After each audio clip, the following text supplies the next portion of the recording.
Hello, everyone. Welcome. We are, over the next 2 days, going to be embarking on the last few quests before we head off to Natlin. So we'll be spending some time doing character quests in Fontaine. I'm not going to get through all of them. I'm saving some, like Nouvelettes, Hydro Daddy. We're going to be saving that one. Especially since I already suspect that playing through the Furina story is going to make me cry. So today we're going to be tackling the character quests for the Knave and for Furina. So look forward to that. We'll be playing through both of those today, and then tomorrow it's the interlude and Skirk story. So yeah. Yeah, no, I'm going to save Hydro Daddies for a little bit, I think, because, yeah, I think that'll be something fun to come back to a little bit later, especially if you all were telling me that there's a bunch of dragon lore and stuff that's going to happen in Natlin, and I'm so excited for it. It's going to be absolutely amazing. So yeah, I have taken us to Poisson, where we're going to be hanging out with some of our old friends here. In fact, as soon as I got here, the quest started, so... So we're kind of already here. Lyney has already greeted us, so yes. I know the Knave and Furina. It's going to be quite an adventure today. Oh, God. But yeah, I thought this would be a really nice way to kind of wrap up our main story here in Fontaine. And then tomorrow we'll have some more with the interlude and then with Skirk's story. I'll have to talk about this tomorrow during Skirk's stream. But I am very relieved that it is now. That I'm playing through Skirk's story, because I was reading some stuff online that there was a period of time where people were getting all sorts of copyright issues with Skirk's portion of the story, and it seems like that has been resolved now, but we'll talk more about that tomorrow. For now, please sit back and enjoy as we dive into these story quests for today. Let me really quick, I'm just gonna scoot my keyboard back under my desk. And without further ado, let us hop into this, y'all. Oh, Paimon knows that voice. It's Lyney! Let's go! Over here. My lad.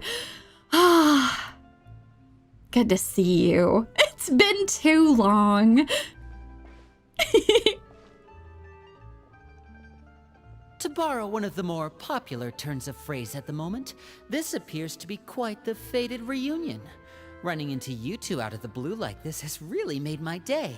I certainly wasn't expecting it. Oh, Lyney. Oh, same here. It is so nice to see you. I hope you've been doing well. You can say that again. What brings you to Poisson? Wait, Paimon's got it. You must be here for one of your magic shows, right? Actually, we've run into a bit of trouble on the home front, so Father arranged for us to stay in Poisson for the time being. Oh, that's certainly not good. Oh, are Lynette and Fremine here too?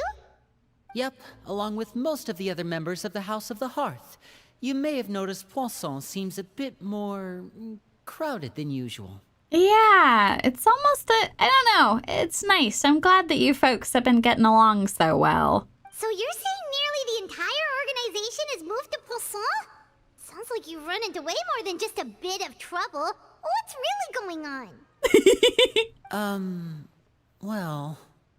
Since the two of you are so curious, perhaps I can fill in the gaps. Oh, hello, ma'am. When did you get here? You scared Paimon half to death. Father, you're here. Hello? I didn't expect you would be here in person. You know, on second thought, maybe we don't need to know. It's all probably super confidential House of the Hearth stuff, right? We totally weren't trying to pry or anything. Yeah, no, we were just saying hi to our good friend. Nothing suspicious is happening here. No need to be nervous. I could sense your genuine concern from your conversation just now. Oh, thank God. Okay, that's good. I have to remind myself that you're relatively reasonable sometimes. Of course. I can also understand your confusion. Sending so many Fatui here to Poisson, it's only natural that some might suspect an ulterior motive to be involved. Yeah, we're a little curious. We still have our reservations about your organization. I understand. I'm well aware you've had your fair share of confrontations with the Fatui in the past, and I can't exactly guarantee that we'll remain on good terms in the future. Yeah, fair enough, but I guess for now, some sort of truce has been arranged here. As for right now, however, I would say we have little reason to be at odds, wouldn't you agree? The House of the Hearth could stand to be more open with those who have worked so closely with us in the past. Yeah, I can get on board with that, I suppose. As for the issue at hand, well, it hardly relates to any ulterior motive. To be frank, it all stems from a certain rumor circulating around the House of the Hearth. It's an internal matter. What sort of rumor? A rumor that a certain phantom child is hiding away in the House of the Hearth. Some sort of ghost story, maybe? A phantom child? Ooh, just hearing the name is giving Paimon the creeps. Ooh, it truly is the beginning of Spooktober. Oh, God. A spirit that should have long ceased to exist is lurking in the shadows of the House of the Hearth. Oh, fun. Oh, God. Are we going ghost hunting? Do you have ghost hunting gear? So I decided to bring the children to Poisson before continuing to investigate the situation. I expect I should be able to track down the spirit fairly quickly. After that, it's just a matter of resolving the situation, if you will. It shouldn't be much trouble at all. Okay. Do you need any help with that? If you're curious, or if you still have some concerns, it might be advisable to stick around for a few days. I'm sure the children would be exceedingly pleased to welcome some visitors. Lyney, I'll leave you to entertain our guests. I have some matters to attend to. Of course, Father. Farewell. For now. Ooh. I couldn't help but feel intimidated during that conversation with the Knave. Now that she's gone, it feels like I can finally breathe again. She also suggested that we stick around for a few days. But why? It has long been a dream of mine to invite you to our home and introduce you to my other siblings. Oh, I would love that. Oh my God, that would be amazing. You're quite well known in the organization already. A lot of people have been talking about you, especially after everything with the prophecy. Oh, you flatter me. Listen, I just did a little bit of prosecuting here, a little bit of defending there, and, you know, the oratrice mécanique d'Annalise Cardinal did all the rest. If you're willing, why don't you stay a while and have a little chat with us? That sounds good. All right. We don't have anything else to do right now anyway. But let's be clear, we're just gonna be there as guests, okay? Don't get any funny... Oh, wait a second. For your guests, that probably means we'll be treated to lots of yummy food, right? Oh, Paimon, we always know where your head's really at. Of course. During our stay in Poisson, we've been helping out the locals with some fishing. We bring in quite the bounty every day. In fact, today's the perfect chance for me to show you what I can do in the kitchen. Oh my God, you're gonna actually make some food for us? Okay, we have to go now, Paimon. Let's go. I'll take you to where we're staying. That sounds good. Woo! It's time for some tasty food. Okay. Where am I going? Are they just down here? Yeah, I can just go down here. Down we go. Yeah, I'm a little bit worried about this ghost. But you know, we have a trained ghost expert with us, so hopefully it should be okay. We rented this house from one of the locals to use as a temporary base. I'll come back later and tidy up a bit. After that, it should be all ready for you to stay in tonight. Ooh. Awesome, thanks! So, where are we off to now? Well, when I happened to run into you two earlier, I was actually in the middle of distributing some supplies. Oh, I'm sorry. Did we interrupt you? With this many people staying in Poisson, we have to bring in outside supplies every now and then. I should probably make sure the rest of these provisions get delivered. Otherwise, people might start to get antsy. That sounds good. Okay, we'll come with! Yeah, we can help out. There are all sorts of rumors about your organization floating around out there. Paimon's not sure if she could even take a wild guess as to what's true and what's not. But now that we finally have the chance to see a day in the life of the house, we can take a good look at how you operate! Yeah, that's true. Well, you're more than welcome to come along. Just follow me. Okay. Okay. Away we go.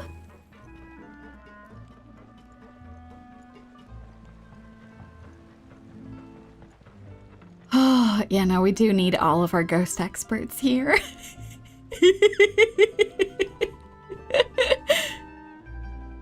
Lyney, you're finally here.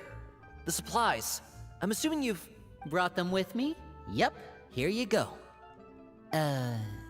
Hello? Something caught your eye? Look at his face. His mouth is just hanging open. Oh, God. It's probably, he's seeing my floating fairy companion and being like, what the hell is going on here? It's the Traveler and Paimon! Oh, shit. He knows who we are.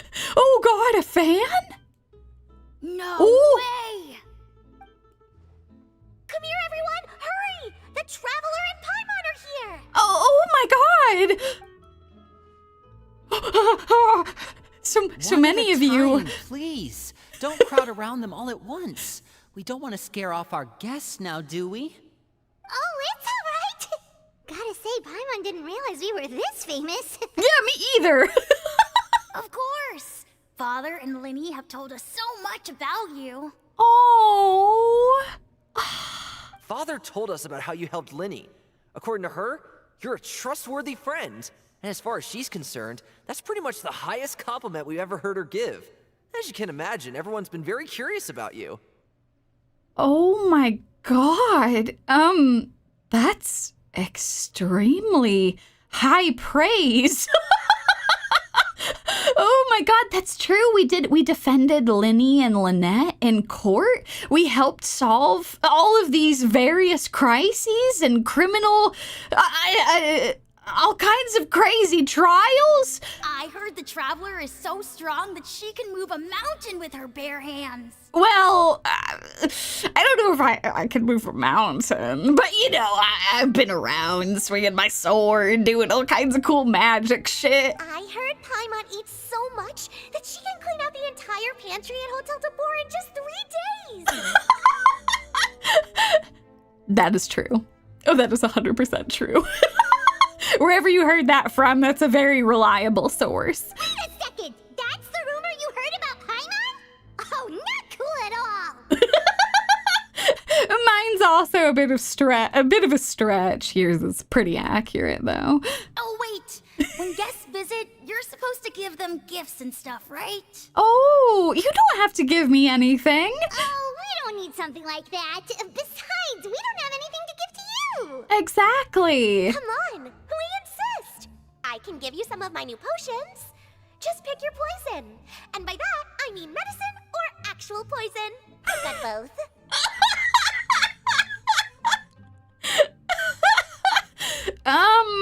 Probably medicine is what I want. Or maybe Chapeau can teach you guys about stealth. He's super good at it. He's never been caught. This is the wildest shit. Oh my God. Ah, now that's not a bad idea. I know you usually prefer to fight head-on, but it never hurts to expand your bag of tricks, right? When it comes to eliminating your enemies, staying quiet can go a long way. Trust me, I would know. Well, you are the king of sneaking, as we have just been told. I was poisoned not too long ago, and I'm still dealing with the after effects. So I'm not quite as good as I was before, but I can still give you some pointers. Dear God, you just said that so casually. Oh my God. Wait, when you said gifts, I didn't think you meant poison and stealth tactics. Agreed, that's kind of wild. Those are the best things we can give you. You don't like them? Ooh, how about this? Tell me the name of someone who really annoys you, and we'll teach him a lesson for you. Okay, let's calm down, all right? It turns out I am very good at resolving my own issues if I need to. If someone needs to be punched, I will go and punch them. But thank you for the offer anyway. Oh, here's the thing. You all who have, I think it is good to have skepticism. It's always good to, have a bit of that, especially with, an organization like this. You can have individual people within it who are good people, who you like, but it is still good to fundamentally question, some of their overall motives as an organization. These people seem rather nice, but, let's not poison anyone or teach anyone any lessons, thank you. The dangerous suggestions keep on coming up one after another. Selwar, I think that's enough suggestions for now.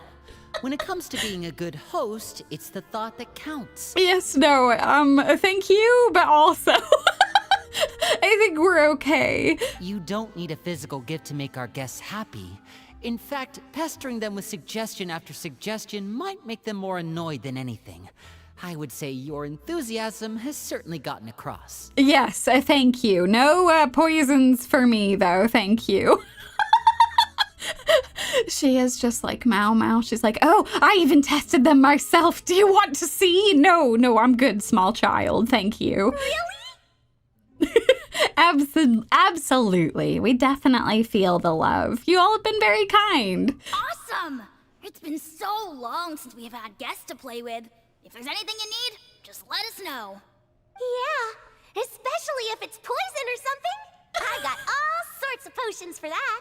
Okay, you know what? I really appreciate it. If we ever need anyone to be poisoned, we will definitely let you know. Oh, God. Well, we'll talk to you all later. We've still got supplies to distribute. All right, see you later. Bye, everyone. Please don't get poisoned again.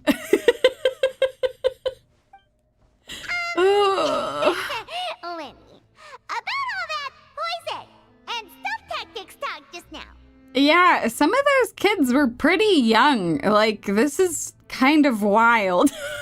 I don't think it is a hot take for children not to be sent out on dangerous missions. I actually think that's pretty reasonable to not send the children.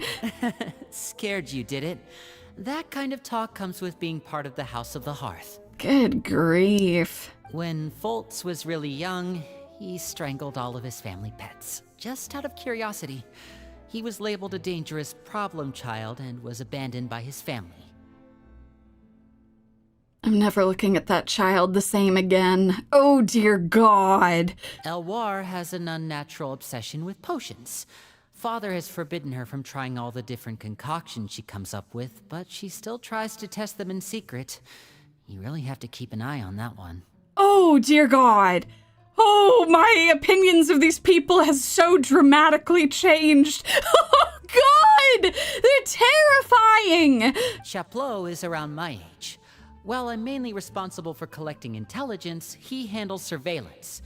He's very passionate about his work and has no reservations about taking on some very difficult missions. Define difficult for me. What kind of espionage is he doing? Is he murdering people? Is he an assassin?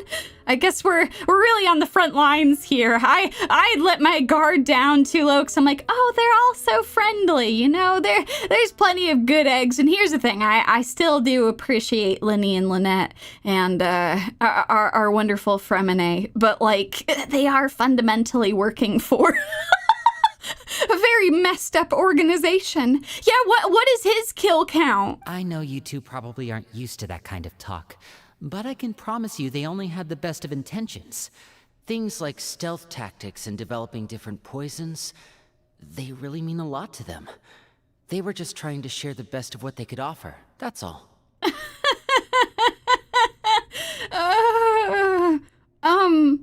Yeah, sure. Dear God. Oh, do I really want to talk to them again? Oh, I'm so scared of them now. Oh. Wow, the Traveler and Paimon. I finally got to meet them in person. They don't really seem as intimidating as you hear in the stories. Oh, don't say that, small child. They'd probably get along really well with Filial. If only they got here sooner. Oh, dear God. Okay, let's proceed forward, shall we? Sure, it'll all be fine. Do-do-do-do-do-do-do-do-do-do-do.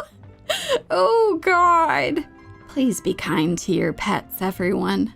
This should be a cautionary tale to be very kind to animals. They feel things too. Oh, God. Poison Girl is still kind of funny to me, but... Filial, supplies are here. Thanks. And who are these two? Outsiders? Oh, God. Hello? Allow me to introduce you. This is the Traveler and Paimon. Nice to meet you. What do you do in the Fatui? Oh, you're the famous duo I've been hearing so much about. It's nice to meet you. I heard you've traveled to all sorts of places. Is that true? Mm-hmm. That is true. Of course! We're making our way all across to that! Oh, good for you. You must be pretty familiar with Fontaine by now, then. Have you seen the new opera that started running recently? I think it's called... The 4,000 Thieves? Oh, that's an interesting name. No, I haven't seen that. I was kind of busy with a very different type of opera up to this point. Oh, this is the first we've heard of it. Mm-hmm. Is it good? How would you rate it? It seems like it's going to be fantastic. From what I've been able to tell from the posters, anyway. You should definitely check it out if you have the time. You know, the posters are not always the most reliable way to gauge if something's going to be good or not. I'll probably wait for the reviews to come out. Oh, and there's The Blind Maiden, too. That one is supposed to have audience interaction. Seems pretty interesting. What type of audience interaction? As you spend some time talking about popular culture, After this mission is over, I think I'll go get a manicure. the atmosphere becomes more relaxed. Damn. Oh, maybe I should dye my hair. Wonder how much it'll cost. Is it just Paimon, or do these two seem much easier to get along with than the others? Looks like the House of the Hearth has some normal members after all. Paimon, don't believe it. Paimon, don't believe it. I feel like they're going to be like, oh yeah, I just work as an assassin on the side. It's totally fine. I poison all sorts of people constantly. I heard that. Oh God. Oops. Damn it, Paimon. I'm guessing you're referring to Foltz and the others?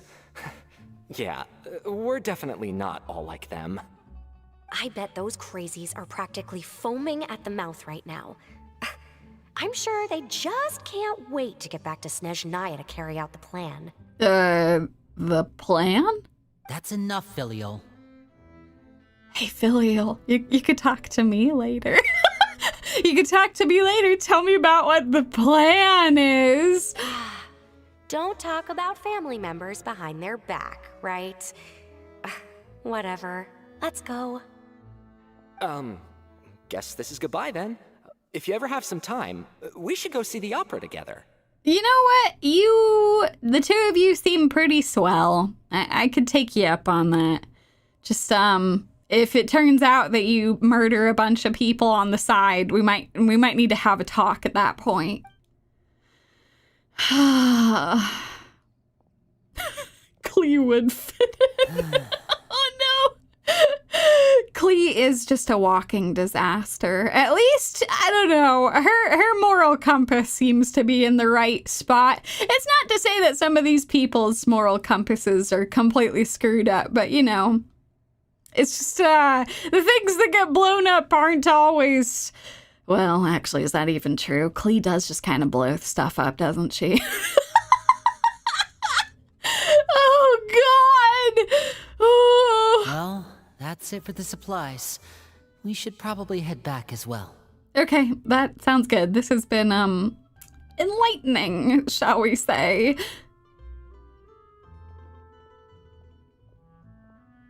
Well, they didn't seem too happy with each other. Seems like there could be something more going on here. We should observe for now. You're right. We're only here as guests after all. Mm-hmm. Oh, Lyney's getting super far ahead. Come on, let's catch up. Okay, that sounds good. Are they anywhere nearby? They are! I want to listen to them. Looks like there's more trouble in store next month, too. When will it end? Hey, just focus on the positives. At least our time in Poisson has been pretty relaxing. Don't you think? I was hoping I could get more info from them. Oh, let's go this way. Okay, they're down around the corner. Whee! That is very fair. Klee is too innocent for this place. Even though I'm sure they'd be super excited to have Klee in their ranks. I just wouldn't be a good fit. I wouldn't be a good fit. It's for the best. So, what do you think of the members you've met so far? They've certainly got a lot of, personality. Well, Father is always encouraging us to be strong-willed and independent. So if there's one thing we've got, it's people who aren't afraid to speak their mind. Yep. Yeah. Well, I should probably get cooking. Wanna join? Of course! That sounds pretty good, honestly. Then let's head out and... Fremine, what are you doing here? Oh! Fremine, nice to see you again! You too. I heard you're here as guests of House of the Hearth. Welcome. Oh, thank you. Oh my God, you're doing so well. I know you get very nervous talking with people, but you're doing a great job. We were just going to make some food. Why don't you come along? I could use some help in the kitchen, and I seem to remember you mentioning you wanted to make seafood soup for the traveler in Paimon. Oh my God, yes. That sounds amazing. Do it. Seafood soup? Oh, Paimon's drooling already. Were you looking for something just now, Fremine? Maybe I can help. It's nothing. I just wanted to see if there were any extra supplies. Oh, okay. Yeah, we've got some left over. What do you need? Some food and water. And some clean cloth, if possible. No problem. Give me a second here. Food, water... Wait a minute. What do you need all of those for? You're not on any missions as far as I'm aware, and you were just going to come eat with us. So what's this all about? I thought I'd grab an extra portion because I get hungry at night. Could be because I'm growing, you know, and... Methinks Fremine is not very good at lying. Come on, Fremine, what's going on? Are you sheltering any ghost-related peoples? Fremine, you remember what I told you? You're not like me. Your lying skills still need some work. I love that Lyney just completely called him out on it. Tell me what's going on. Is it really bad enough that you have to keep it from your own brother? Maybe it'll be better if we gave them some space. Yeah, sounds good. We'll definitely not go and eavesdrop over in the corner.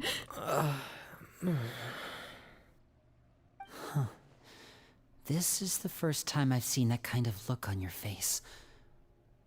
Whatever happened, does it have something to do with Father? Yes. Oh. Just follow me. Okay. Oh God. Let's go figure out what Fremine is hiding.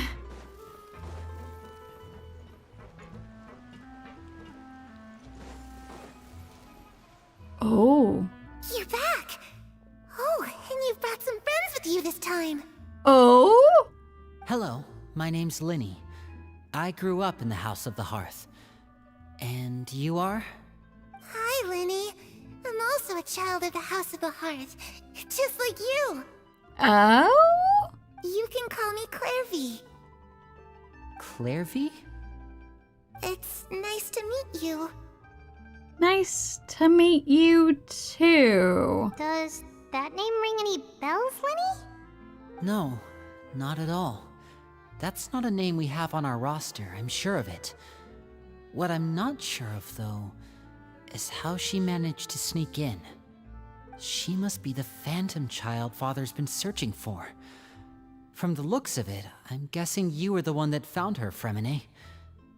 You, haven't told Father, have you? No, I haven't told anyone. I've just been keeping her hidden. For how long? About half a month now. Okay, alright. Damn, so he's bad at lying, but he's really good at sneaking supplies. Oh my God. So ever since we got to Poisson, then, do you have any idea what you're doing? I know what I'm doing. Really? 'Cause from where I'm standing, it looks like you're hiding the very person Father has been trying to find. If Father finds out about this, everyone involved is going to be punished. Oh God. You know the rules of the house, Fremine. I know you do. Father doesn't tolerate any form of betrayal. So why are you doing this? I've thought it through. And I just can't hand her over like that. Lyney, don't you remember last year? Pauleau nearly died after getting poisoned during that one mission. He wasn't able to get back before the poison started taking effect, and not a single person was there to help him. That night, while I was sleeping, I heard a voice telling me to go save him. I opened my eyes, but I couldn't find the source of the voice. I thought maybe I was just hearing things, but I went to look for him anyway. Luckily, I got there with enough time to save his life. That feeling of being haunted, of hearing voices, it's happened many times in the House of the Hearth. I'm sure you've noticed. So what you're saying is, that was her? She was the one who spoke to you that night? What on earth is she then? Is she a spirit of some kind? Unless there are other spirits roaming around the House of the Hearth, I don't think there's any other possibility. I'm amazed we can actually see her now. If Clairvy were our enemy, it wouldn't matter whether she was a spirit or an actual child. I would have acted without a second thought, because that's what Father ordered us to do. But she's been living with us, helping us from the shadows all this time. I think that makes her family. I couldn't just hand her over to be dealt with. Not when there's so much we still don't know. Are you positive that's what would happen if you handed her over?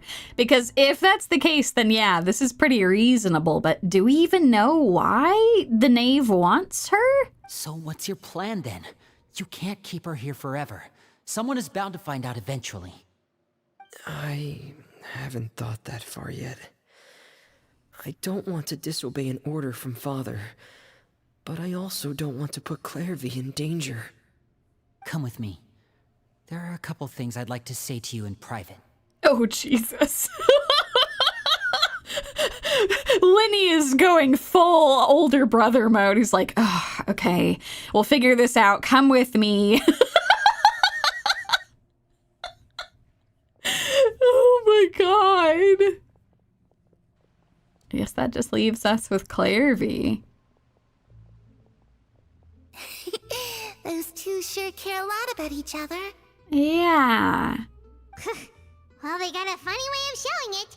From where Paimon was floating, it sure seemed like they were about to bite each other's heads off. Lyney is just very worried about everything. Doesn't want anything bad to happen to Fremine. No way. They have a really deep bond. I could tell right away, because I also have a friend like that. Oh? I just don't know how long that kind of bond can last. What do you mean? The darkness in the house runs deeper than you can imagine. No one can get out alive. That's not ominous at all. I'm sorry, Lyney. I really didn't mean to drag anyone else into this.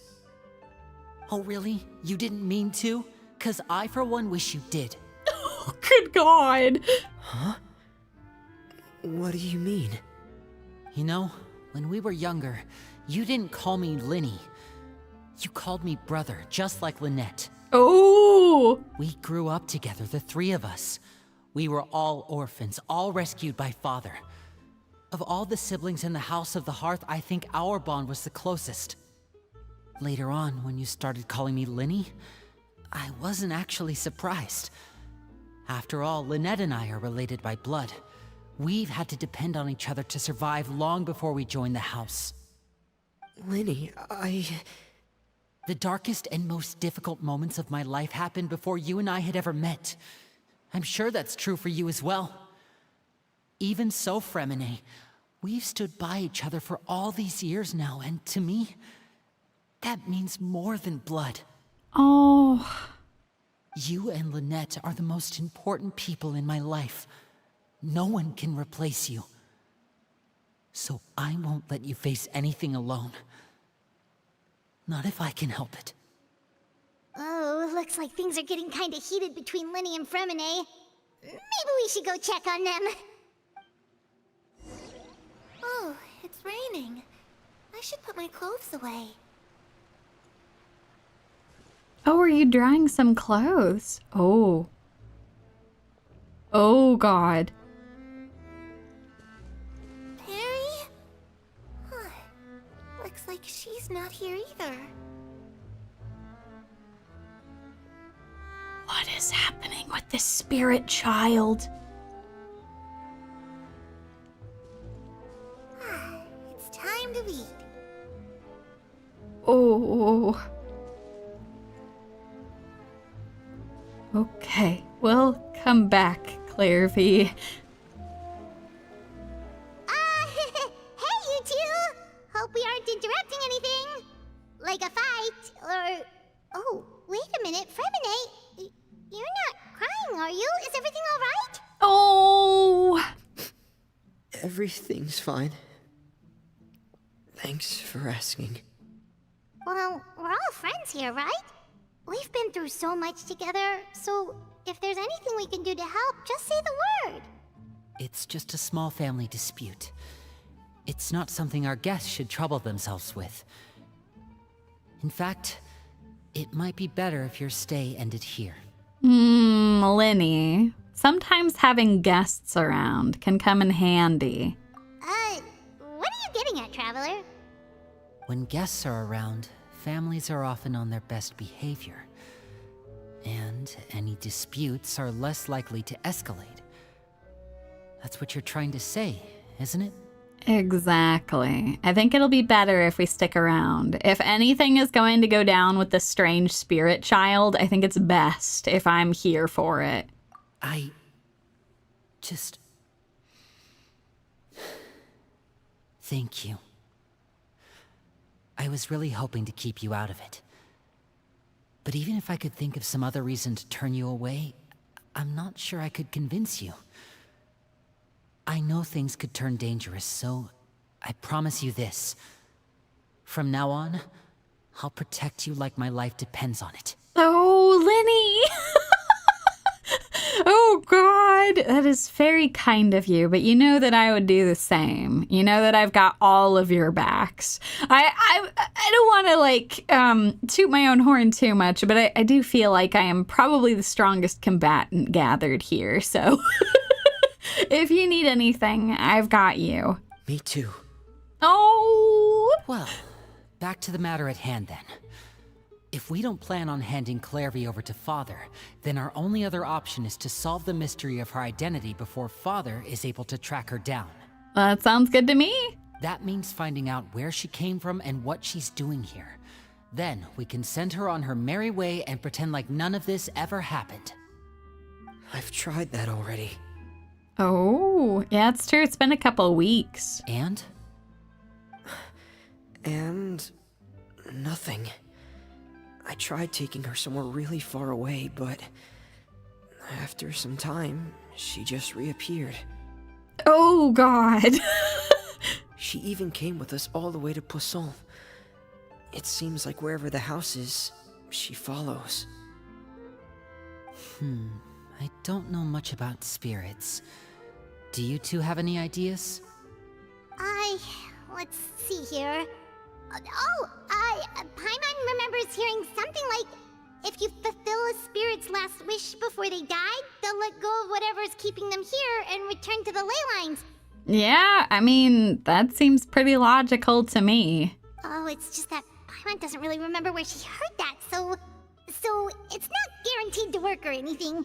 I mean, it's a good start at least. Well, sounds like it's worth a shot. Guess that means we should go ask her about her wish. But first, Fremine, I need you to promise me something. What is it?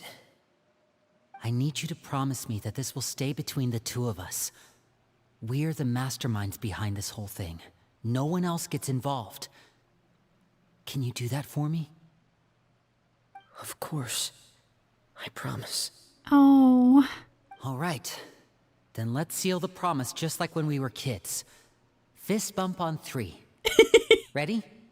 1, 2, 3. There. Oh my God.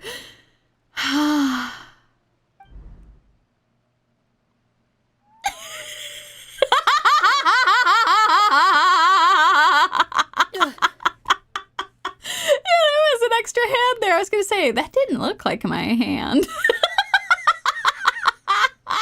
Whoa! You thought you could get away with Lynette not being involved in all of this. Lynette! You scared me. You came out of nowhere. But what a surprise! What brings you here, dear sister? Look at her face. Oh my God. And, when exactly did you get here?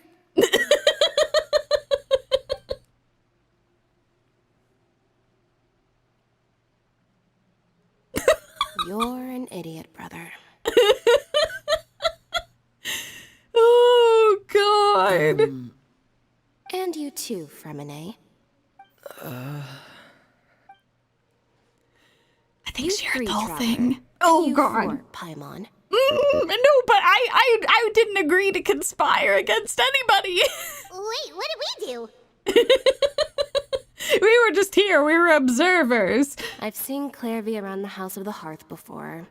I hadn't seen her in Poisson, so I figured she must not have come with us. But it turns out, you were just hiding her. Oh my god. Lynette already knew about Clairvy. Holy shit. I heard you talking about your plan. Rather than steering clear of the situation, I'd rather fully join in.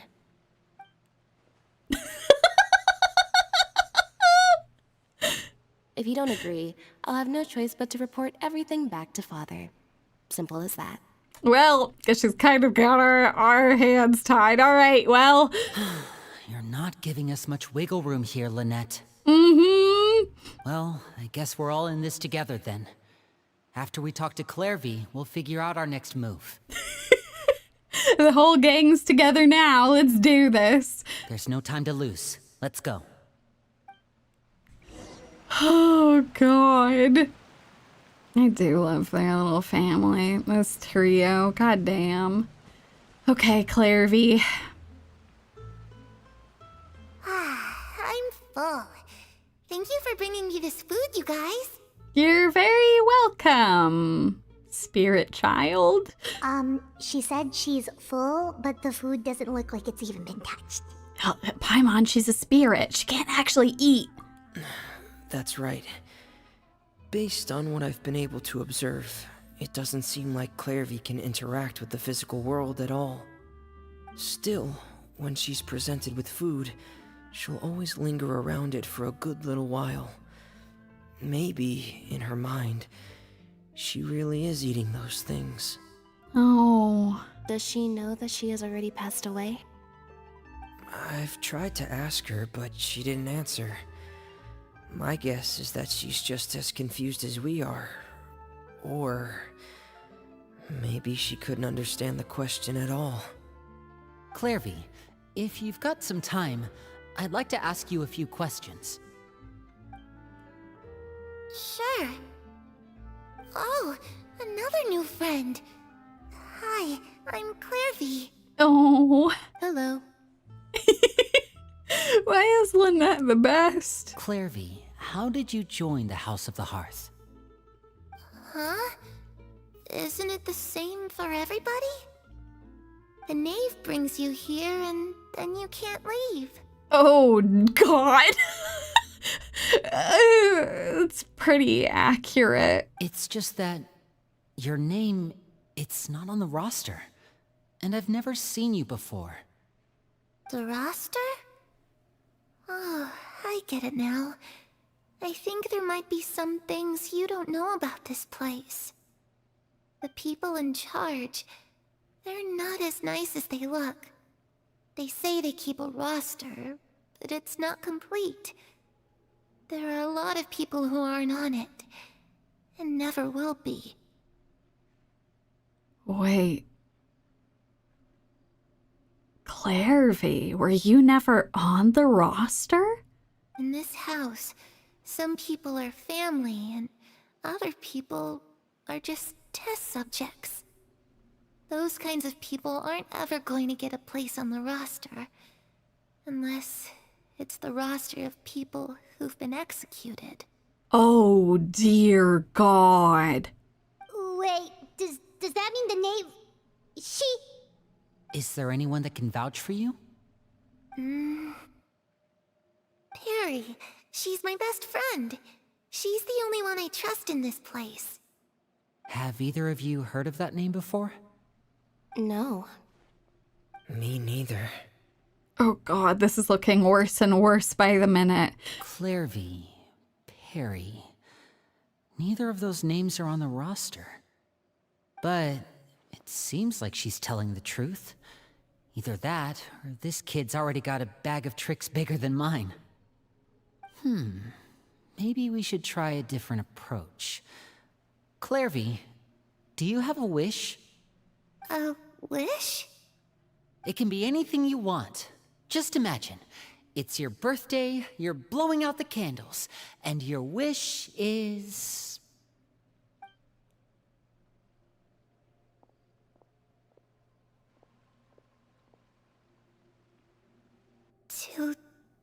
To go outside. Oh, Clairvy. Where the sun can find me. That's it? Well, that sounds easy enough. But if she's stuck with the House of the Hearth. Can she really go outside? The darkness in the house runs deeper than you can imagine. No one can get out alive. Oh. What did she mean by that? Things can't be this simple. Okay, time to divide and conquer. Listen up. I've got a plan. All right, Lyney, let's hear it. I'm becoming more and more concerned by the minute. It seems like she was a test subject of the House of the Hearth. Ugh. I'll try and find a way to use basic illusory magic to take Clairvy outside and bring her somewhere with sunlight. I'm thinking it might be metaphorical sunlight, Lyney, but you know, we could give it a shot. Lynette, try and find the list of executions that Clairvy was talking about, and see if her name is on it. Fremine, you stay in Poisson. We can't be the only ones who've had run-ins with Clairvy. I need you to collect intel on everything she's said and done. Understood. I'll try my best. What about us? What should we do? I really appreciate your willingness to help, but this is a family matter.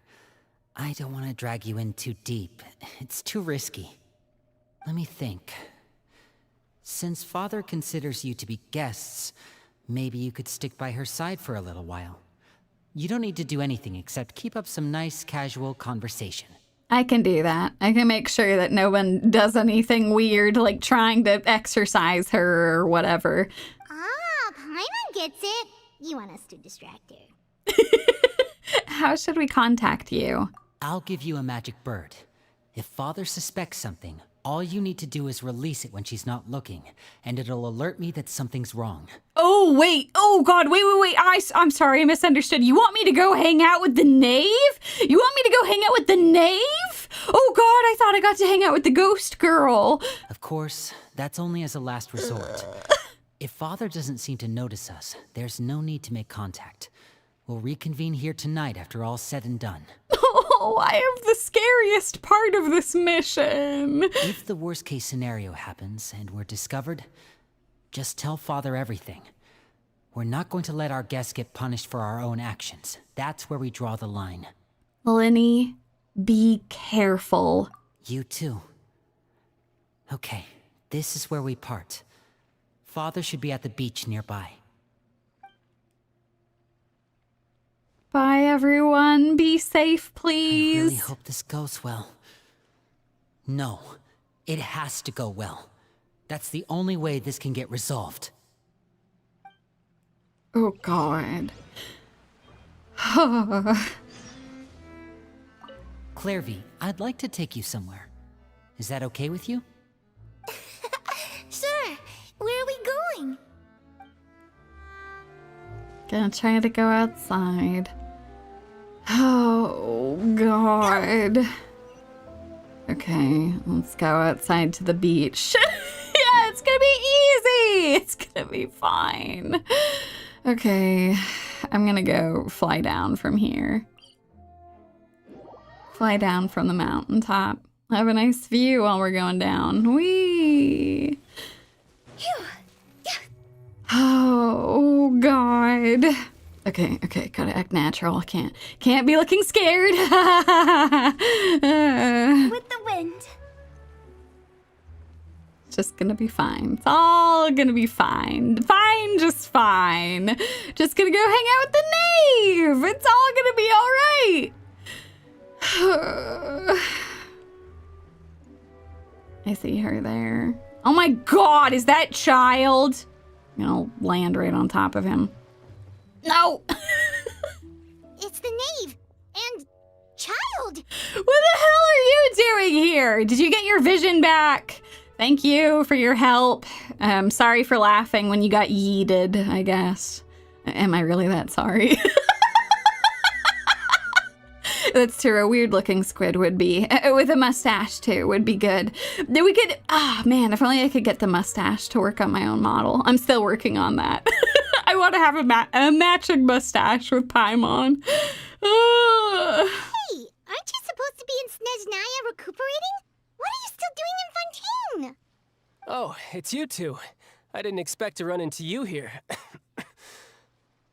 Oh, you've come down with something. I was unconscious for quite a while after the fight in the Primordial Sea.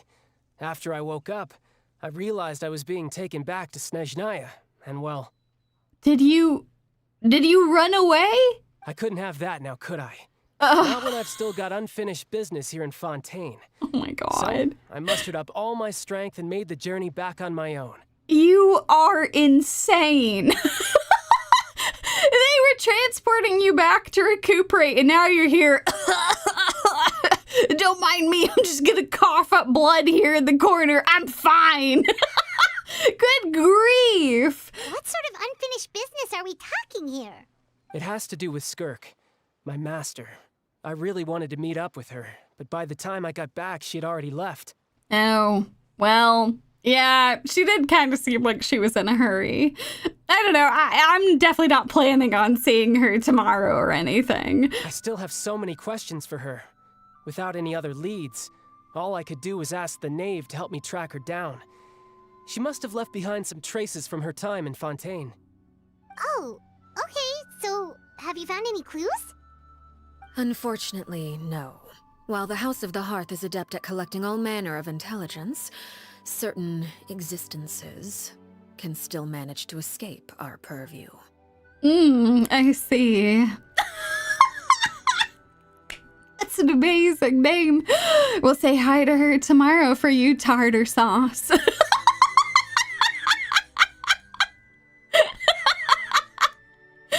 Oh, God. I also like y'all calling him a lost child. He really is at this point. Good grief. How many times has he slipped containment? Basically, unless Master feels there's a need to meet with me, she's not going to be found. Oh, I see. Well, hopefully I'll get lucky tomorrow. But that problem has an easy fix. I just need to become stronger, and then... Are you sure you should be walking around, my man? Paimon thinks you should focus on getting better first. Yeah, for real. What are you doing here? The worst of it is over. Uh-huh. It's all thanks to that one kid from the House of the Hearth. Elwar, I think her name was. She gave me a bunch of random potions to drink. They didn't go down easy, let me tell you. Pain and chills all over. But they really did help speed up my recovery. Oh, dear God. Oh, yes, our little Mau Mau just giving him a bunch of questionable potions. Oh, boy. And that's good, because it looks like I really do have to head back this time. The old man's been putting the pressure on me. He sent someone to tell me I'm needed for some sort of project. Project, you say? Interesting. You mind telling me more? Project Stuja? Oh, I didn't actually think that she'd say Project Stuja? Yeah, that's the one. I heard Regrator's involved too.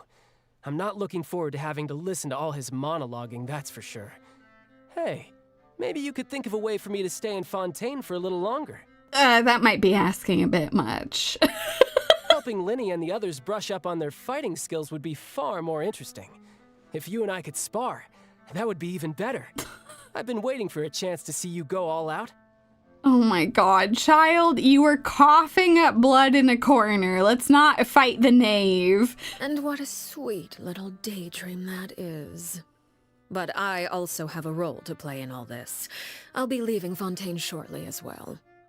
Besides, considering how little they see fit to step outside the homeland, being called on to return to Snezhnaya by such illustrious dignitaries, what a great honor. Wouldn't you agree? Oh. One I could do without, I'd say. Is it just Paimon? Or does it kind of seem like they're... Just casually trash-talking their colleagues behind their backs? Kind of incredible, honestly. So, dear guests of the House of the Hearth, to what do I owe the visit? Oh, you know, I just wanted to hang out for a little bit for no suspicious reason. Shit, I'm extremely suspicious. Paimon, you take over. Well, we just... Oh, shit, she's losing it too. We wanted to learn more about you. Right! We're super close to Lyney and the others, but we still don't know much about you. Is that so? Introductions have already been made, have they not? Yeah, but like that's different from getting to know you. Like, what kind of food are you interested in? You're a connoisseur of tasty cakes and tea. Oh, well, you see, there's only so much you can learn about someone from a short introduction. At least tell us something a little extra, like, why do you call yourself father? Huh, good question. I'd also like to know. God damn it, even he doesn't know. The fact that you have to ask tells me our intelligence work has been quite successful. Telling you the answer to that question would only serve to undermine that success. And we can't have that, now can we? Boo. Boo, I wanted to know. All right, fine. Keep your secrets, Knave. Spoken like a true diplomat. That was some expert sidestepping right there. Well, if there's nothing else, I think I'll take my child. leave. I still have a small matter to resolve at home. Whoa, hold on. Do you want to go have some tea and cakes together? Wait, don't go. Yeah, hold on a second. Partner, if the Knave leaves right now, she's sure to run into Lyney and Claire V. Should I release the bird Lyney gave us? No, we should try to get her talking about something else first. I had another question about the House of the Hearth. What does the organization mean to you? I'd also like to hear the answer to this. Why are you here, child? Why are you here? Why are you serving as my wingman here? What's happening? I think he just earnestly does he just want to piss her off so that they can go and fight? I don't know. What goes through his mind is a mystery. I've met some of the members of your organization, and they all seemed like really good kids. They actually reminded me of Tonya and Tusser. All of the kids? I don't know if all of them remind me of your adorable siblings. Which, by the way, if you ever betray them, I'm just letting you know, I won't let you off easy. Oh, boy. And why would I betray them? Well, you've already betrayed the House of the Hearth once, haven't you? At least, that's what I heard. Oh, shit! Some hot gossip. Straight from another... Oh, boy. Another Harbinger. We have her full attention now. Okay, I admit. That's just what the old man told me. The rooster, I mean. The Knave betrayed the House of the Hearth. So does that mean what Claire V said was true? Does the Knave really treat her children like test subjects? Oh, wait. Did you really do something bad to those kids? Never mind what I've done. I'm more curious as to what the mighty rooster had to say. Care to enlighten me? Well, nothing much. Just some stuff about you taking out many other members of the House of the Hearth, and even going so far to attack your own family. Oh, dear God. I see. Oh, based on your reaction, I'm guessing it's all a bunch of lies. Hardly. I don't appreciate his particular turns of phrase, but I suppose he didn't say anything untrue. Oh, dear God. Although, it would be more accurate to say that there is a certain level of prejudice involved, but I don't intend to clear that up just yet. Prejudice has a funny way of concealing the real truth behind certain things, an attribute that I find to be quite advantageous. Call yourself a Fontainian, for example, and people will assume all sorts of things, when the real truth is that this is simply the land where I was raised. Huh? You're not actually from Fontaine? But then why did you try to help out with the prophecy and everything? Yeah. Also, if what Child was saying was true, what was the reason you had for going after other members of the House of the Hearth? I was trying to protect the children born in Fontaine. Claiming that I myself was a Fontainian simply made it easier to operate. People would hardly suspect a fellow Fontainian of having any ulterior motives. Who wouldn't want to save their homeland after all? But then what was the real point of it? Surely it wasn't just to get the Gnosis. The primordial sea wouldn't have any effect on me, but it would have caused great harm to the House of the Hearth. Well, you wanted extra information, didn't you? There you go. I hope that satisfied your curiosity. Are you saying you did it to protect the people of the House of the Hearth, since they could have been harmed by that? Or was it less altruistic than that? So much for learning anything else about her betrayal. She probably only revealed that other secret in order to change the subject. Seems like she's trying to avoid talking about her past. So, you stayed in Fontaine for the kids. I guess I was wrong to believe you'd betray them. Apologies. Looks like I was holding on to some prejudices myself. Yeah, well... Good. Like I said, I like it when others have misconceptions of me. Actually, while I was recuperating at the House of the Hearth, there was something else that really caught my attention. I heard that members always resolve disputes and arguments with a friendly spar, and the loser has to back down. Seems pretty cool if you ask me. Would also give them plenty of opportunities to hone their skills. Oh my god, of course. Of course, that's the thing he's the most interested in. Well, that's only a recent development. In the past, such spars weren't nearly so... friendly. The losing party would lose everything, including their life. Oh, God. I have heard some things about the House of the Hearth in the long ago past. They were that high stakes? Whew, at least that's not a thing anymore. Well, the current atmosphere's not half bad. I'm a bit jealous, actually. You've got so many family members around you, and you even get to live with them. What, are you trying to join? Is that what's happening? Do you want to join the House of the Hearth?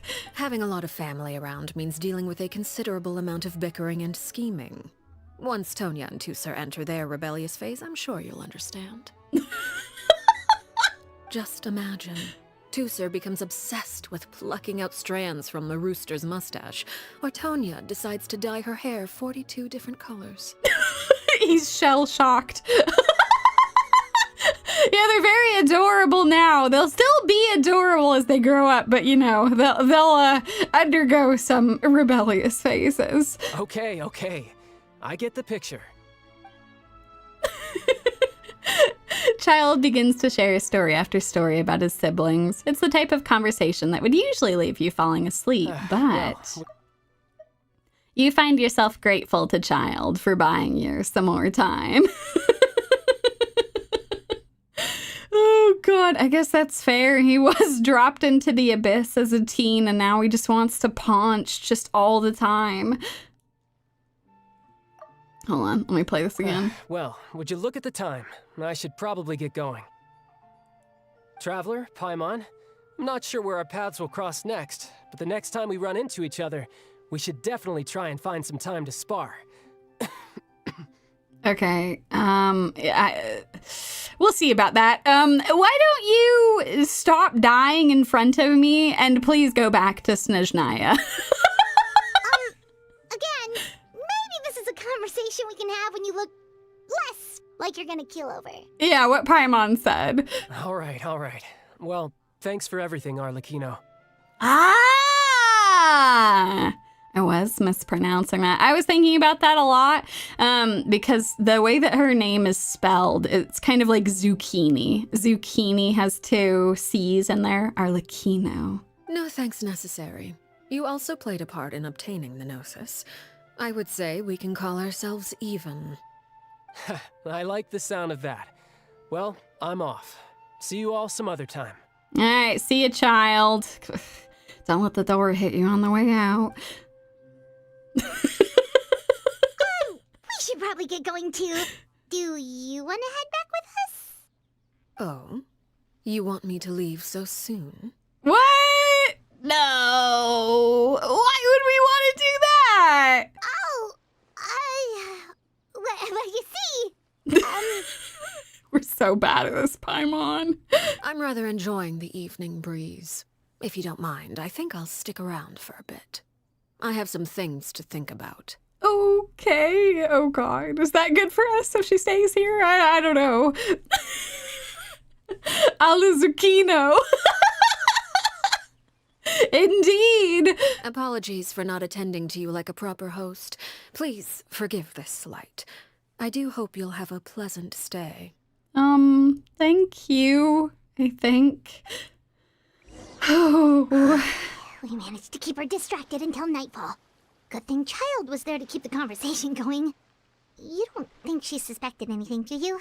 But she almost certainly I did. wonder if Lyney ran into any issues. Let's hurry back and see how everything went. Yeah, that sounds good. Should I talk to her again? Can I talk to her again? Oh? You decided to stay a little longer? Let's take in the ocean view together, then. It is very pretty.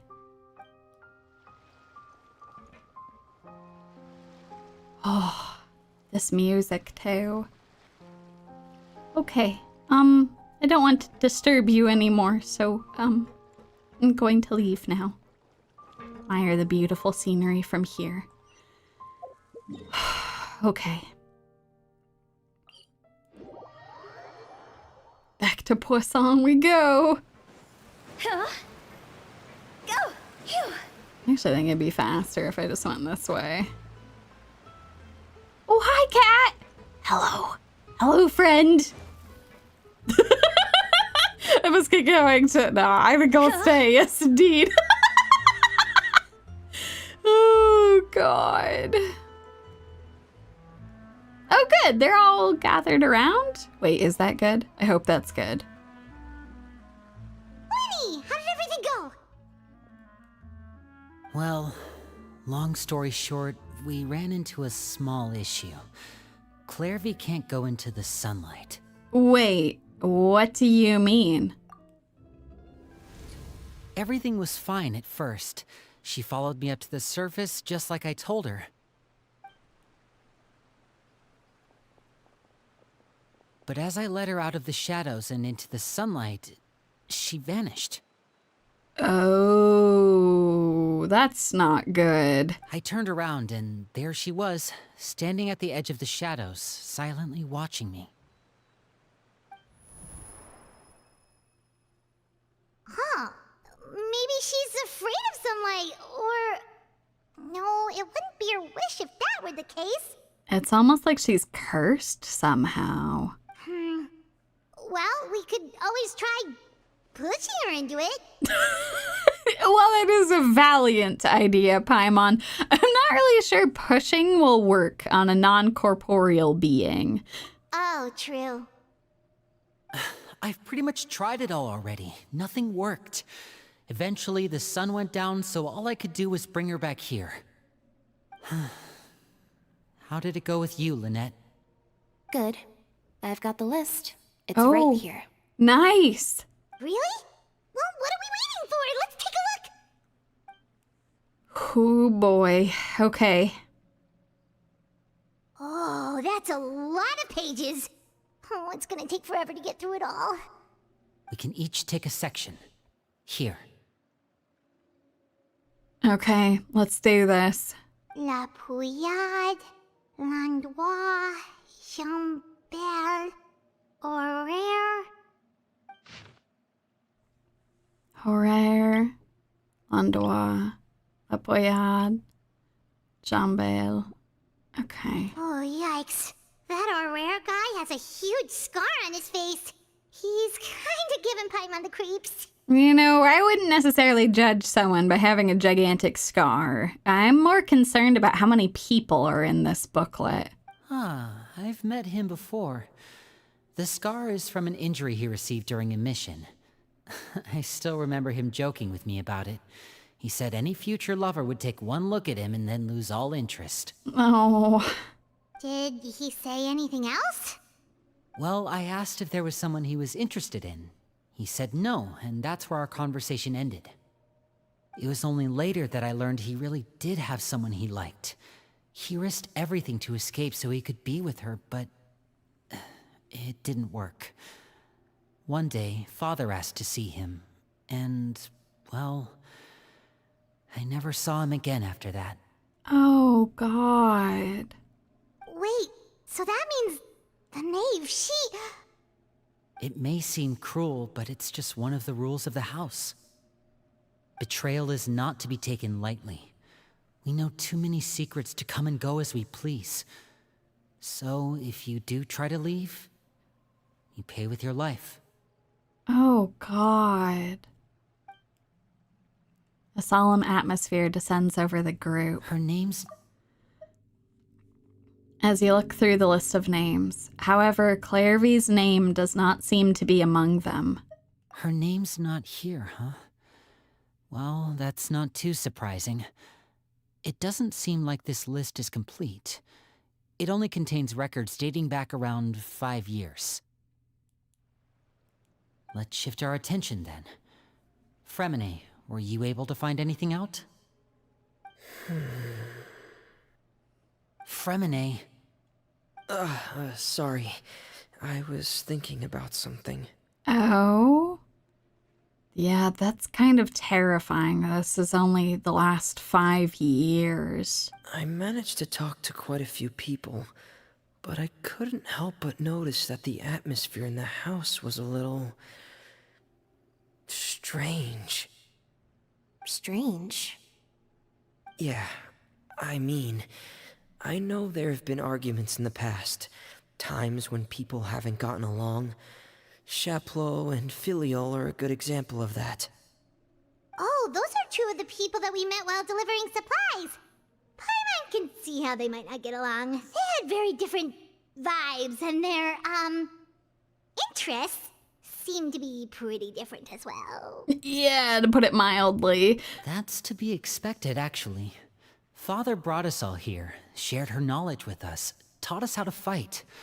That's one thing we all share. But that's also where the similarities end. Not all of us feel the same desire to stay here. As members of the House of the Hearth, we're also considered part of the Fatui. And to a lot of people, that's an identity they never asked for. Certain members get older and realize they want something else for themselves. But considering the rules of the house, most people would never say that out loud. People like Pauleau and Foltz are loyal to Father and her vision. They're proud to be part of the Fatui. Filial and Nantoy, on the other hand, well, they aren't quite as enthusiastic. These kinds of conflicts have always been there. It's not like Father is in the dark about any of this. Well, that's true. But it just feels like things have gotten worse lately. Filial and the others, it seemed like they were meeting in secret to talk about something. Oh. I can't say for sure, but I think they've met Clairvy. You think she's been inciting them to act out? No, not exactly. But I wouldn't be surprised if she said something to them about the darkness in the house and how deep it runs. Yeah, she was very quick to tell that to us, too. She's told me about it before. Experiments being run on children. People being used as pawns on the battlefield without so much as the strength to survive. And they just believed all that? Without any evidence? Clairvy's words probably gave them the excuse they were looking for. Whether they actually believe them to be true is secondary. This is all because of Project Stuja, isn't it? Can you tell us what that is? Whoa. Hold on a second. What's this Project Stuja all about, huh? This is the second time it's come up now. Sorry, but I'm not sure of the details either. I only know what Father has told us, which is that it's something the Rooster and Regrader have been working on together. Apparently, it has to do with the Fatui's strategic plan for the future. Oh, God. Okay. Because the House of the Hearth was so successful in obtaining the Gnosis, we now have the honor of playing a key role in Project Stuja. Wait, but isn't that a good thing? Key role is just another way of saying dangerous role. To us, the whole thing is an inconvenience. Father thinks so too, but she's in no position to refuse. Their plan isn't exactly unreasonable, and they've been funneling the house a lot of funding. It's just that we'll lose a lot of members in the process. Participating in the plan, it's an honor in name only. What they're really trying to do is subdue us. The existence of an intelligence organization outside their control makes them feel uneasy. Oh, God. I had always been curious if there was any tension between the different portions of the Fatui. And yeah, there is. It looks like the Fatui are plotting something big, but given how little Lyney and the others seem to know about it, I probably won't be able to learn much. I should keep a sharp eye out during any future dealings with the Fatui to see what I can learn. Okay, super complicated top secret Fatui business aside, what does all of this have to do with the conflicts you were talking about earlier? Paimon doesn't get the connection. External pressure has a way of exacerbating internal strife. You can't overlook the power of fear either. People are afraid of dying, and that fear is often the impetus for a lot of stupid decisions. I thought resolving the Clairvy situation would make everything go back to normal. It doesn't seem that simple. But it looks like things are more complicated than I thought. Mm-hmm. If we leave Filiol and the others to their own devices, sooner or later, Father will be forced to take action. We can only focus on one situation at a time, brother. You're right. Even if we confront Filiol and the others, it won't do any good. It might even make matters worse. We should focus on Clairvy for now. Well, it's getting late. We should head back and get some rest. We'll try again first thing tomorrow. That sounds good. Lynette, you stick with me this time. Fremine, keep a close eye on Filiol and the others. Make sure they don't do anything they'll regret. Good work today, everyone. Have a good night, and I'll see you tomorrow. I didn't like that final shot. Please tell me there was no one that was listening in on us. Okay, everyone is dispersed.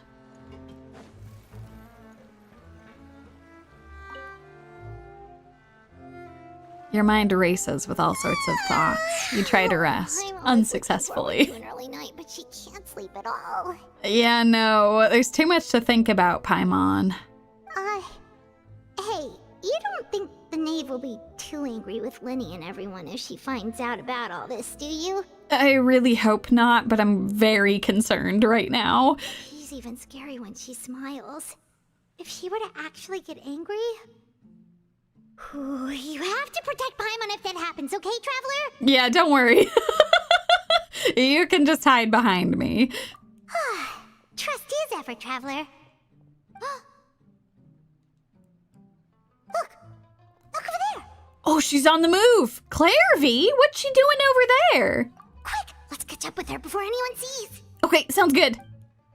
Faster, Paimon. We ride out at dawn. Faster, Paimon. We have to catch up with her.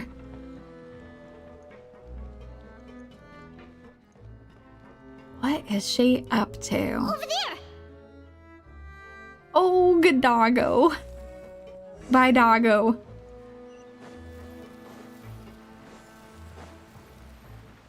Go. Oh, she's up pretty far. Oh, where is she going? Oh, if someone sees her, we're toast. Phew. Oh, God. What's she doing up there?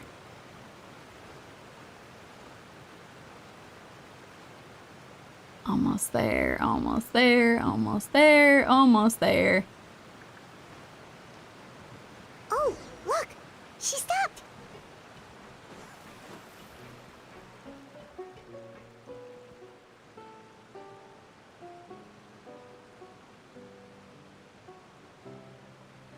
Clairvy! What are you doing out here? Shh. I opened the window while no one was looking. Look how pretty the outside is. It is. Window. Wait, that's a good point. What window did she come out of? If only I could have more than this.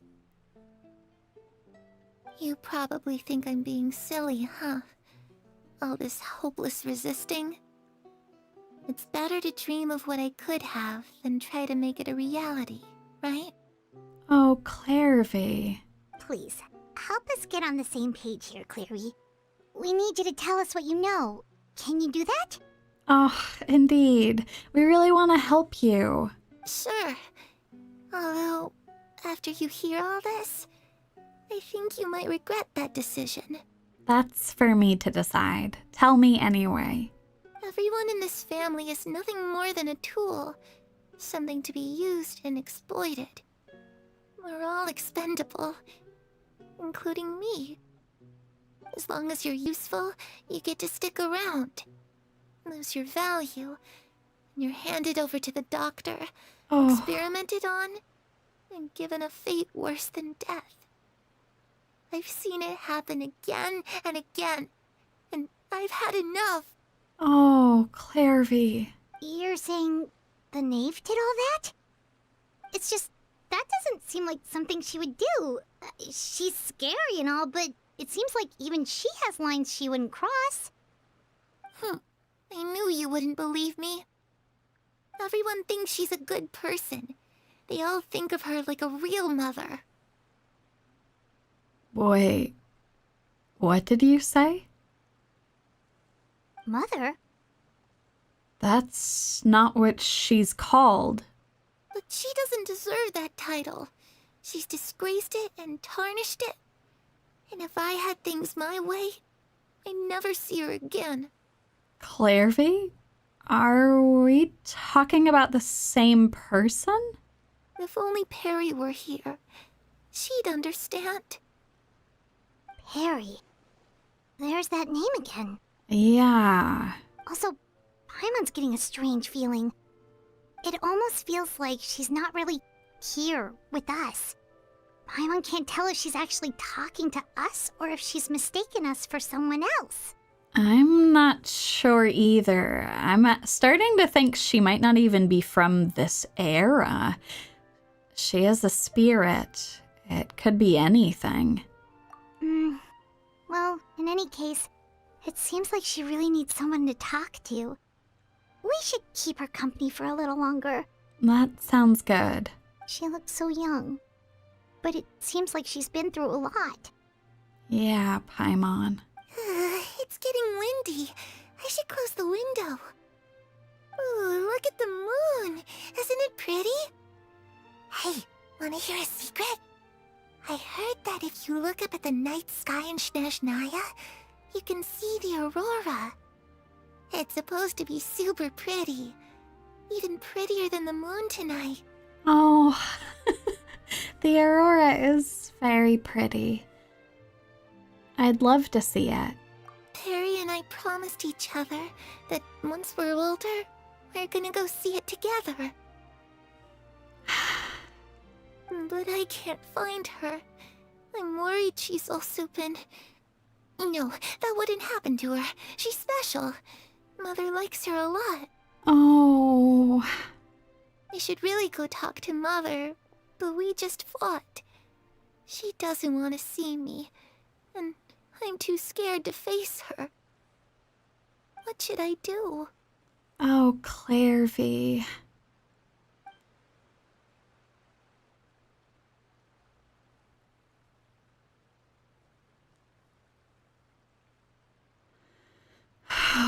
After some time, Clairvy comes back to herself and leaves. Paimon really doesn't understand what's going on with her. Yeah, it feels like there's something... I don't know, I have some suspicions, but I feel like there's something important that we're missing here. Well, let's head back. We've got an early morning tomorrow. Yeah, that sounds good, Paimon. The night passes. All right, looks like we're all here. Let's go ahead with the plan. Before we do that, I have a question. Oh? What is it? Have the Knave and the Doctor ever worked together? What makes you ask that? Well, we kinda ran into Clairvy last night, and that's what she told us. Yeah, it was pretty concerning. We met the Doctor back in Sumeru. He's super dangerous, and he's done all sorts of bad things. Yep, very high up on my list of people who I absolutely hate. It's possible that Father and the Doctor have had certain dealings, but I don't think Father would work with him. We're not really on the same side, so there's not a lot of trust between them. That doesn't exactly set the stage for a successful partnership.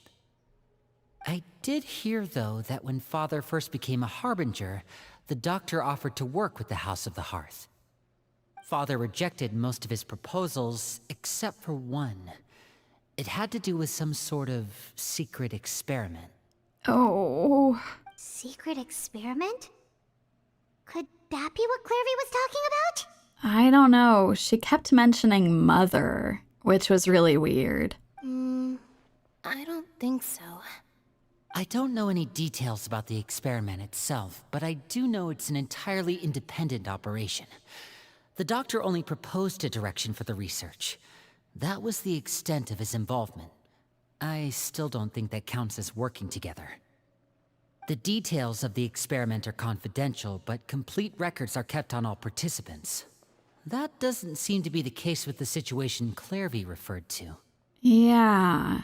I know you don't agree with some of the Fatui's methods, and I'm not asking you to. But I am asking you to trust us on this. The House of the Hearth has its own principles. There are certain lines we're not willing to cross. Alright, that's good to hear at least. Clairvy seems to think the Knave and the Doctor worked together to do something horrible. If that turned out to be true, Paimon doesn't know how he would even face you guys. Yeah. It's just that it doesn't seem like Clairvy is lying either. The easiest thing to do would be just ask the Knave directly, but Paimon doesn't think she'd tell us. Yeah, definitely not. Let's focus on the plan for now. Father didn't come back last night. She's probably still near the shore. We'll be counting on you to distract her. Lynette, you're with me. Fremine, you know what to do. Be on your guard, everyone. Alrighty, let's do this thing. All right, let's get to it.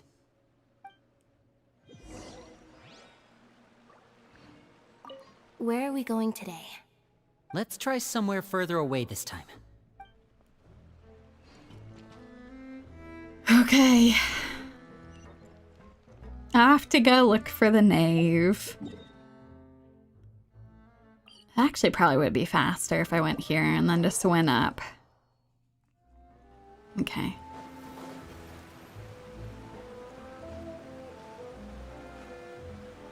Let's go.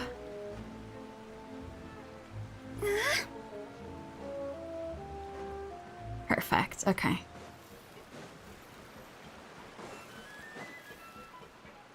Ugh. It is so pretty here. Okay, hold on. Let's make sure I got a little bit of stamina. Alright, let's go.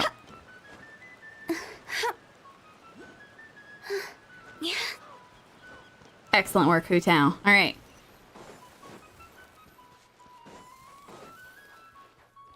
God, I really would love to just get rid of the Doctor. That would be great, I think. Oh. Ah, it's you two again. I must say, you look a bit pale. Did you have trouble sleeping last night? Well, you know, it happens to the best of us. A little.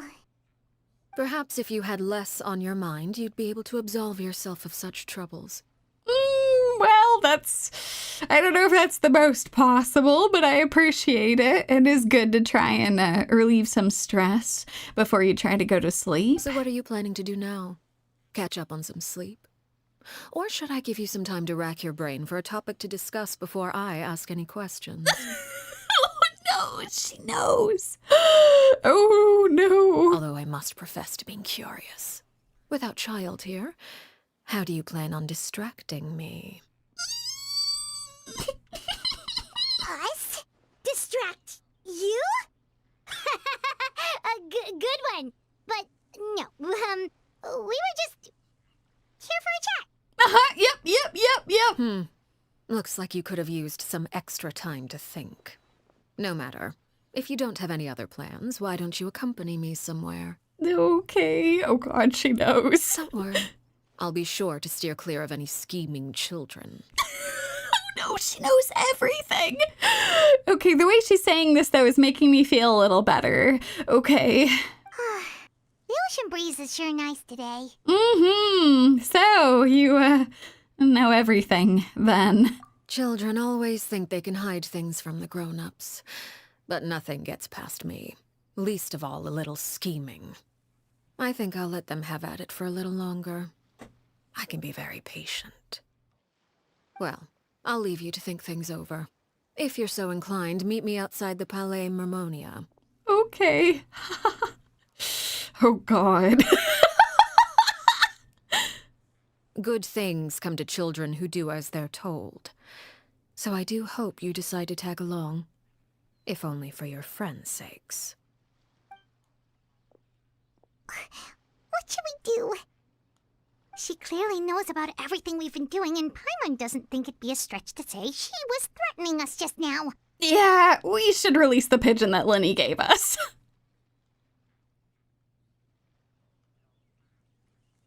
Oh, good idea. Hopefully he sees it in time. Well, we should probably head to the Palais Mermonia. Paimon doesn't want to find out what happens if we don't show up. Based on what the Knave was saying just now, it sure didn't seem like it'd be anything good. Yeah, we really don't have any other options. Guess all we can do is take one step at a time. Okay, then we probably shouldn't keep her waiting. It seems like Lyney and the others are on thin ice, so let's do our best to not get them in any more trouble. Sounds good.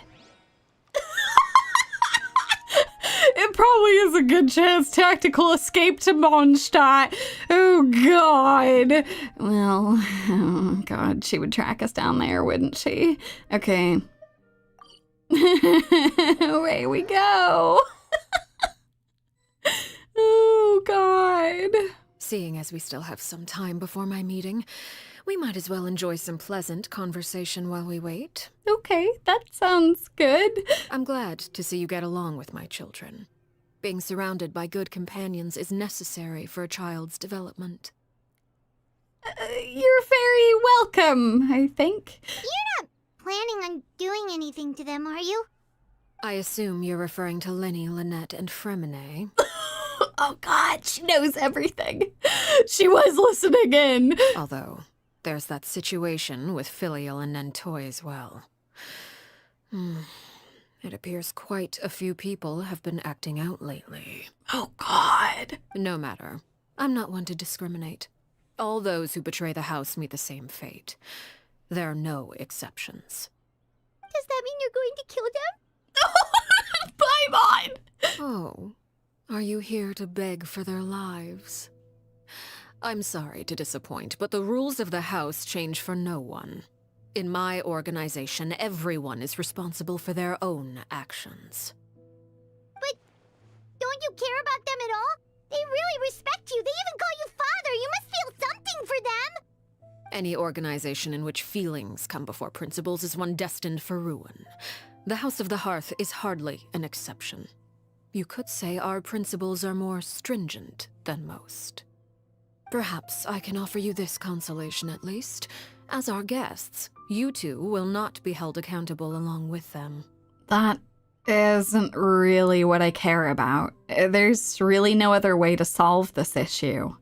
I would imagine Lyney, Lynette, and Fremine will be able to keep their lives. That's good, but what about the others? As for Filion and Toy and the others, I'm afraid there's little I can do. They can try to escape, but once you know our secrets, there's no getting out alive. Surely there's some other way to resolve this, though. But that's awful. I agree, Paimon. Ah, you seem concerned. Out of consideration for my guests, I suppose I could turn a blind eye for a little longer. If Lyney and the others manage to dispose of Clairvy in the meantime, all evidence of their wrongdoing will be lost. In that case, I could hardly punish them for something I couldn't prove. Oh, God. If their efforts are unsuccessful, on the other hand, all will be held accountable. And the punishment will be severe. We'll hold you to it. Of course. Oh, and here, I believe this belongs to you. Do try and keep better track of it next time. God, she's terrifying! Ah! Oh my God, you're right, she does. She knows her name. How much does she not know? It takes a considerable amount of time to train a bird like this. It would be such a pity if you were to lose it. Permanently. Yep, no, I'll take that bird back right now. Thank you. Wait, where did you get that? Shh, Paimon, just take the bird quietly. Well, I'm afraid that's all the time we have to chat. Now, for the matter at hand. I asked you to meet me here because I have business at the Palais Mermonia. It has nothing to do with you, but I think it would be prudent for you to stick by my side for the time being. There will always be time later to run off and tell Lyney what you've learned. Well, time to go. Looks like we wrapped things up just in time. Oh God, she's terrifying. Oh God.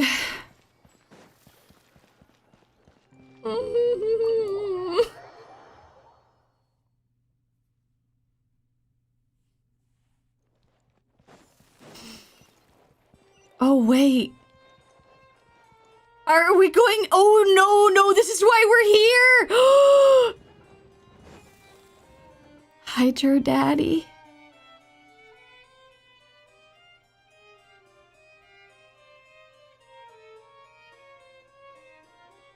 It's been a while, God. Monsieur Neuvillette. I must say, I wasn't expecting my meeting request to be approved quite so quickly. The Palais Mermonia operates with an efficiency worthy of admiration. It is only right that an esteemed diplomat such as yourself should be afforded the proper level of respect. I'm very relieved to hear your voice and to see you, my man. Although, if I may speak plainly, I must confess that I did not anticipate we would have the occasion to meet again after presenting you with the Gnosis. I see you've brought the Traveler and Paimon with you as well. If I may inquire as to the purpose of your visit. I'll be departing Fontaine shortly. There is, however, an outstanding matter that I would like to see resolved before I go. It requires a rather lengthy explanation, I'm afraid. So I took the liberty of explaining everything in this proposal. Please review it at your leisure, Monsieur Neuvillette.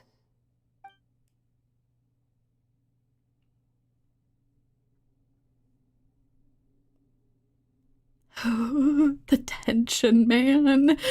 Oh,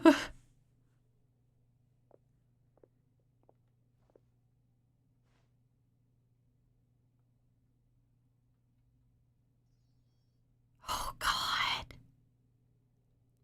Oh, God. It's so quiet. Paimon, say something. I understand your request. However, at the risk of causing offense, I must admit that I fail to see why you would wish for such a thing.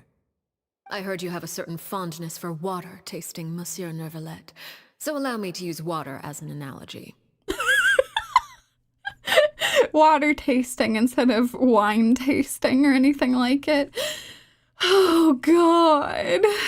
A family is like a large body of water with countless rivers flowing in and out. As someone who watches over this system, I would hope that each river that flows from the source will eventually reach the ocean. Of course, objectively speaking, I know this is impossible. Most of the rivers will dry up along the way, disappearing into the ground and leaving nothing but a barren riverbed behind. Not all rivers are destined to reach the ocean, but I would not see their existence rendered meaningless. I believe the water that flows within them is simply meant for a different destination, like a field in need of irrigation. Or perhaps the glass of a certain water-tasting enthusiast.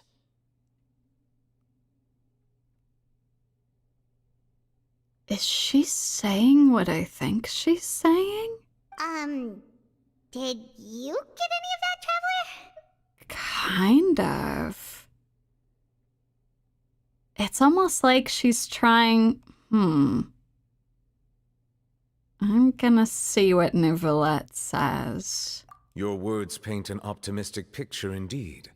Allow me to remind you, however, few among us are willing to sip from a glass filled with tainted water. She seems to be proposing some kind of partnership with Fontaine. I'm curious if it's a partnership for their current members or members who are not part of their organization anymore. It may have been tainted at one point in time, but not to worry. I'll make sure it's strained of all impurities and returned to its cleanest form. I seem to recall there being a transactional aspect to your proposal. Perhaps you could expound on that? If you accept my proposal, Monsieur Neuvillette, I will gradually withdraw my forces from Fontaine. Oh. And, unless absolutely necessary, I will no longer carry out any special missions within Fontaine. Interesting. This is a pretty big proposal, if that's the case. I presume I can take your words to mean that, in the future, cases similar to the Tartuffe assassination will cease to cross my desk? Oh, God! Tartuffe? Ah, that thief who embezzled funds from all those charities, you mean? My deepest condolences to his family, but without any evidence, I cannot imagine how the House of the Hearth might have been involved in his passing. Oh, shit! They definitely super weren't involved in the assassination of a thief who embezzled funds from charities. Oh. Yeah, I'm guessing, based on the way that she's phrasing this agreement, it does seem to be a House of Hearth-specific agreement. This isn't necessarily like an agreement with the rest of the Fatui. It would just be between her and Fontaine. Of course, if you accept my proposal, Monsieur Neuvillette, I'm sure certain measures could be taken to reduce the frequency of such troubles. You choose your words carefully indeed. In that case, I am inclined to accept your proposal. My thanks for your generosity, Monsieur Neuvillette. Well, with that settled, we should be going now. I took the liberty of bringing along 2 bottles of spring water from Snezhnaya for you to enjoy. I do hope I get the chance to hear your impressions. Perhaps at our next meeting, yes?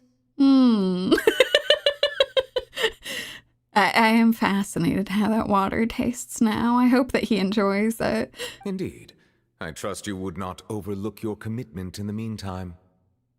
All right, Traveler Paimon. Time to go. Okay. What are you up to, Knave?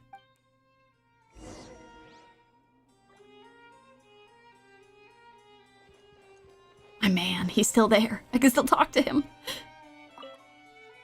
I believe I've told you before that my emotions easily resonate with those of others. Yet in the few meetings I've had with that Harbinger, I haven't been able to sense any aspect of her emotional state. Her mind is like a still body of water. Who knows what darkness lies in its depths, and the lack of ripples on the surface gives nothing away. It's unclear whether this is her natural state of being, or whether it's an incredible strength of will that gives her the ability to master her emotions.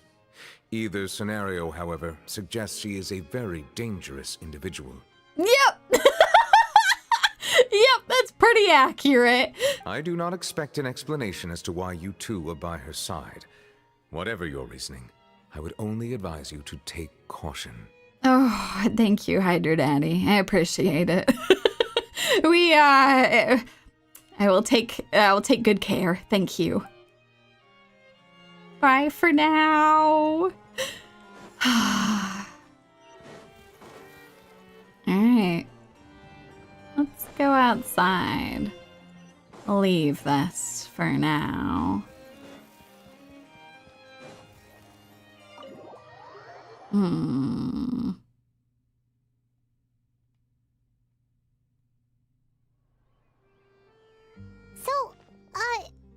what exactly were you talking about back there? Paimon only heard you mention some rivers, a large body of water, and then some kind of irrigation scheme. Yes, all very metaphorical. You really want to know? I would imagine there might be more pressing concerns at the moment. Mm. Lyney, Paimon really hopes everything's going okay. Yeah. I don't know, I keep thinking a lot about what she said, where she likes it when people misunderstand her. I feel like she's projecting a very particular image. What's actually going on underneath is a question, I don't recognize though. that look. You've got your thinking cap on, don't you, Traveler? Indeed! The Knave may seem relaxed, but she didn't seem to be joking earlier when she said those who betray the organization must pay with their lives. I think she's serious about punishing those kids. How should we stop her? No, there's something else we should figure out first. While we were talking in front of the Palais Mermonia, she mentioned Clairvy's name. Does that mean she knew where Clairvy was the entire time? Maybe she even anticipated how Lyney and the others were going to act.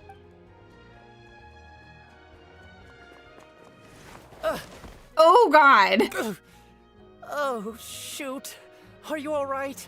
Yes? Oh, jeez. I'm so sorry. I was so focused on selling these papers, I wasn't looking where I was going.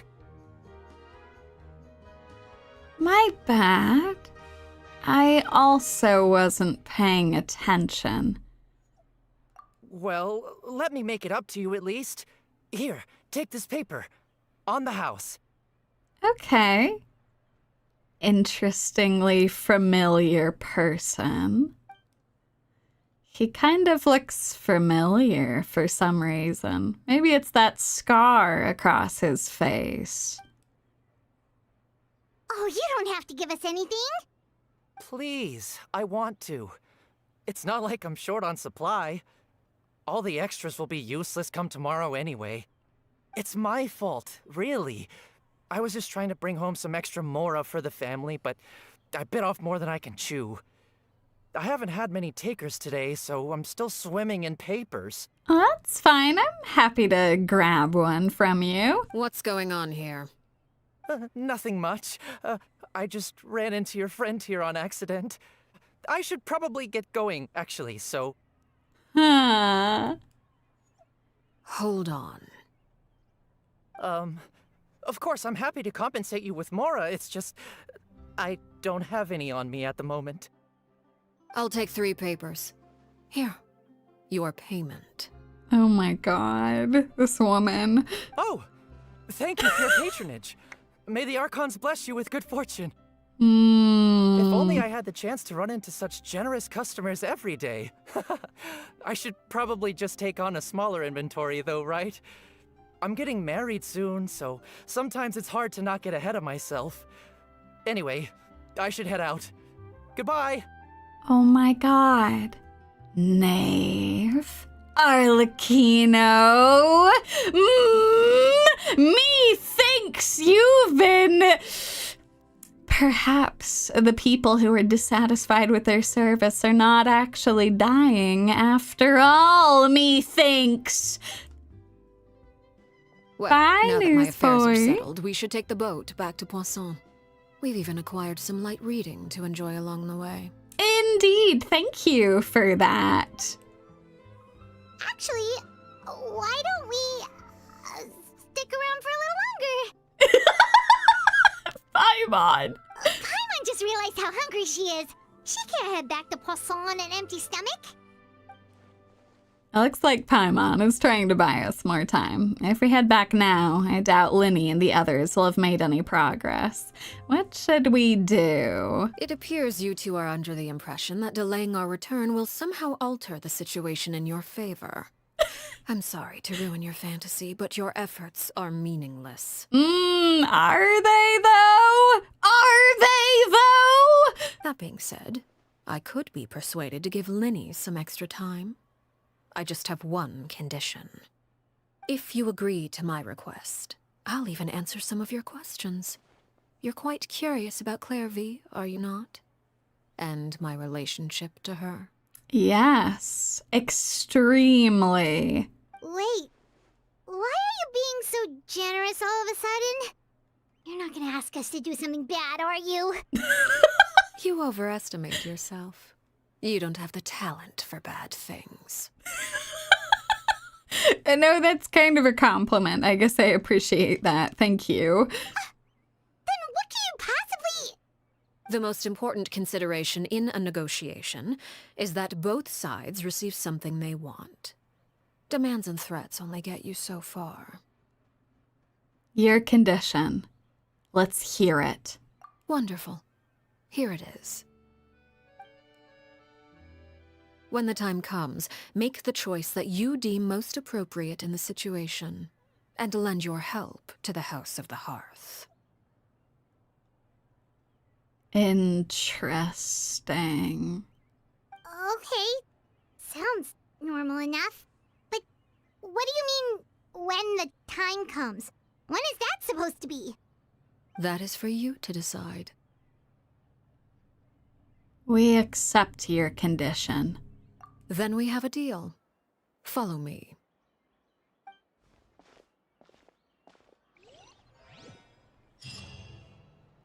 Interesting. The plot thickens! Okay. Let's go get some food, y'all. Away we go. Oh, all the way over here. What would be the fastest way to get here? Probably here is probably what I want. Okay. The condition when my banner arrives, you must spend all of your primogems. Oh, God. Go! I've heard she's pretty fun to play. Like, even when I didn't have time to play this, I saw lots of people talking about her. I'm very fascinated. I feel like we have most of the pieces of the puzzle here.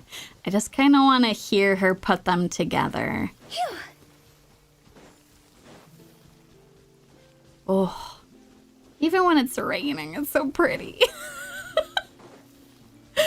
Oh, God. Huh? Oh, Fontaine. We're going to have to come back and visit here and Sumeru. God damn.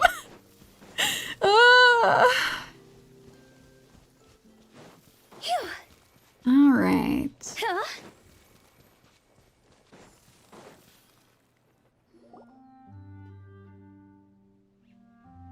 What is this place? Yeah. Somewhere long forgotten by everyone. It used to be a grand building. Now it's nothing more than a pile of rubble. No one comes here anymore, nor does anyone care about what once happened here.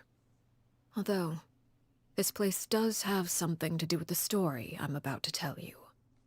I'm listening. It was before I became a Harbinger, and before Lyney and the others joined the House of the Hearth. Due to certain events, I first killed Clairvy and then her mother. And this is where it all happened. Oh my God. You were the one that killed Clairvy? Why? Patience now. Allow me to explain Clairvy's side of the story first.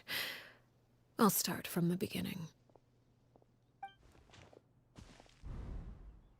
Clairvy was 6 years old when she was brought by her mother, Crucibina, to live in the House of the Hearth. From the outside, it seemed like a fairy tale. A thriving family made up of kind adults and friendly children. Crucibina was the Knave at that time, and the House of the Hearth was under her control. She was Clairvy's mother by blood, but she was also the mother to all the children in the house. That's what I suspected. I didn't realize that she was actually her blood relative, though. So this was the Knave before Arlecchino. Clairvy was happy here, for a time. But she quickly realized that being part of this family wasn't a fairy tale at all. It was a kind of purgatory. Purgatory? Exactly. The House of the Hearth takes in war orphans from all over Tevat. But as for how to raise them, that depends entirely on the person in charge. Crucibina came up with a novel idea. She would teach the children to fight, force them to duel each other, and then crown as the king of the house the child who proved themselves most worthy of inheriting her title. Dear God. It's difficult to estimate the number of children who died or were maimed in the process. There's little I can say about the ones who died. The ones that emerged with permanent injuries, on the other hand, well, they still served a purpose. They would be handed over to the doctor to be experimented on, or sent away on dangerous missions. Nothing more than tools to be used and then discarded. Oh, that's awful. So those were the experiments Clairvy was talking about. But what actually happened to her? You said that Clairvy was Crucibina's daughter, so if Clairvy tried to convince her to stop what she was doing, Crucibina probably would have listened, right? I don't think it's that simple, Paimon. Despite being Clairvy's mother, Crucibina cared little for her daughter.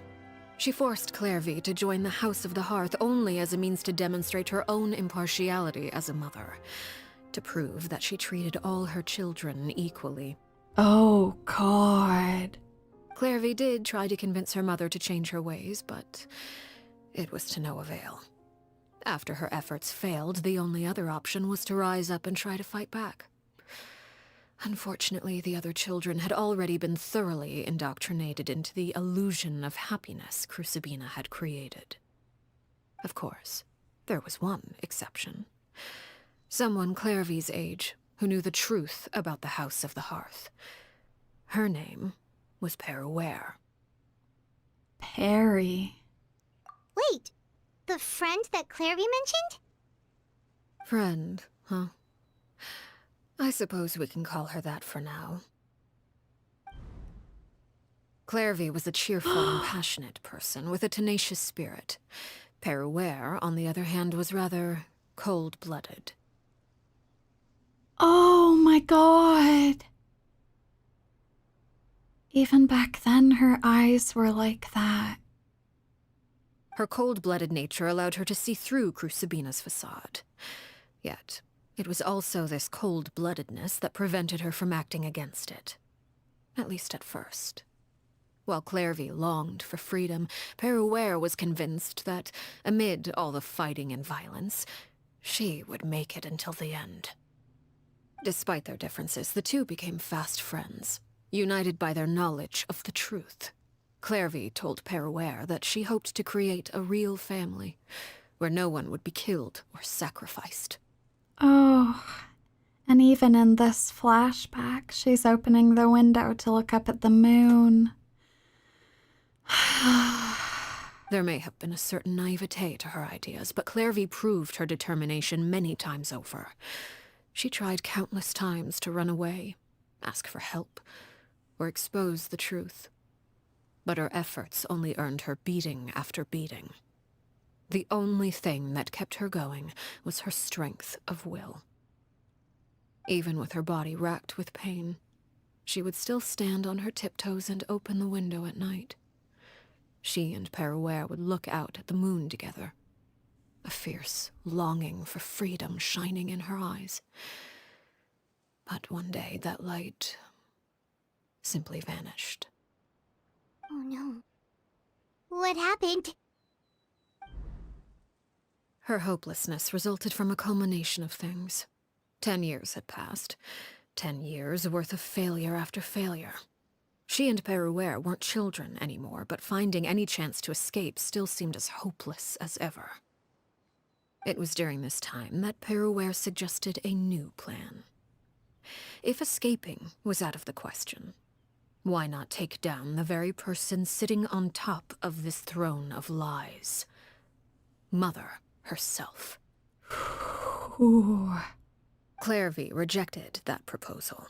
She claimed that, as a famous Harbinger, Crucibina possessed an unimaginable amount of power. Trying to kill her would have an incredibly low chance of success. Clairvy never gave another reason, but Perouer could see it written all over her face. Clairvy still thought of Crucibina as her mother. Killing her own flesh and blood was a line she couldn't bring herself to cross. Ugh. That's awful. Even after all the pain and suffering. Oh, Clairvy. If she couldn't escape and fight back, then only one option remained. Death. Precisely. Death was the only way that she felt she could be free. Oh, this is awful.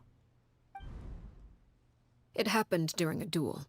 When she arrived at the dueling ring that day, her partner turned out to be none other than Perouer, the very person that had stood by her side all those years. It was a fierce battle, but ultimately, Clairvy decided to let Perouer end her life. From that moment on, Perouer's journey was one written in flames. When the rain finally came and washed it all away, there she stood, the sole victor in Mother's endless game of slaughter. A trail of corpses strewn across her path to success. It was the very result she had predicted 10 years prior. Even then, she believed she would make it until the end. She wasn't surprised by the fact that she emerged as Mother's undisputed heir. Rather, her success left her with an inexplicable sense of restlessness. She was unsettled, and there was only one thing that could quell that sensation. Perhaps you two would like to take a guess as to what it was? Killing the person at the very top. Crucibina, you mean? But... Correct. This is the place where Perouer killed her best friend. A mere year later, this is also the place where she fought tooth and nail to kill the mother they shared. Good God. The moment she acted, any conception of what was right or wrong ceased to matter. It's one of the principles of the house. Only those who survive get to write the rules. Perouer won the battle, and became a Harbinger herself, after which Her Majesty, the Tsaritsa, bestowed upon her a new name. Arlecchino.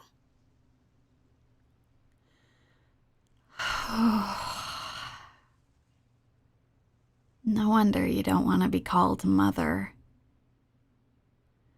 Oh, God. So the Perry Clairvy was talking about...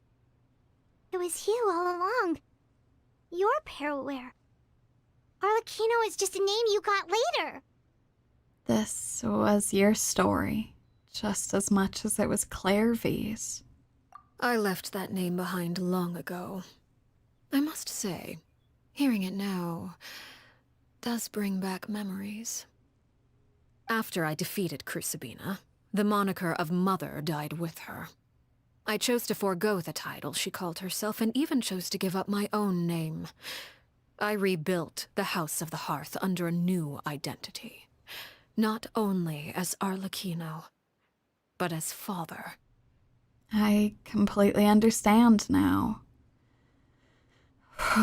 You so thoroughly wanted to remake the House of the Hearth after that horrible, horrible place that had been. And that is where the story ends. Any more questions? The Clairvy that we met, who is she? exactly. Yeah. Based on what you just told us, Clairvy wasn't a little kid when she was killed. So the Clairvy we met... Was she really a spirit at all? I suppose you could call her an illusion born of flame. Her existence is like ashes to a fire. Something left over in the wake of blaze and ruin. You see, a certain power runs through my veins. It's not unlike a curse. My flames leave behind shadows of anything they consume. Oh. Of course, the chances of those shadows morphing into a sentient entity are exceedingly slim. Clairvy is a very special case. Clairvy died when she was 16 years old, but what emerged from the flames was her 6-year-old self. Her appearance wasn't the only thing affected. Most of her memories were lost to the blaze as well. Memory is a mysterious thing indeed. Losing a portion of your memories will alter your sense of self. Lose 10 years' worth, however, and it would be like living in the past. Like returning to a version of yourself that never grew up. Is that why you've been looking for her? No wonder Paimon got such a weird feeling when we were talking to her. Yeah. Perhaps I should put it this way. Clairvy is someone trapped in time. It may seem like she exists with us in the present, but she truly lives in the confines of her own past. So if all of that is true, then you must have known about Clairvy for a long time. Indeed. She's a rather volatile and unstable entity. Sometimes she would look after the children. She's even saved some of their lives. Yeah, we heard about that. But other times, she would hide from me and become obsessed with revealing the truth about the house to anyone who will listen. Oh, God. But it's a truth from the house before you were in charge. A truth that you tried to overwrite. Shadows don't have the capacity to learn or grow. Any new information they encounter is quickly forgotten over time. So she still thinks she's in the old House of the Hearth. Oh. Your attempts to expose Clairvy to sunlight. They failed, yes? The reason is actually quite simple. In Clairvy's mind, the house is impossible to escape, and it is this very perception that traps her there. But no matter. All I have to do is kill her again, and all will be resolved. I don't anticipate so much as a single speck of ash will be left behind this time. Perry, I think there might be another way to resolve this. She kept talking about wanting to see an aurora with you. You don't think we could resolve this that way? Maybe it doesn't have to end in you having to kill her again. Wait! Yeah. I can understand why you might want her gun, but isn't there another way? So what if she's trapped in her 6-year-old self? She's still your friend! At least talk to her first! I agree, Paimon. At least hear what she has to say. It's too late for that. She broke the rules, and now she must be punished. That goes for Filial and Nantoy as well. She's had quite the effect on them. I hope you understand the difference between Crucibina and myself lies in our formulation of the rules, not our policy for enforcing them. Upholding the rules without question is a trait we both share, because that is how a household should be run. How true is that? How true is that, really? I really want to follow you to see how you handle this. I have a suspicion that you're very much not like Crucibina.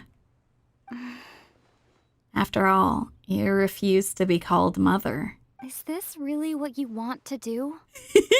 Let's go! Indeed! Whatever could you mean? Don't you want to say a proper goodbye at least? Whether as a killer or as a father, there are two things that must be avoided at all costs: anger and sorrow. Anger makes you impulsive. Sorrow causes you to waver. Well, it appears it's about time to proceed. Before we arrived, I told some of my well-behaved children to bring our troublemakers here by nightfall. I do believe I've kept my end of the deal. I gave your friends quite a bit more time. As for what happens now, we'll just have to wait and see.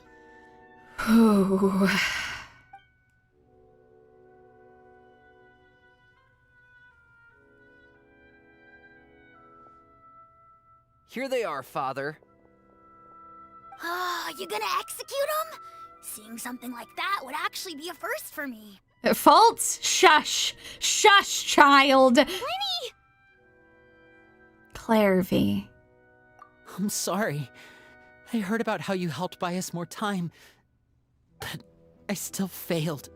I couldn't find a way to fulfill her wish. Huh? Are you... Perry? Oh. Indeed, it's been a while, Clarevy. Perry! Shh. Stay right there. I'm sorry to postpone our reunion, but first I believe certain scores need settling.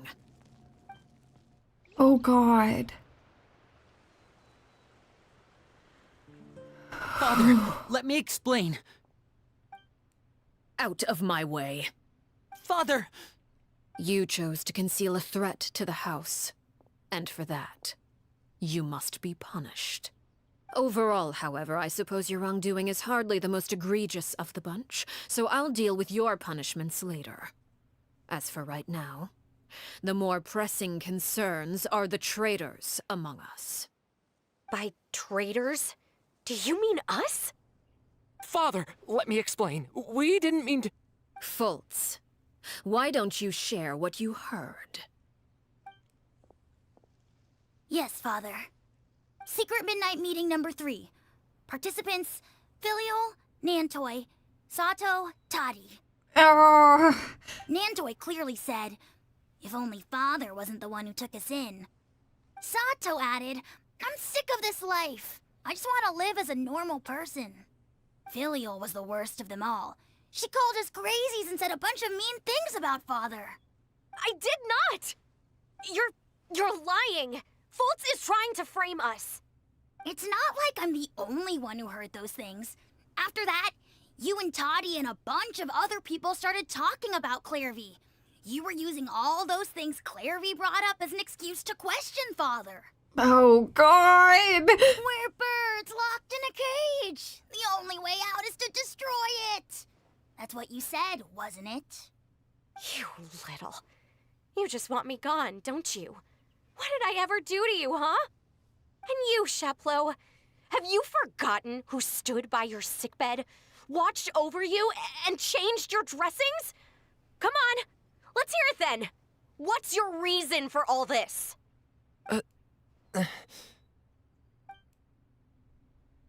You're wrong, Filial.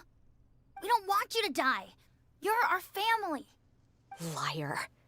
You wouldn't be doing this if that were the case. So why? Why have you backed us into a corner? We all live in the House of the Hearth. You know the type of work we do, Filial. A single betrayal can cost dozens of us our lives. It's not like it's never happened before.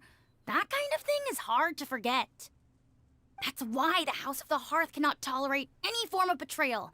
Ever since we came to Poisson, you've had 7 secret meetings. A lot of the things you talked about really crossed the line. Oh, God!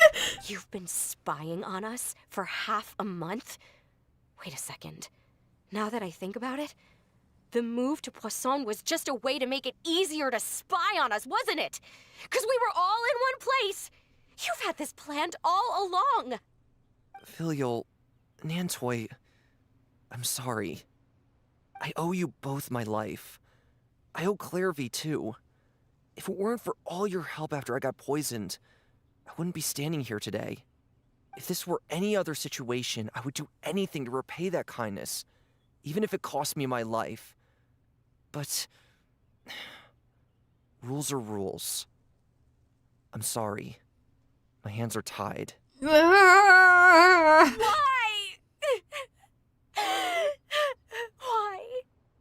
That's enough, Filial.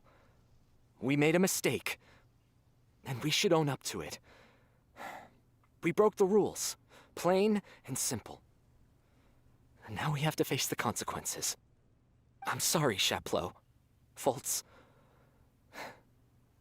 I'm sorry, Father. We accept our punishment. Oh. Chaplot, according to the rules of the House of the Hearth, how should these traitors be punished? All those who betray the house pay with their lives. And so it shall be.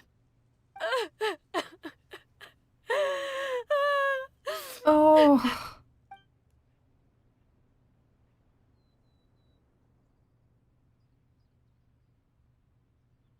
Father, please wait! Oh, Lyney. Something you want to say, Lyney? Please reconsider, Father. What Filial and the others did, does it really count as betrayal? We all come from broken families. From the very first day we joined the House of the Hearth, we wanted nothing more than to make it a real home. But the truth is, none of us know what a real home should look like. I'm not saying I have all the answers. All I know is this.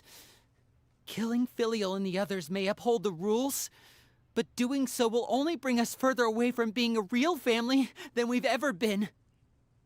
So please, Father, please reconsider. I agree with Lyney. Oh, Lynette! Father, please. Oh, God. Lyney, you... Oh. I also agree with Lyney. Chaplot! An order once given cannot be rescinded. Ooh. However, given the extent of your determination, I suppose we shall have to go about this a different way. Draw your weapons and face me. Oh, dear God. Our weapons? Father, are you referring to a duel? Precisely. The rules of the house will not be altered. Traitors must be punished. However, resolving disputes with a duel is also one of our rules, one that also applies to me. Demonstrate a sufficient showing of strength, and I shall offer a concession. Oh, dear God. Oh, no, it is the child way. Ah! Wait. Beat Father in a duel? Impossible. Father is way too strong, even for Lyney.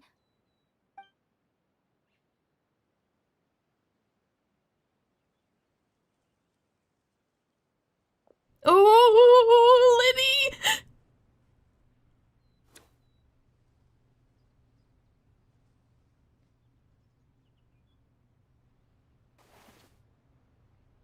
Oh, dear God. Oh, dear God. Did you hear that, Traveler? Yeah, Paimon. Lyney and the others have to duel the Knave. What should we do? Can they really win something like that? If they lose, those people from the house are really going to be executed. Hey, are you listening? Is executing them really what she wants? She's putting on this facade, but I feel like she isn't going to execute them. It's a feeling that I have. Don't you want to say a proper goodbye at least? Anger makes you impulsive. Sorrow causes you to waver. Back then, she never actually answered my question. But that makes the answer pretty obvious, doesn't it? Oh, looking at that expression on her face, she seems really serious about this. Guess that means there's no chance she's throwing the duel on purpose, huh? There's no way the Knave will lose on purpose. Although... When guests are around, families are often on their best behavior. And any disputes are less likely to escalate. When the time comes, make the choice that you deem most appropriate in the situation, and lend your help to the House of the Hearth. Oh, shit. What's wrong, Traveler? Hey, where are you going? We got some shit to do, Paimon! Traveler? I'd like to see for myself what the fourth of the Fatui Harbingers can do. You're asking to join the duel against the Knave? Yeah, Paimon. If that's okay. I'll allow it. We do have a ready-made dueling ring at our disposal, after all. All I would advise is this. Keep a firm grasp on your weapon, and give it your all. Any less, and you may just lose your life. Oh, boy! Oh, dear God. Okay. Time to roll. Glaze over. Born of ice and frost. Is it my turn now? Oh, God, she's in the sky. Hello! Go! And voila! Is it my turn now? Come on, come on, come on.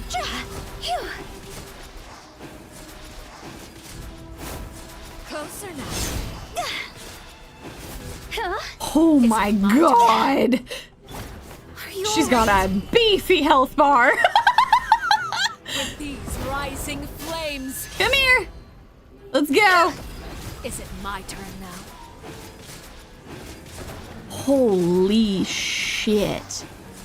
With Actually, the yeah, fall can of I? Darkness, Order destruction guide you. shall rise. Get in gear. Ooh. Bond of Life will absorb healing effects that a character receives. This will prevent them from recovering HP. After this character is healed for an amount equal to the Bond of Life, the bond can then be cleared. Oh, no. Okay. When a character is granted another Bond of Life, the healing required to clear the Bond of Life will also stack. Normally, this effect will stack up to 200% of the character's max HP. Bond of Life has a very long duration, if not actively canceled or removed by a Statue of the Seven. So I'm going to want to heal here, is what this is telling me. Okay. Okay. Have a taste of purgatory. Okay, hold on. Come here. Come down. Faster. Okay, faster. There we go. Got rid of it. Okay.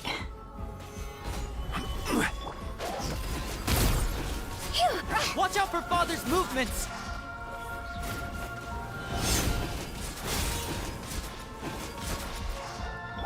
Okay, let's get another one of these going. The countdown has begun. Sacred name. Fortune preserver. Tangled over here. Good, good, good. Oh God, I need to get out of this. Okay. With these rising flames. Okay, good. Got rid of it. Okay, let's go. Let's do this. Look out! Okay, we're all right. We're doing okay. Oh, get off of that. Oh, jeez. Okay, how are we doing? Doing okay. No one's been tagged. Proven to be a worthy opponent after all. Is it my turn now? Come on. Okay, I gotta do Father's this. even stronger than I expected. Ooh, let's go. Oh my God.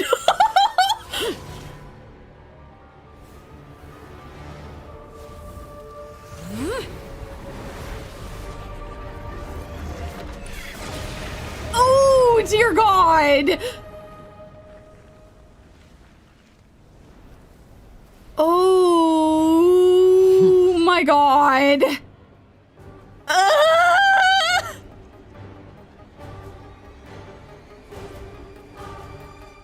grief, I didn't realize I was signing up for a boss battle! Stabilize. Okay, I gotta get rid of that. Nice. There we go, okay. Oh, she just got all her health back, god damn it.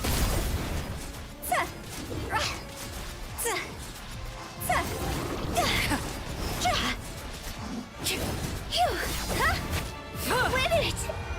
Oh god, okay. Gather! Go. Let's see how strong the resolve truly is. Now's our chance! Oh my god. Come here, come back. Oh my god. The sun and moon have set, and the moon remains. Run, Chi-Chi! Ooh!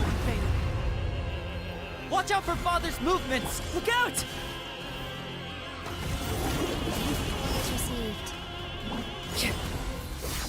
Good, okay. Okay, let's go. Rolling, rolling, rolling. Now's our chance! Over here! Okay, we almost got her. Come here, come back. Time to go! Wait! I wasn't even doing damage at the end. Oh my god! Oh! Oh dear god!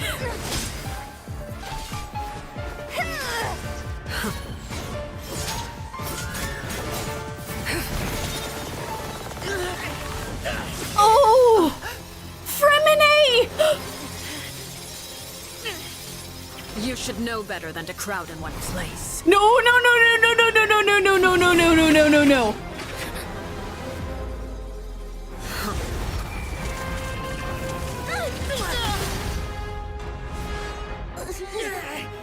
Oh god! No! Oh! I'm sorry, Father! Oh!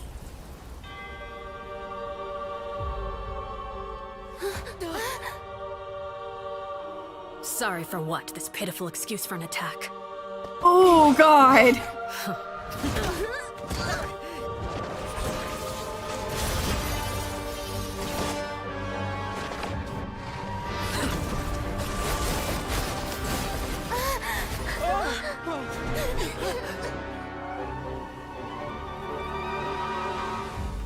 Dear God, she's terrifying.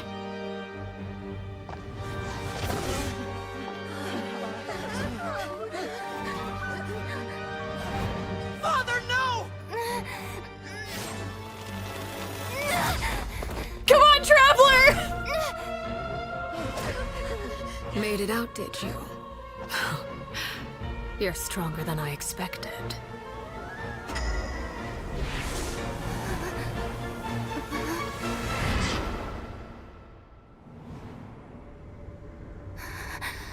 Oh! I can't move.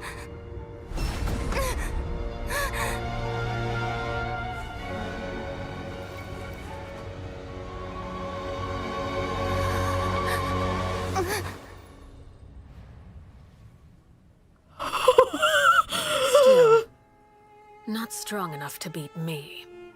Dear God. Chills over my entire body. Oh my God.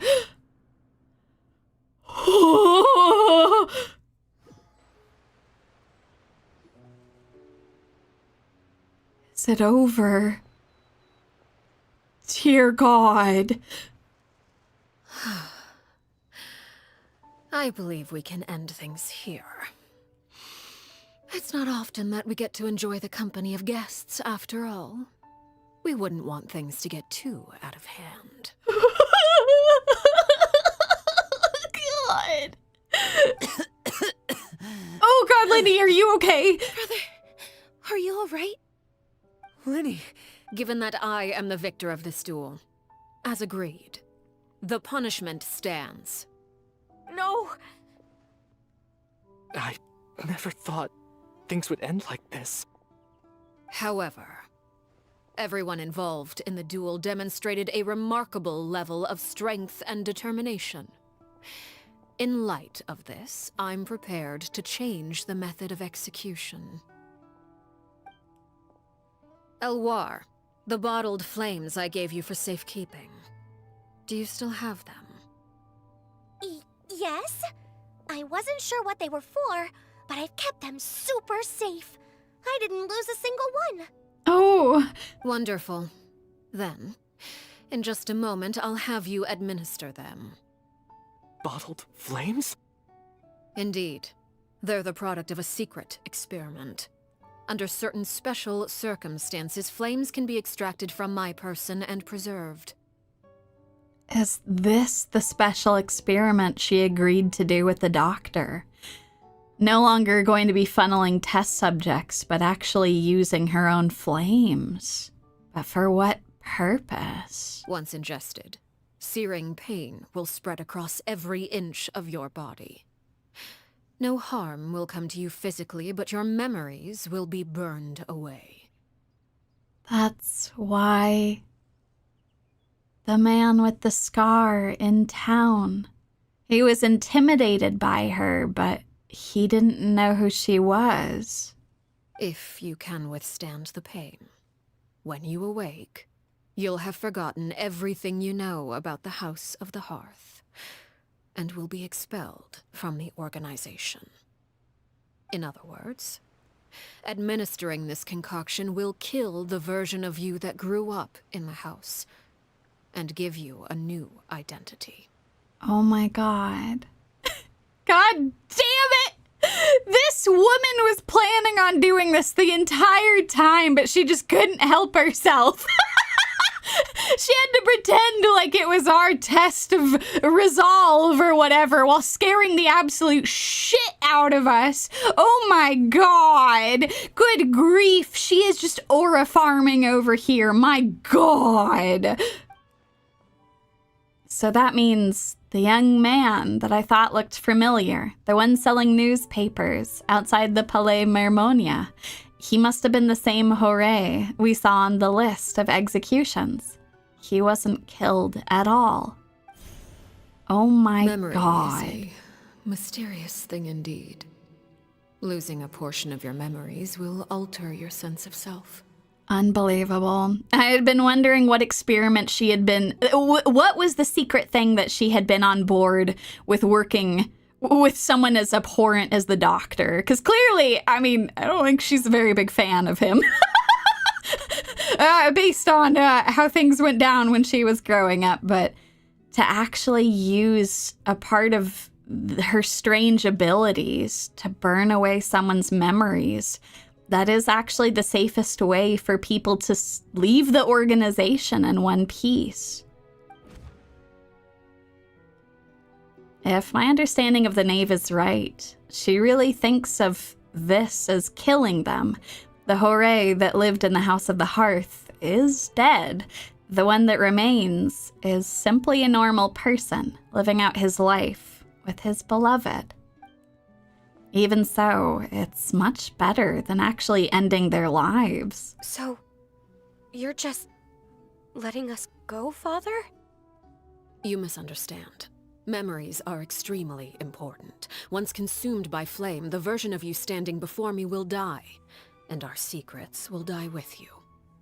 So no, I don't intend to just let you go, because the person who survives will be nothing but a stranger. Even so, I won't have to live in fear anymore. Oh. I'm sorry, Father. I'm sorry I let you down. But I really... Don't cry, Filial. You haven't left the house yet, so there are still rules to be followed, yes? Remember what I taught you. Anger makes you impulsive, sorrow causes you to waver. Don't let yourself be controlled by your emotions. Of course. I'll remember. Wow. Oh my god. Dry your tears, and go pursue the life you really want. Yes, Father. Chapleau, Fultz, Elwar. Take them back to Poisson. And bring Lyney and the others as well. I prepared 3 extra vials of bottled flames. As for whether to take them, the choice is yours. Oh. Goodbye, children. The next time we meet, I will no longer be your father. Thank you for all you've done for the house. I hope you have bright futures ahead of you.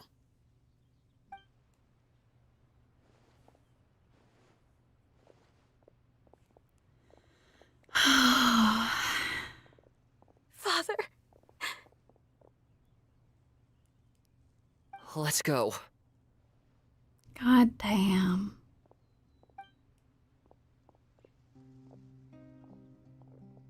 Here, grab my arm, Lyney. I'll help you walk back. Faults.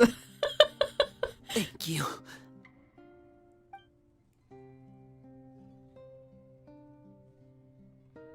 Claire. Yeah.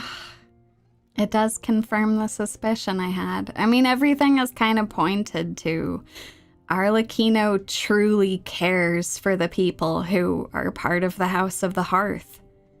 She doesn't want it to be anything like how it was in the past. Oh.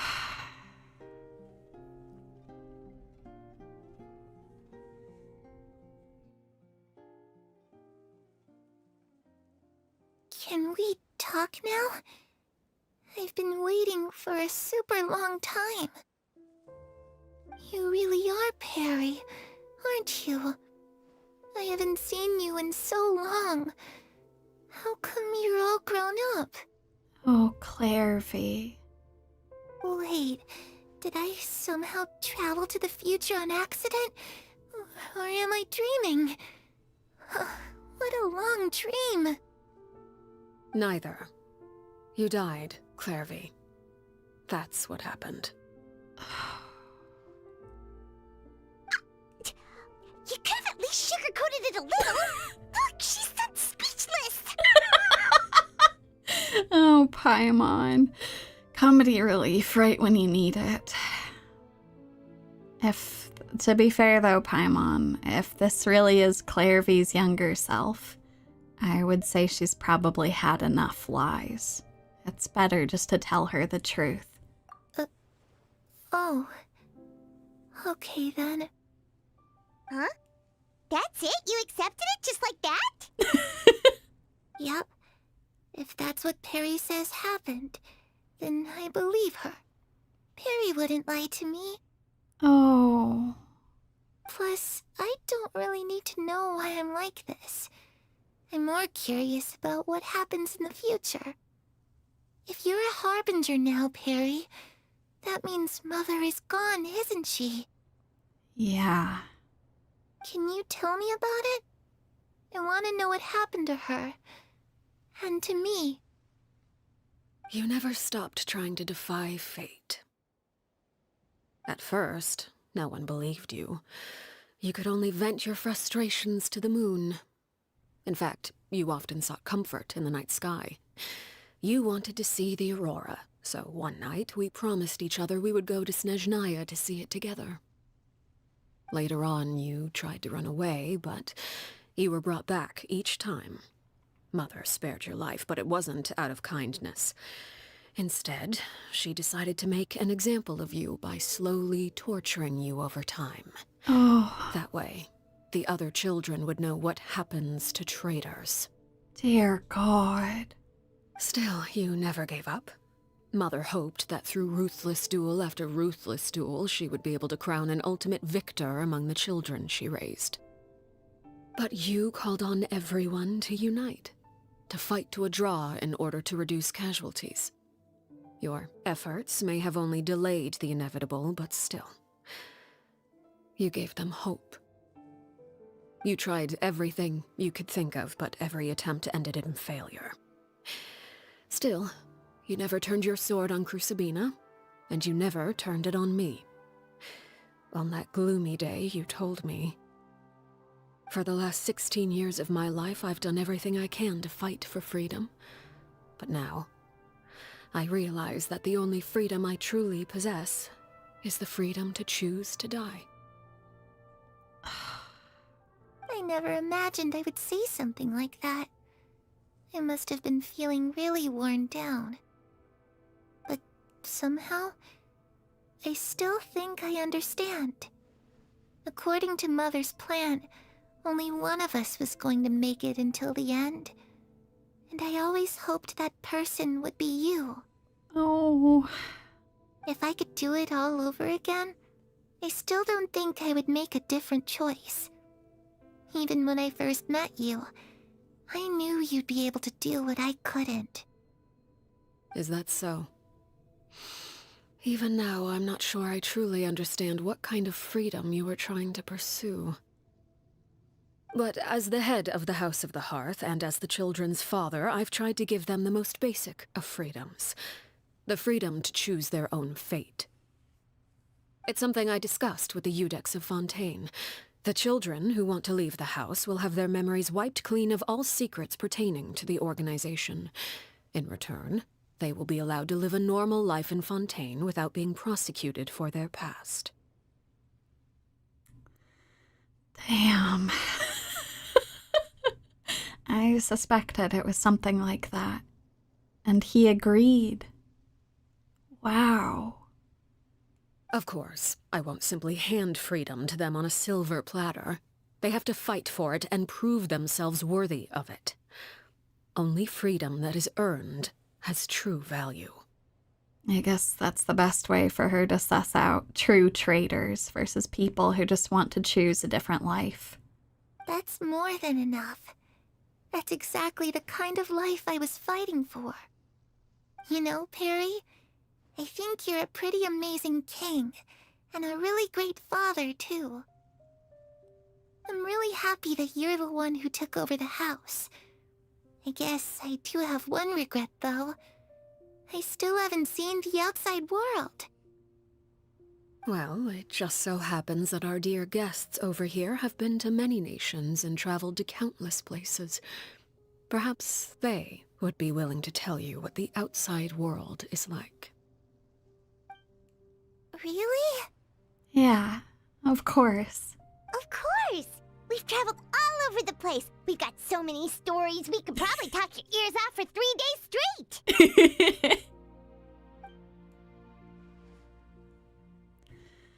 Oh, God. I do want to tell her everything. I guess... Let's talk about the land of Animo, the nation of freedom. You know, I used to dream of being a bard. Playing the lute while singing into the winds of freedom. Even if there was no one there to listen, I would have continued to sing no matter what.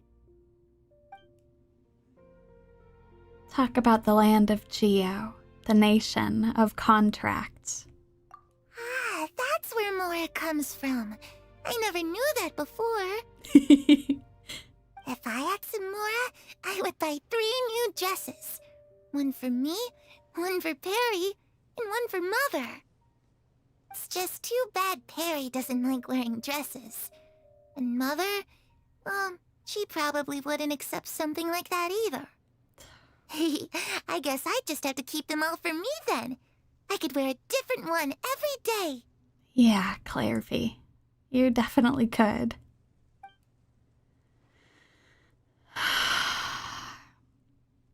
Talk about the land of Electro, nation of eternity.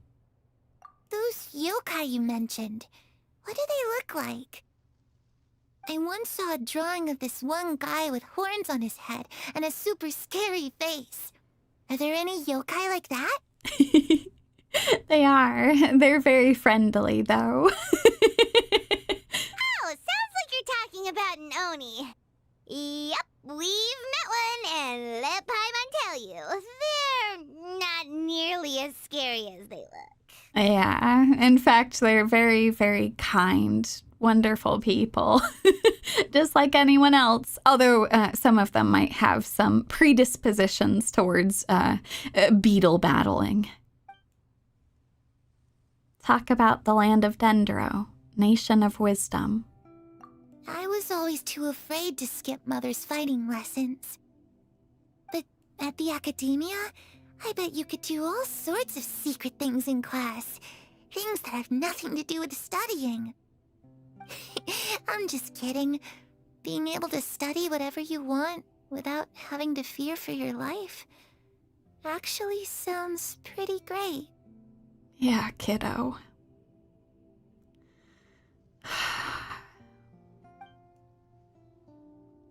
You tell Claire V all about the various nations you've visited.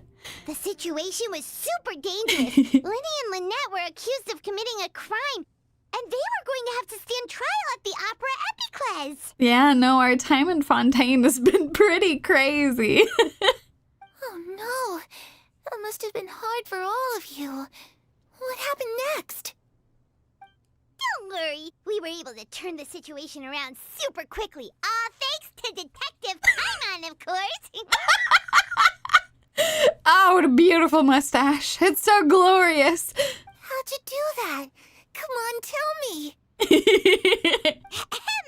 Okay, so it was like this. After the failed magic show, we rushed to the scene and... Claire V is listening really intently to Paimon's story about our time in Fontaine. She seems really happy, like all her troubles have been forgotten.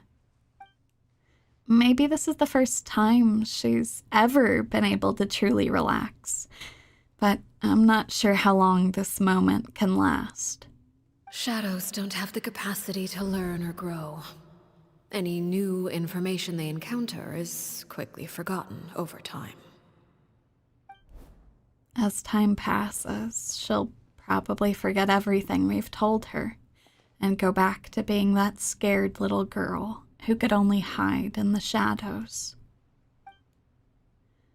I was so busy thinking, I almost didn't notice. The sun has risen.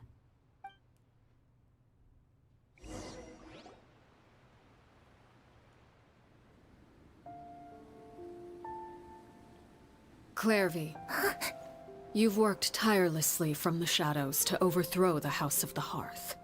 Now, by my authority as the Knave, I shall announce how this matter ends. You are hereby expelled from the House of the Hearth. You are no longer tied to this place, nor are you bound by its rules. Oh! You're saying that I can finally leave? Oh! I get to experience the outside world as well? Oh, I almost forgot. There's no getting older for me. Still, seeing who you grew up to be makes me really happy, Parallare. Take care of yourself. Goodbye. May we meet again someday.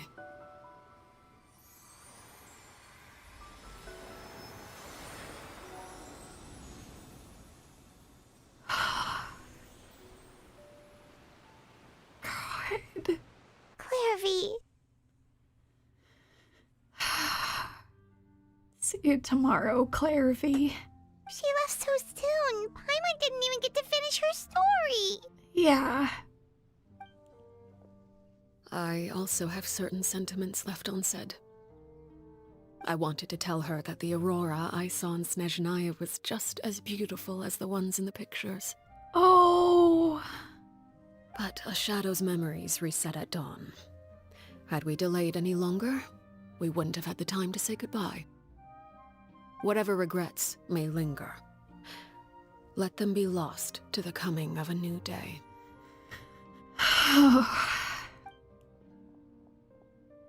Father? Oh, Lyney. It's Lyney! Hey, Lyney!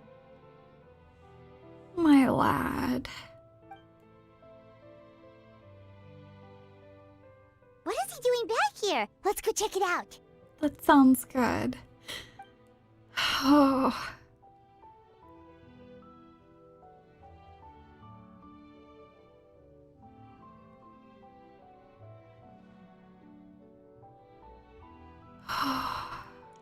Father, the bottled flames have been administered. Filio and the others have left the house. But you're still here, Lyney. And you? What have you decided? Thank you for giving us that choice, Father. But we never wanted to leave the house. It's the only home we've ever known. Lynette and Fremine feel the same way. They're recuperating back at the Hotel Bouffe d'été. But I decided to come back and tell you where we stood. I'm sure you're well aware of the expectations I have for you. I want you to follow in my footsteps and become the next king of the house. Oh. Yet you seem to have different ideas. I must admit, I'm rather surprised by your decision to stay. There's nothing wrong with choosing to live a quiet life. Leading this organization is a heavy responsibility, one not so easily carried by someone forced onto the throne. I just never understood what you saw in me. What made you believe I was deserving of that throne? You're brave, talented, and, most importantly, you cherish your family. Exactly. Whenever the time comes, you would be a worthy successor. You would do anything to protect them, even if it costs you your life.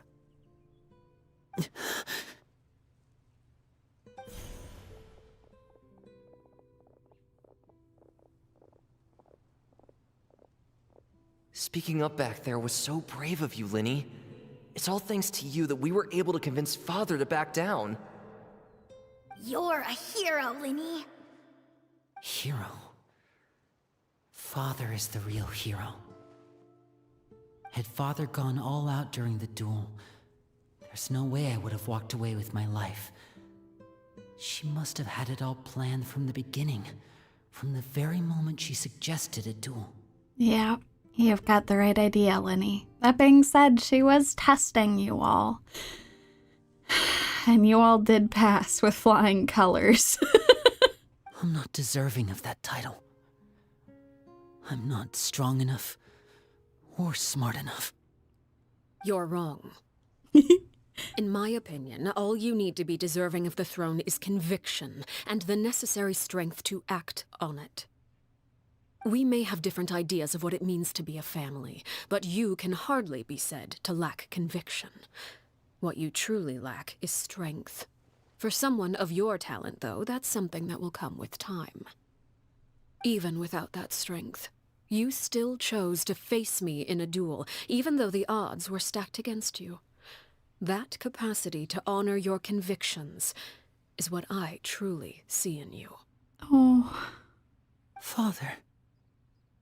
No one knows what the future holds, what tragedy or triumph may be in store. Being at the head of this organization requires the strength of will to face whatever comes. Caution will only hold you back. If reaching a certain standard were required to go after what you want, I would never have succeeded in killing my predecessor. Back then, there was still a considerable gap between our abilities. Strength may decide the ultimate victor, but those who let a lack of strength dictate their decisions or undermine their convictions will never be worthy of the throne. I understand, Father. Thank you. Children must grow up to surpass their parents. Only then can a family continue to flourish. That actually may be true in the family that you've made. The road ahead is not an easy one, so I'll ask you one last time. Are you certain you want to stay? You've done so much for me, Father, and that kindness must be repaid. Plus, with Project Stuja at hand, there are many dangers ahead, and I, for one, don't intend to back down. Protecting my family at all costs, that's my conviction. God damn. I cannot believe that in this corner of the Fatui, Arlecchino was actually able to overthrow a horribly corrupt, horribly cruel part of this organization and create it at least into something better. Then you're welcome to stay. As for Project Stuja, you need not be too concerned. If those cowardly businessmen and heartless dignitaries try to take us down, I'm prepared to teach them a lesson. I don't doubt that for 1 second, dear God. You are someone who will do anything to protect your family. Having members who longed for the light was our organization's last weakness. With those members no longer among our ranks, the House of the Hearth is like a spider hiding in the shadows. We need only wait for our prey to come to us. At present, our imperative is to use their plan to our advantage. In doing so, a crimson moon shall rise amid the frigid blizzards of winter. No demonstration of loyalty shall go unrewarded, and no sacrifice shall be in vain. God damn. Whew. She is still the mama bear, my God. As for the two of you, whether we meet again as friend or foe, I'll remember the camaraderie we shared in this moment. Arlecchino, I guess I should say Perry. I will not forget this. No matter how arduous the journey ahead, I hope we both reach our desired destination. Oh, yeah, I agree. Let's not be foes. Let's not be foes. I'm, kind of... My entire perspective of you has changed so dramatically. I already liked you the most out of all of the Fatui that we've had to work with, or deal with, I suppose. But goddamn. Didn't Lyney say that Lynette and Fremine were recovering at the Hotel Bouffe d'été? Oh, Paimon wonders how they're doing. Maybe we should go check on them. Okay, that sounds good. Ooh, let me clear my eyes real quick. I just keep crying. God damn. Okay, let's go do this. We will go and hang out with our friends, and then after this, the plan is to watch. You all have been asking. And my apologies, we were in the middle of important dialogue. But yes, the plan is right after this, we will go watch the animation for her. So, okay. Because y'all told me not to watch her animation until I had played this, so I didn't watch anything ahead of time. Oh, okay. Let's go down. Actually, I could probably hop down, I think. Let's go. Oh. Yeah.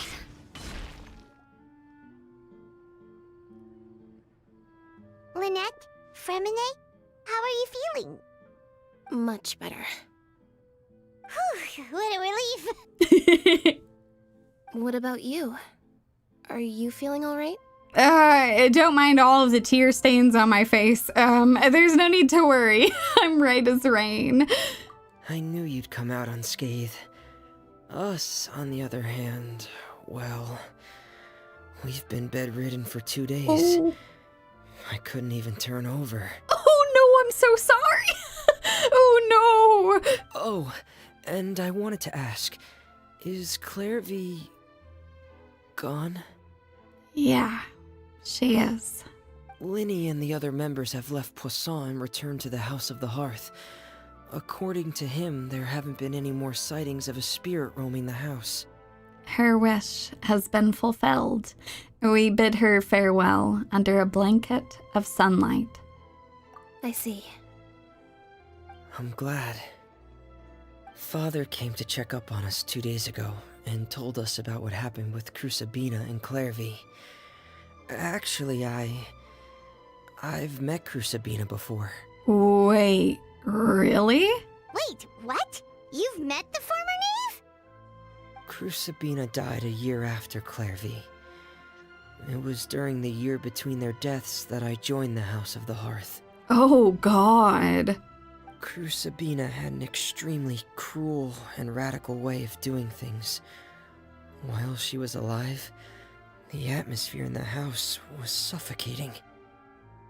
When I joined, though, the experiment she valued so much had already come to an end, and all the people involved, dead and injured alike, were gone. Crucibina never talked about the past with us newcomers. Oh. A couple of months after I joined, Father killed Crucibina and burned all her files. With that, the names of all the people subjected to her experiments, Clairvy included, were lost to the flames, along with the painful memories they represented. I see. So we were never going to find her name there. But I suppose you weren't entirely sure about that at the time. Father took in Lyney and me a couple months after that, but she never mentioned anything about Crucibina or Clairvy. It really seems like something she was planning to keep to herself. Yeah, I imagine it was really painful. The last time you talked to her, did she mention why she kept it a secret for so long? She said she didn't want us to be affected by the darkness of the past. She was worried we'd develop a false sense of gratitude towards her if we knew about it. God damn, this woman. The foundation of a family should be free of any corrupting influence. Whatever happened in the past, it has nothing to do with who we are now. She really did want to completely wipe the slate clean. And that's what Father told us in the end. But I still thanked her for everything. It was only after hearing about what Crucibina did that I finally realized how insignificant our lives could have been. The members of the house meant nothing to her. To say that she valued them in any way, even just as a tool, would probably be giving her too much credit. If Father hadn't taken over the House of the Hearth, I probably would have already... Oh, Fremine, don't think about that. She saved you in the end. Father rarely brings up the fact that she saved us. She doesn't believe that being indebted to her should be what ties us together. But even if we didn't owe her anything, we would still choose to stay. Because this is our home. I can fully see that and understand it now. We may have arguments or times when we feel wronged. Some people may even choose to leave. But as long as Father is here, we will always have a home. I can't believe that I actually fully believe that. It took a lot to dive back into everything that had happened in the House of the Hearth, but wow, it really has been turned into a much better place for you all. Whether the path before us is bathed in sunlight or shrouded in shadow, we'll follow Father wherever she chooses to go. So I wanted to say thank you for helping us make it through this crisis. Without your help, we could have lost a lot more along the way. Of course, it was my pleasure. Oh, we didn't do anything, really. Just invite us back as guests, and we'll call it even. Of course. You're welcome anytime. Are Filial and Nantoy okay? I actually saw them at a cafe this morning. Oh. They didn't recognize me. From what I could tell, they were drinking coffee and talking about one of the operas that started running recently. Oh, that's wonderful. Oh, they finally got to go and see that opera together. They seemed happy. If I had to take a guess, I would say they finally found the kind of life they always wished for. Oh my god. Absolutely amazing. Oh my god! Wow. It's hard to even find the right words. That was an incredible, incredible character story. Oh my god. Not only was that very, very sad, but very important look into a dark part of the Fatui's history. It was also really important for understanding the current status of the House of the Hearth, how it is very, very different from how things used to be in the past, and also, I don't know where they're going to be going in the future, but I suppose I could call a lot of them friends? I even really respect the way that their family has come together, as well as the fact that, I don't know, I really love that the Knave is so willing to try and make sure that everyone gets to choose the life that they want. If living in the House of the Hearth is not the life that they want to lead, and they are people who will not, like, actively try to backstab them, giving them a chance to actually live is kind of amazing. That was incredible. Oh my god, that was amazing. I'm still gonna shit talk Child every time he shows up, but Arla is, I don't know. I like her. I like her a lot. Let's go really quick. I'm gonna go pull up the trailer for her. We can go and watch that together. Really quick. Oh, how do I do this? I think I might need to, I have to go and find it really quick. I'm going to put y'all on the Be Right Back screen. Here's what we're going to do. We're going to take our hydration check right now. So feel free to go grab whatever you need. It'll be like 2 or 3 minutes here while I go and get everything ready. We'll come back. We'll watch through that trailer together, and then we're going to start. Oh no, Furina's character story. Oh god. Okay. Alrighty, y'all. I will see you folks in just a couple of minutes here. See you soon.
Hello everyone. Okay, all right, so I'm gonna do something that I usually try to get set up ahead of time. But I might have totally forgotten that there was a trailer associated with our precious Knave. I would have remembered that when I would have gone through stuff afterwards, but I'm glad y'all reminded me here. So give me a second. I have to go set this up. Okay. Trailer. Okay. Yes, no, that is the source. Okay. 1920 by 1080. Make its own OBS. Source. Okay. Oh, God. No, pause. Okay, full screen. Oh, God, that's so large. It's so large. Maybe we'll just have to roll with that. Normally I try to put it behind me, but maybe it's just gonna be the whole screen. Oh God. Okay, hold on. Let me go make sure that I can hear the trailer too.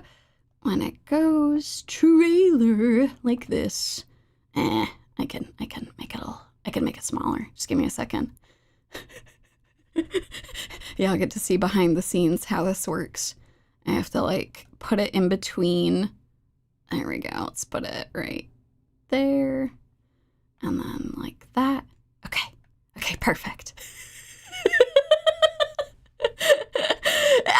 Fantastic. Like magic. It was like that the whole time. Okay. All right, give me a second. All right, are you all ready? Let me double check how loud this is. Oh, that should be good. We got captions on. Okie dokie, let's do this. Away we go.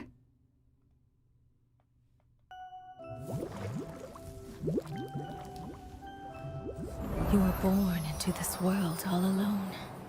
Oh. But here in the house of the Hearth, you will grow up to be strong. Your goal is to learn, to compete, to defeat all your brothers and sisters in battle, and become king.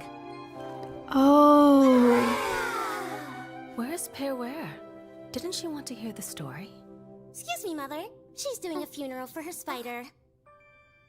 That child. Oh. Maybe her curse is flaring up again.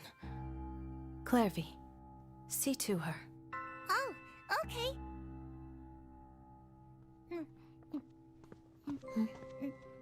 Oh.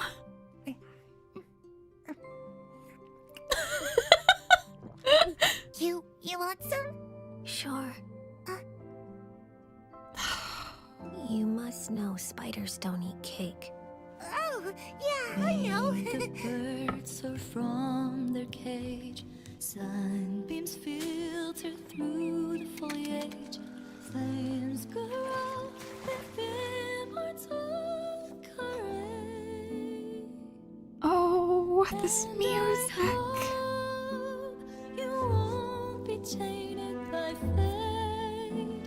Nothing to fear, so go alone.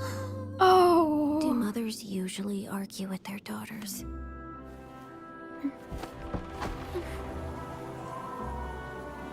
I heard that in Snezhnaya, colored light dances in the sky at night. When we're grown up, shall we go see it together? Oh.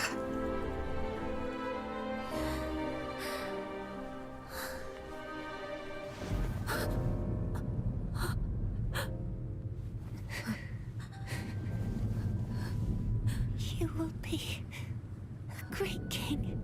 Oh.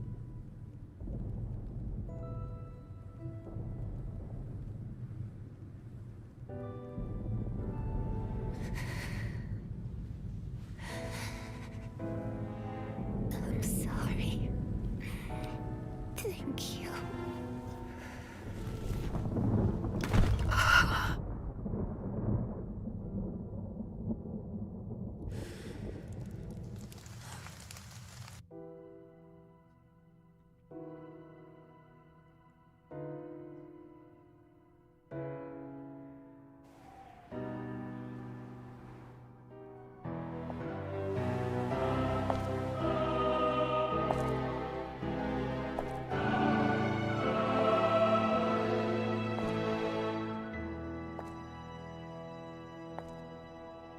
I should have pruned this flower long ago. Not waited till it wilts. How grotesque. Wouldn't you agree?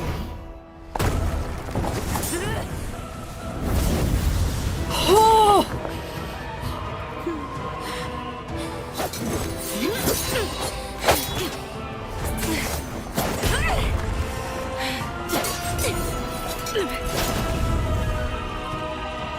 Innocence and kindness are such beautiful qualities.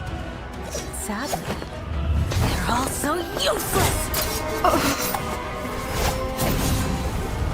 God, get her, Arla!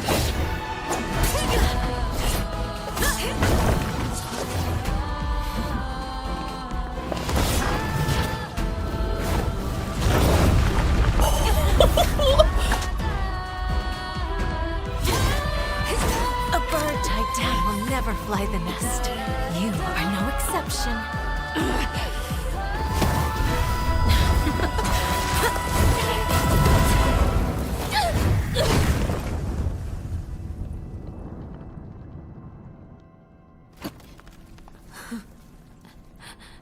Stay awake, don't fall asleep. The way is long and the gloom is deep. Embers glowed in the hearth, still Surrender. Let your mother guide you, and you shall become the one true king!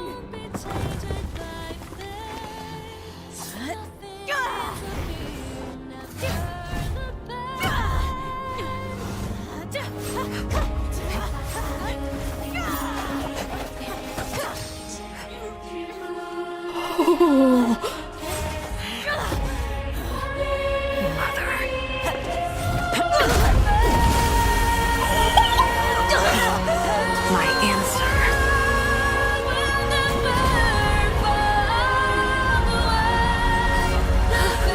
Is no.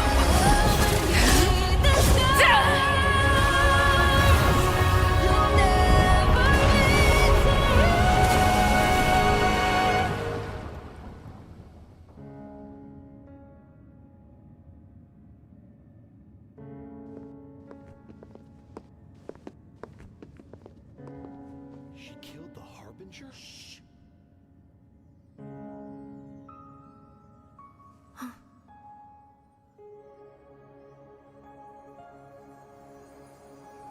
Oh, the Aurora.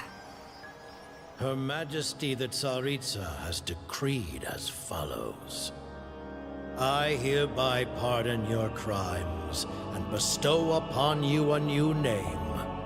This title and its legacy of bloodshed are now yours to bear. My poor, mad, cursed Knave.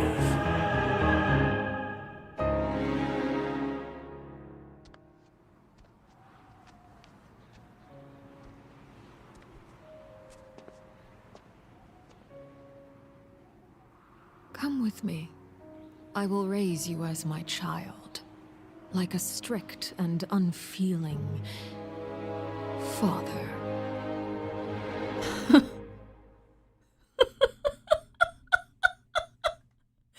She lied as easily as she breathed, like a strict and uncaring father, my ass.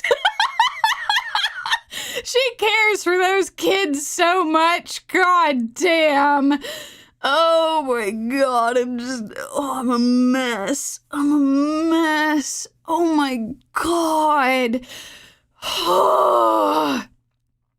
Thank you all. I know it sounds strange to say.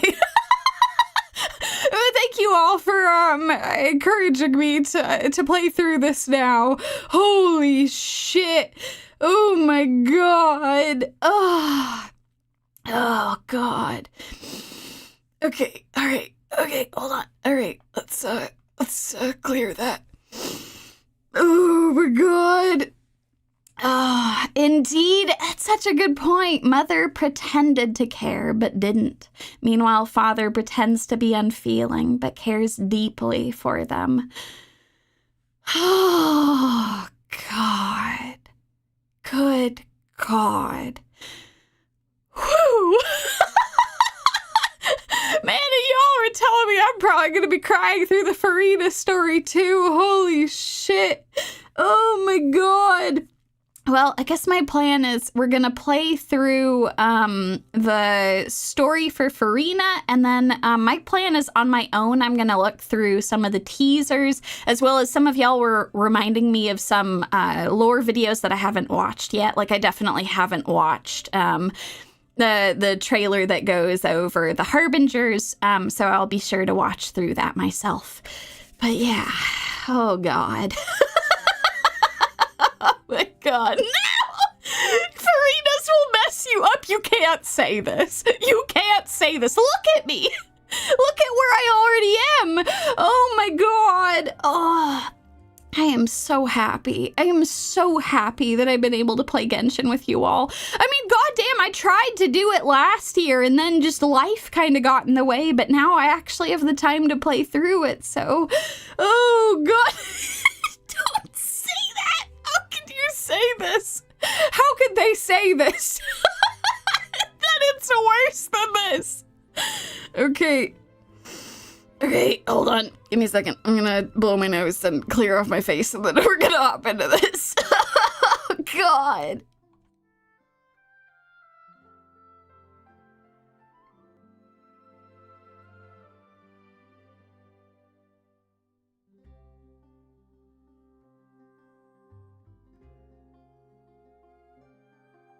Okay. Okay. Okay. Oh my God. Oh God. Yeah. This has been incredible. Holy shit. Even though I've been crying so much, I guess that's part of it, you know? You cry because it leaves such an emotional impact on you. Like, this has been amazing. Absolutely incredible. I still think it's worth the risk of incineration to give Father a hug. I would do it. I don't know, how incineration proof am I? I don't know. I'm like a traveler from beyond the stars. Please don't turn me into Gnosis, please. Okay. Oh God. Okay. Let's do this, y'all. Wanna come over for tea? Okay. Let's go. I actually cleaned up some of my quests. I cleaned up a bunch of them because I get daily rewards for them. Okay, let's go. The little Oceanid. Or Oceanid, excuse me. I'm used to calling them Oceanids from a long time ago. Oceanid. Oh, okay. Let's go do this, y'all. Oh, I'm glad that y'all have been enjoying this so much. Hey, listen, if I don't end up crying super hard, I feel like that's a win-win too. But I know myself and I probably will cry. Oh, y'all are so sweet. Okay, but yes, no, that's actually a good reminder. I'm so glad y'all are very excited, but do make sure don't give me any warnings if a sad scene is about to come up, okay? Just let me sob naturally. It's just gonna happen, I'm sure. Oh, God. Oh, is this really where I'm starting? One day, you and Paimon arrive at the Adventurers Guild to check out the commissions there. All right, as we do. As you do. Hey, Catherine, it's us. Got any new commissions? Specifically one with a huge Moor attack, perhaps? You didn't have to be so direct, Paimon. Paimon's just being enthusiastic. We're old friends now, she gets it. It's always a pleasure to see our two most avid adventurers again. Looking for the next challenge, I see. Indeed we are. Actually, we do in fact have a rather urgent commission that is still open. Having read the details, however, I don't believe you'd consider it to be lucrative. Okay, well, we can help out with urgent commissions. I mean, what else are we doing? Besides crying in a corner. Don't worry about that. We were just kidding. So what's the situation? To put it simply, the requester is looking for a temporary replacement actress for their musical. The original cast member ran into some issues and is currently unable to perform the role. Oh my God, is it our time? Do we get to be in a musical? Oh my God, I'm so here for this. But the troupe has also been experiencing some financial difficulties, so unfortunately they cannot afford to pay the replacement actress. Damn, an unpaid gig. Oh, Paimon, do we still do it? I don't think that we should be paid in exposure. situation. So basically they're looking for a volunteer? That's right. Our adventurers reached out to many actresses, but none of them were willing to take the job. There are only a few days left until the performance. If they can't find someone in time, they'll probably have to postpone the show. And delays tend to create all sorts of new problems. Yeah, that's certainly no good. Got it. Oh, this one's a doozy. What do you think, Traveler? Any ideas? Well, we could go and be actresses together, Paimon. But really, there's a couple other people I can think of who might be interested. Even if we took the commission, neither of us have any experience starring in musicals. Well, speak for yourself, Paimon. I'll tell you that I had, oh God, an entire part of my young life that was involved in plays and musicals. I was just talking with my husband Bear about that the other day. Oh God. I was in choir and I was in like a bunch of plays. I was in the drama club. Oh my God. Young Yumie, the drama kid. If you're interested in helping, why not start by having a chat with the requester? He's right over there. Oh, snap. Oh, he's just waiting here? Oh, God, he must be really desperate. Maybe you can't fill the role yourselves, but you might be able to help him figure out another solution. Maybe there's something he hasn't thought of. Indeed. All right, let's go talk to our lad. Yes, Yumie, the theater kid. Oh, it's that guy, huh? No wonder, he looks like he just ate a sour lemon. Yeah, he's not having a great day. All right, thank you, Catherine. We'll go talk to him. Paimon approves, let's go.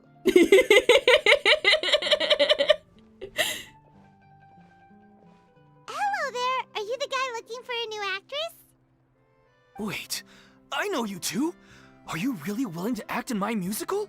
I mean, it's kind of short notice, so I don't know if I'm gonna know any of the music. Do I have to sing the songs? It's already gonna be a lot to have to learn the lines. Wow, sounds like we're pretty famous in Fontaine already. But to answer your question, neither of us have any experience in musicals. But we heard that you're in a bit of a bind, so we figured we could at least try to help you think of a solution. Indeed. I love how Paimon just doesn't believe me. Paimon's like, you just swing a sword around now and you cry a lot and like... and we go around talking to sassy people and you're sassy back to them. Are you sure that you did drama as a kid? If only she knew. It's okay. I don't need to unleash that power just yet. Ah, I see. It's okay. I knew that asking for a volunteer was a long shot. If we can't find someone to step in, we'll have no choice but to cancel the show. It would be such a shame. Can't you cover the budget for a new actress with ticket fees? That's the thing. We're not some high-profile theater troupe, just a group of amateur enthusiasts. All our sets and props are very crude. We're grateful enough just to get an audience, never mind ticket fees.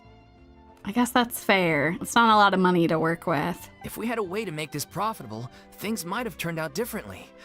But now, it looks inevitable that we'll disband. Disband? You're splitting up the troupe? Oh, God. Oh, I guess the lady at the Adventurers Guild didn't tell you? Yeah, this is supposed to be our final show together as a troupe. Oh, no. Oh, no. That's so sad for it to end this way. One last show. And after that, we go our separate ways. So we were really hoping to end on a high note. Yeah. Oh, what a bummer. Nobody wants things to just fizzle out. Not after all the time and effort we've invested into it. Catherine mentioned that one of your actresses can't make it. Yeah, the leading lady, in fact. She's been dealing with a chronic illness ever since childhood, and unfortunately, it flared up again recently. It really drains all her energy, so she's in no state to perform. Oh, that's so sad.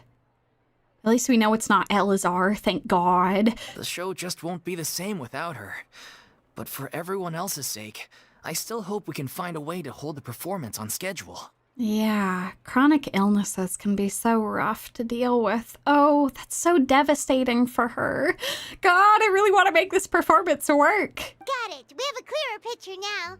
Let's see if we can come up with any ideas. What if we sponsored the show? Traveler, how much more are you carrying? You know how much more I'm carrying, and it's not enough. Please, there's no need to go that far. I wouldn't feel right asking such a huge favor, and I can't promise that we'd ever be able to pay you back.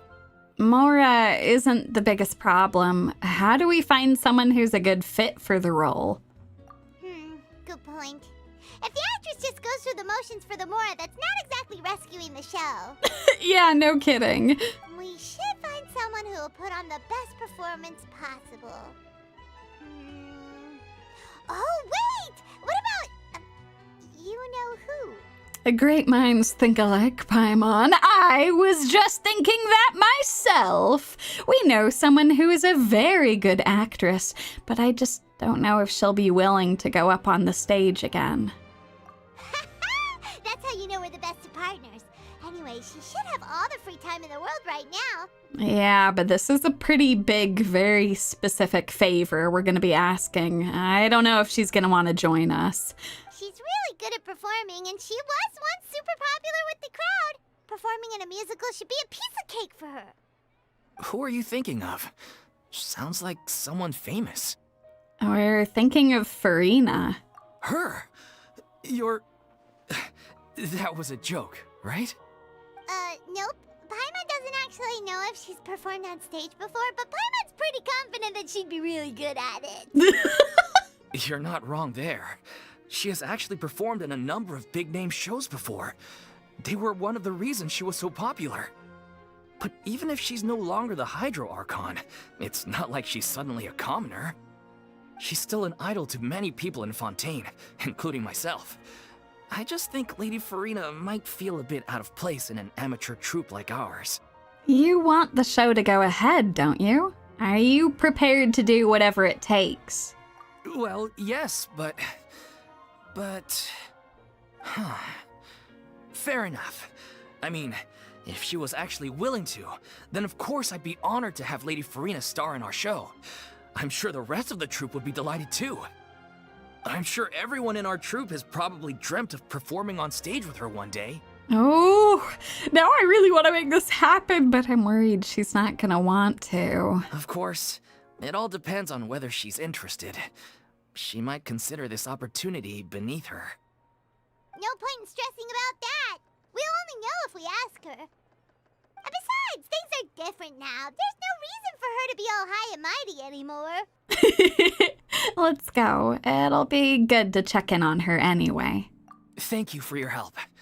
I guess I'll just stay here and wait for the good news. Good luck. Thanks. Wait, where does Furina actually live nowadays? She used to live in luxury at the Palais Mermonia, but she's, moved out, right? Yeah. As it happens, I have her current address here. I can provide it to you. Oh, Catherine! Oh, coming in clutch. Thank you. Woo! When did you get here? I came over when things were starting to sound more promising. I thought I should be at the ready in case my assistance is needed. Oh, Catherine, thank you. I do really appreciate it. God, y'all are right. We actually don't know anything about Furina. Ugh, because she was putting on a performance this whole time. For so long. It is my duty to support commissioners in any way I can. Thank you, ma'am. Thank you so much. Well, now that we've got the address, we'll go find Furina. Back in a jiffy. Sounds good. See you both pretty soon, hopefully. Fingers crossed. Oh, God. Oh, can I talk to them again? I can't believe they're seriously asking Lady Furina. Seems a little over the top. Try not to worry. May I pour you a glass of water? Thank you, Catherine. Okay, time to go and find the former Hydro Archon. God, I still can't believe that's how things were resolved. It's just incredible. Oh, I hope she's doing okay now.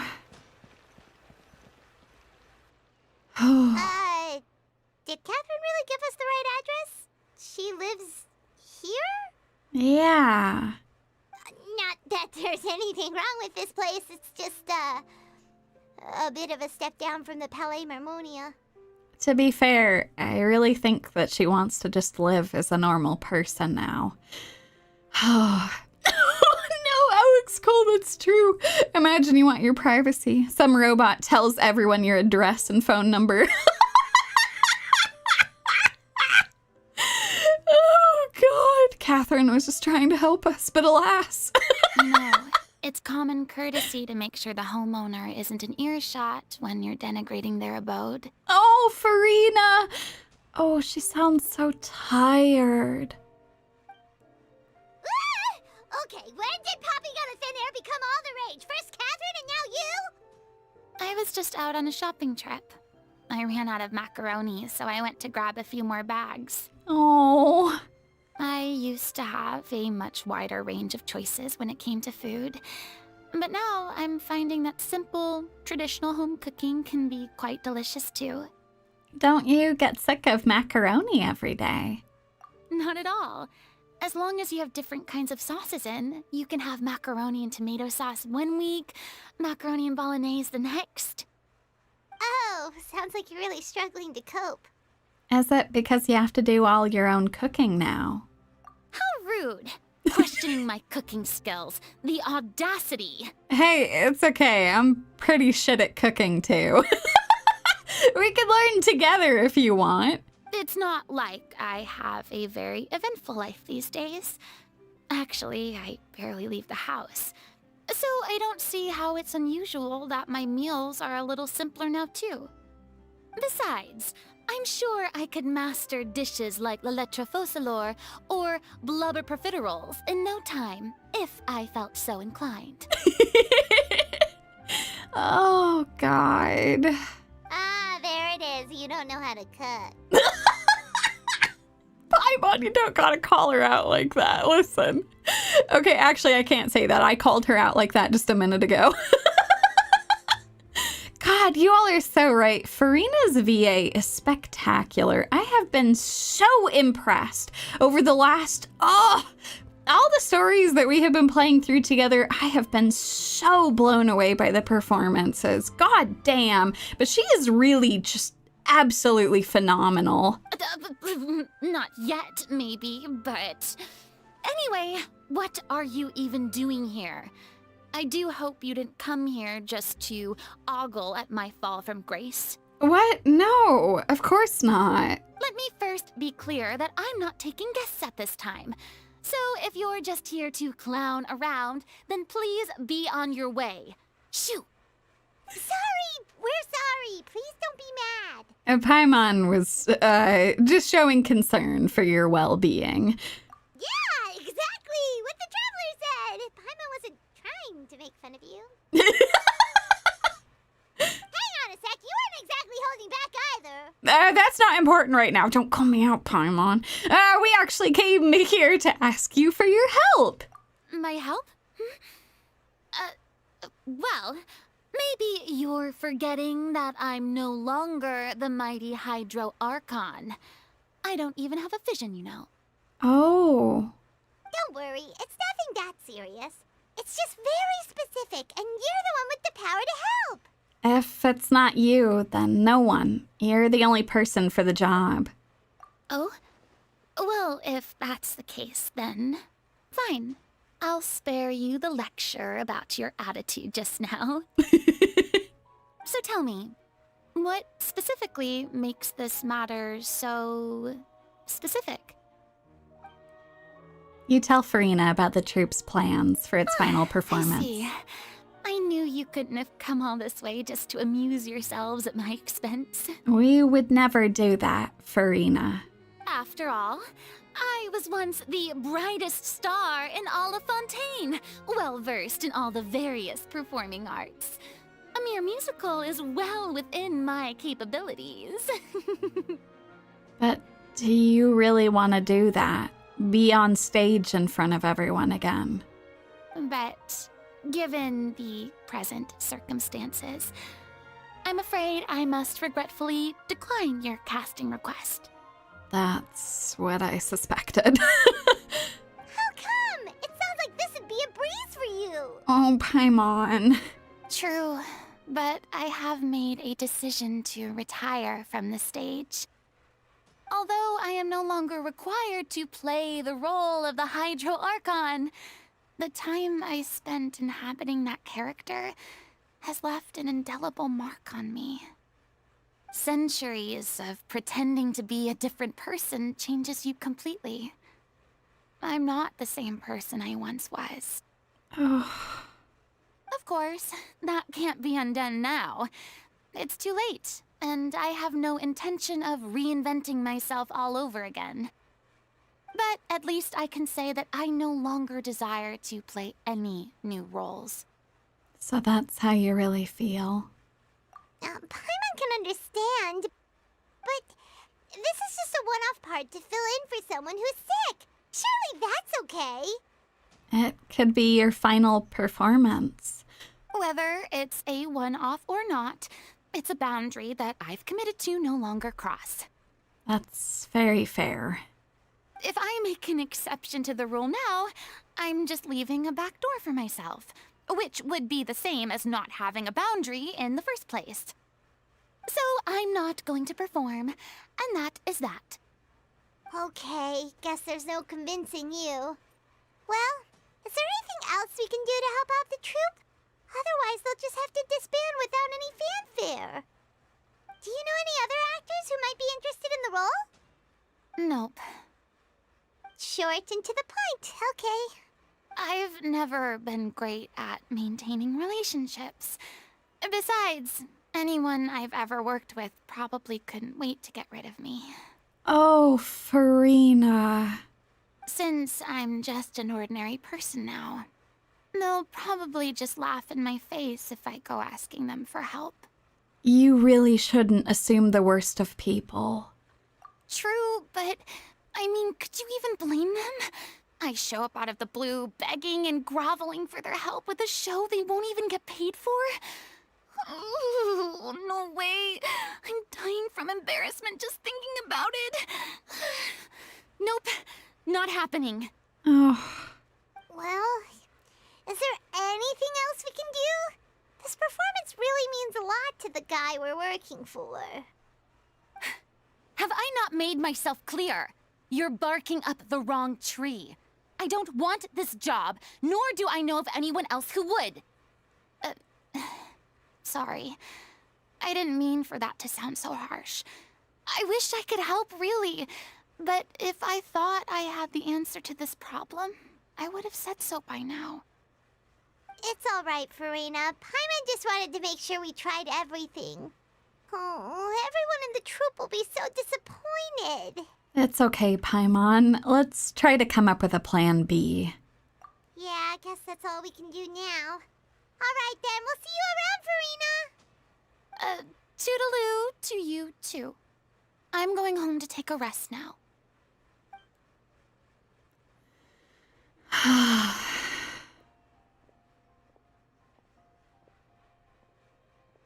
God.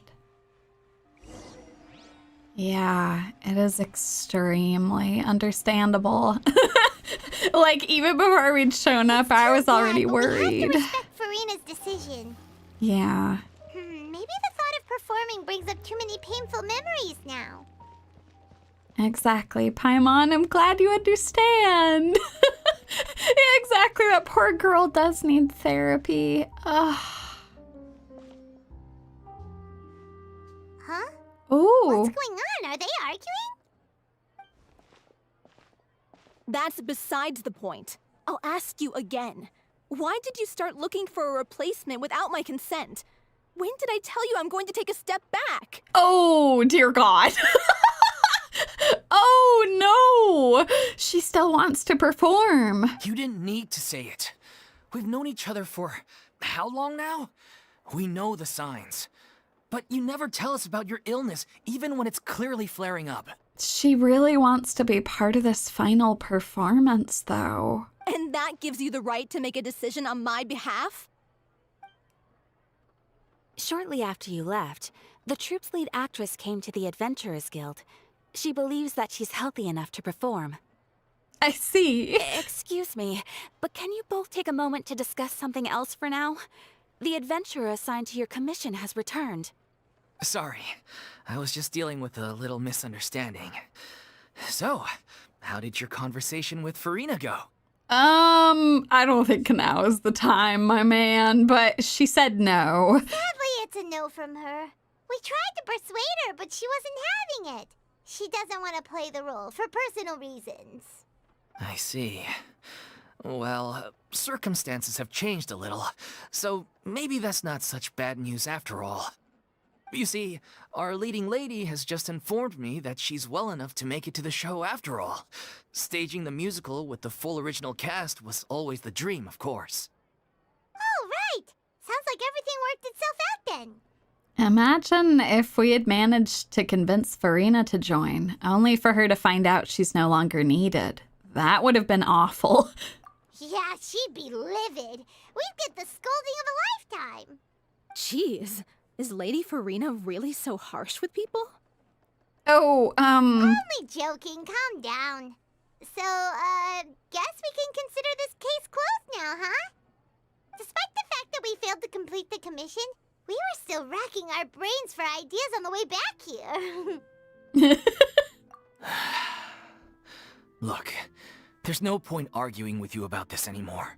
You've made yourself very clear, so I'll stop looking for a replacement. This is the last chance we have, though.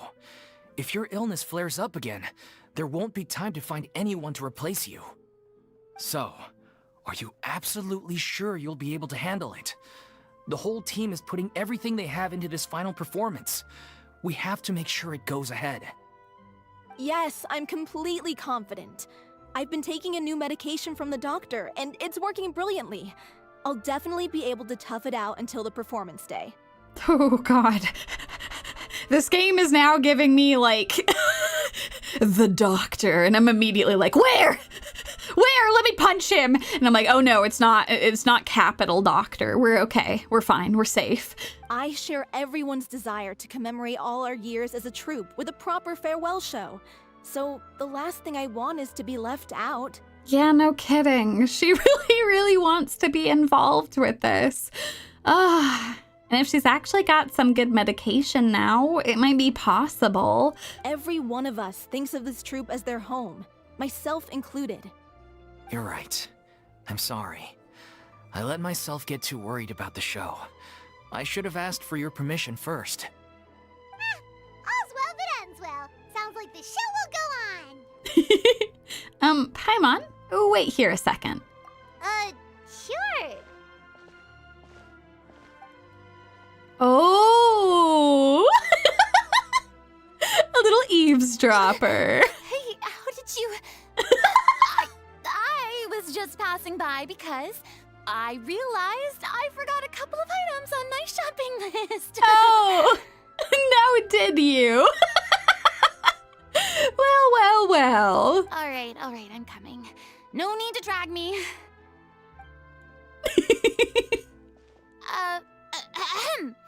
Hello, one and all. I couldn't help but overhear your conversation just now. Furina? Didn't you say you were gonna take a rest at home? What are you doing here?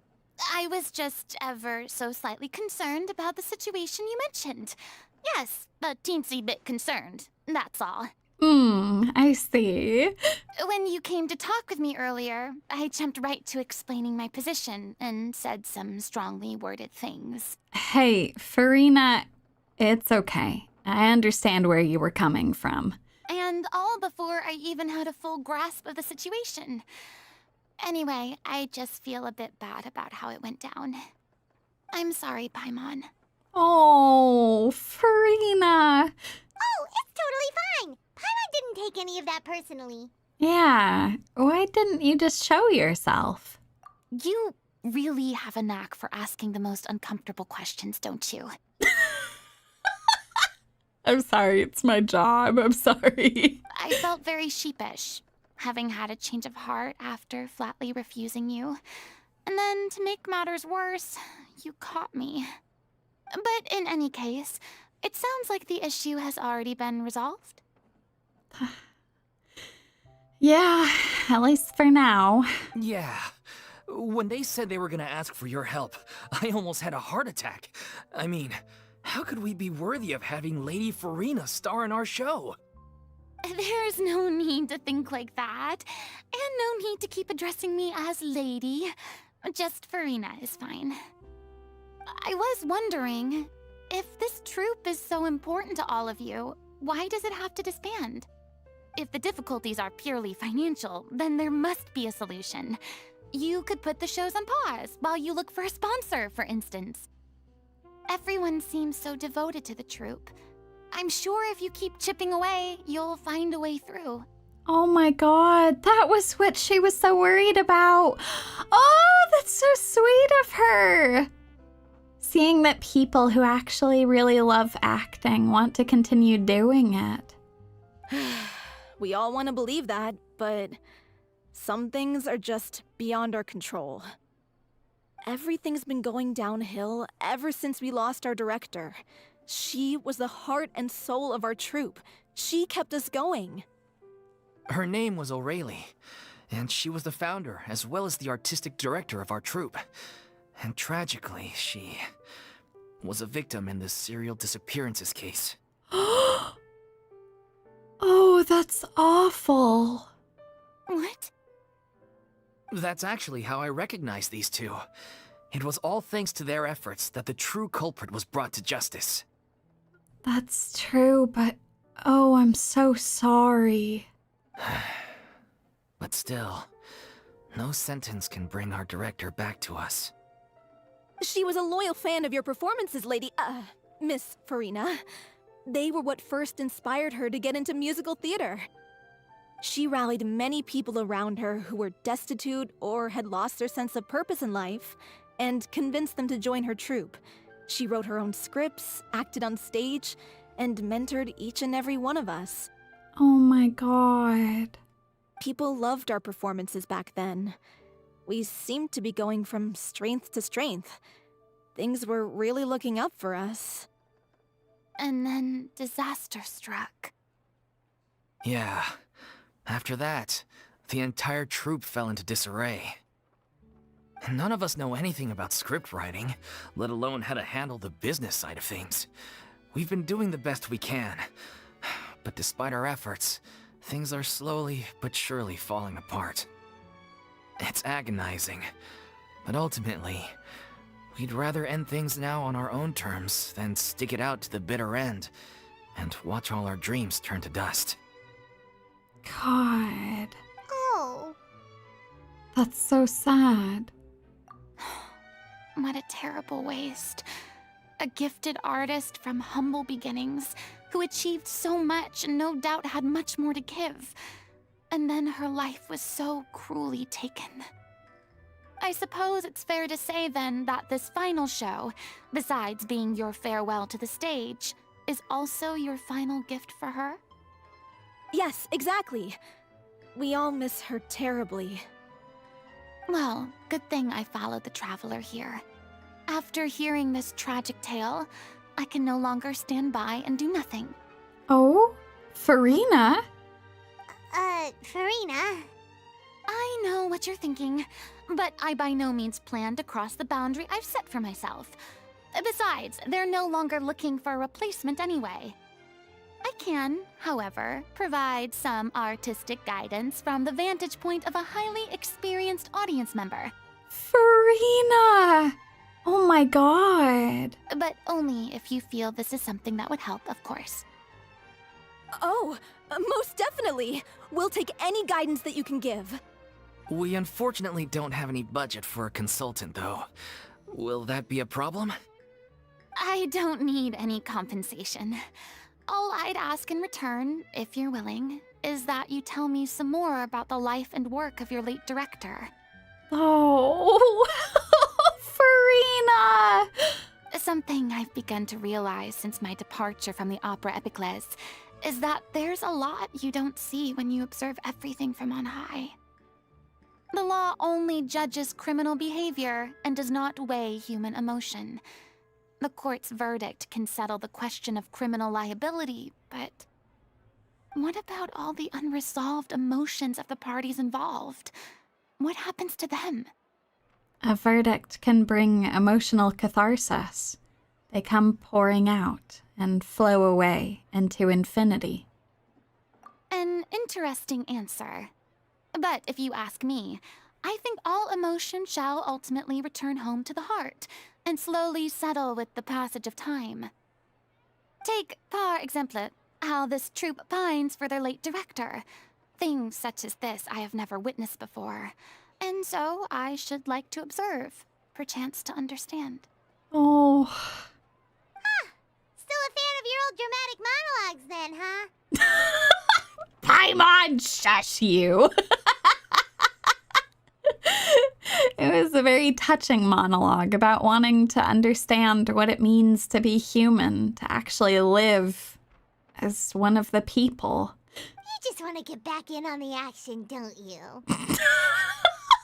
Paimon! No. This is a completely different situation. Pearls before swine. I appreciate your monologue, Furina, even if Paimon doesn't. The name's not Swine, it's Paimon! Would you be willing to join me? Come on, take a break from adventuring to listen to a story. Since it's you, I'll do it. Especially since it's related to the serial disappearances case. Thank you all so much. Our director was a huge fan of Miss Furina's performances, as of course we all are. All right, follow me. We'll go to our usual practice space. Please excuse the size. It's a little on the smaller side. Oh, you don't have to worry about that. I don't think Furina's gonna mind.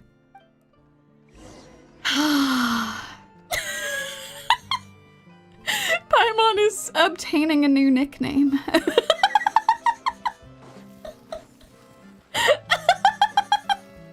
Emergency bacon acquired. Oh, God. Alrighty, let's go, y'all. Taking in the sights while we're at it. One last time. I say that. We're gonna come back here. We're gonna come back here, just like we're gonna go back and visit Subaru, too.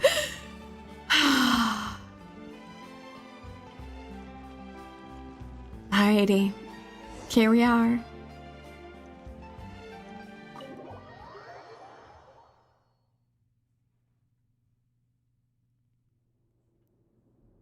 Ooh.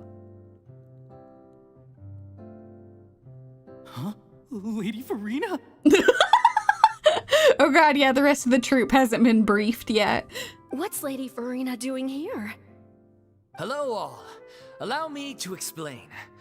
As of today, Miss Furina will be supporting our production of The Little Oceanid in the role of artistic consultant. Ooh!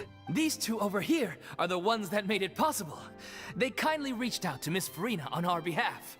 I'm sure they need no introduction. You bet! That was the trial of the century! Good, yeah, honestly, good grief, it really was. You helped bring our director's murderer to justice.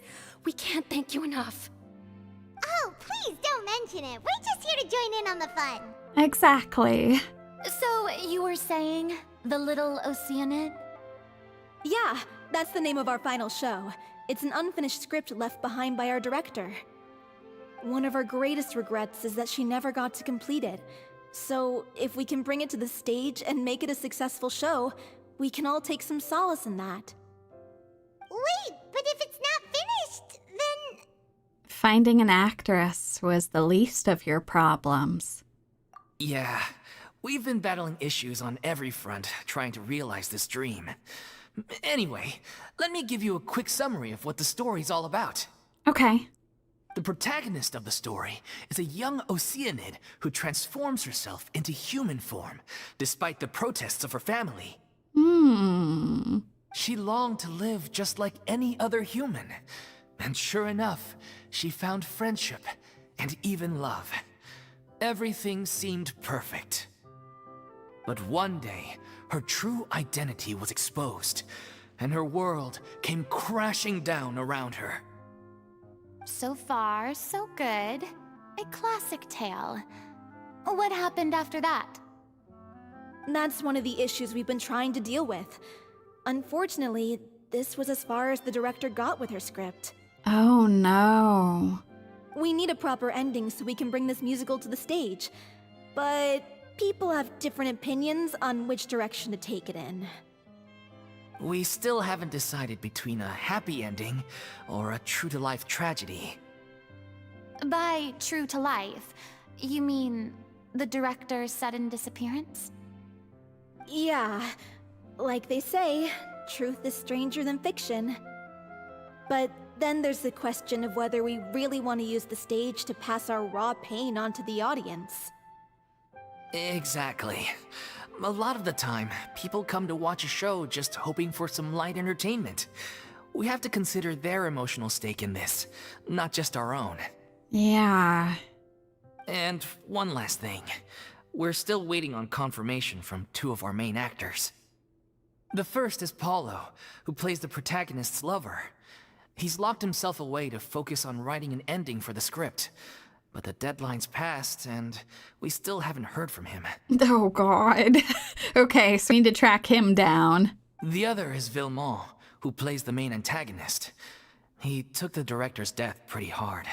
Hasn't set foot in the city since. Oh my god. Okay. Ha! No pressure, I guess. We'll go track both of them down. He did write to us, promising that he'll be there for the final performance, but we haven't seen or heard from him since. So we're not really sure what to make of that. Huh. Although, now that we have Miss Furina helping us, maybe we should take the opportunity to get everyone back together. What opportunity? What do you mean? Maybe you're unaware, but your name has always been like a rallying cry for us. Oh! Our director was constantly singing your praises. All of us look up to you as a role model. Oh, stop! You're making me all flustered. Although, not in a bad way. Oh my god, she sounds so genuinely happy. Ah! I suspect the reason they're dragging their feet is that they have their doubts about whether the show will really go ahead, considering all the issues you've been facing. But one by one, all the obstacles are being removed. Now is the time to rally the troops. Makes sense. Okay, priority number 1, let's check in with Pauleau and see where he's at with the ending. That sounds good to me. I was gonna say, he was the first one I wanted to go and find. He went back to Poisson a few days ago. Said that staying in a friend's home might help him to relax and escape the feeling of isolation. Oh.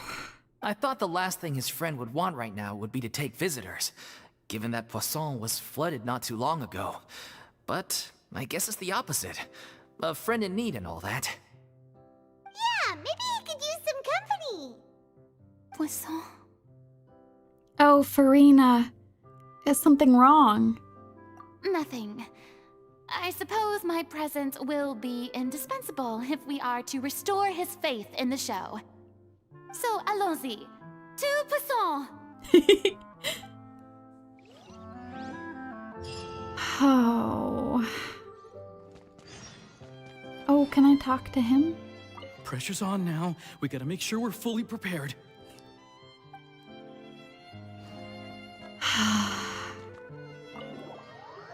I forgot a Poisson.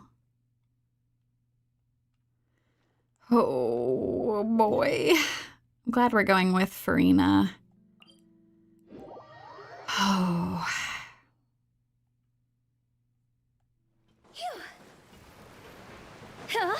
Okay, they're down there.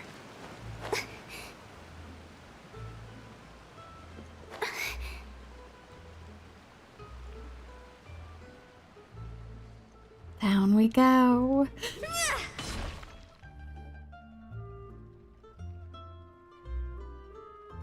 If I remember correctly, this is where he's staying.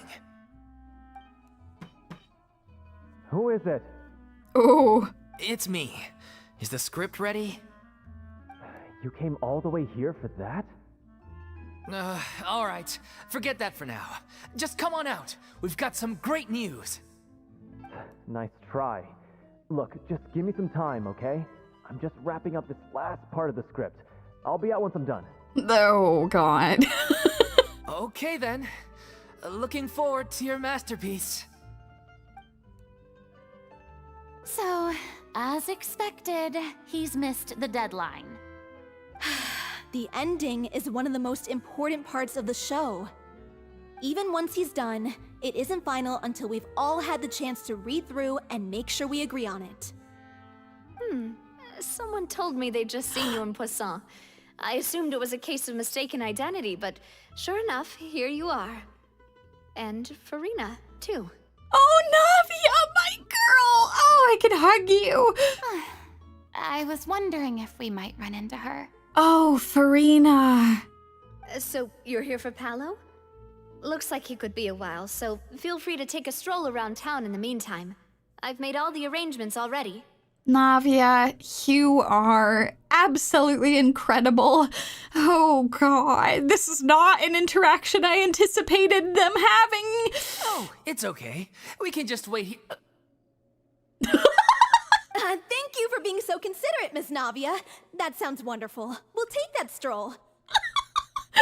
She knows to take a hint. That's wonderful. Thank you. Get over here, you! How oblivious are you?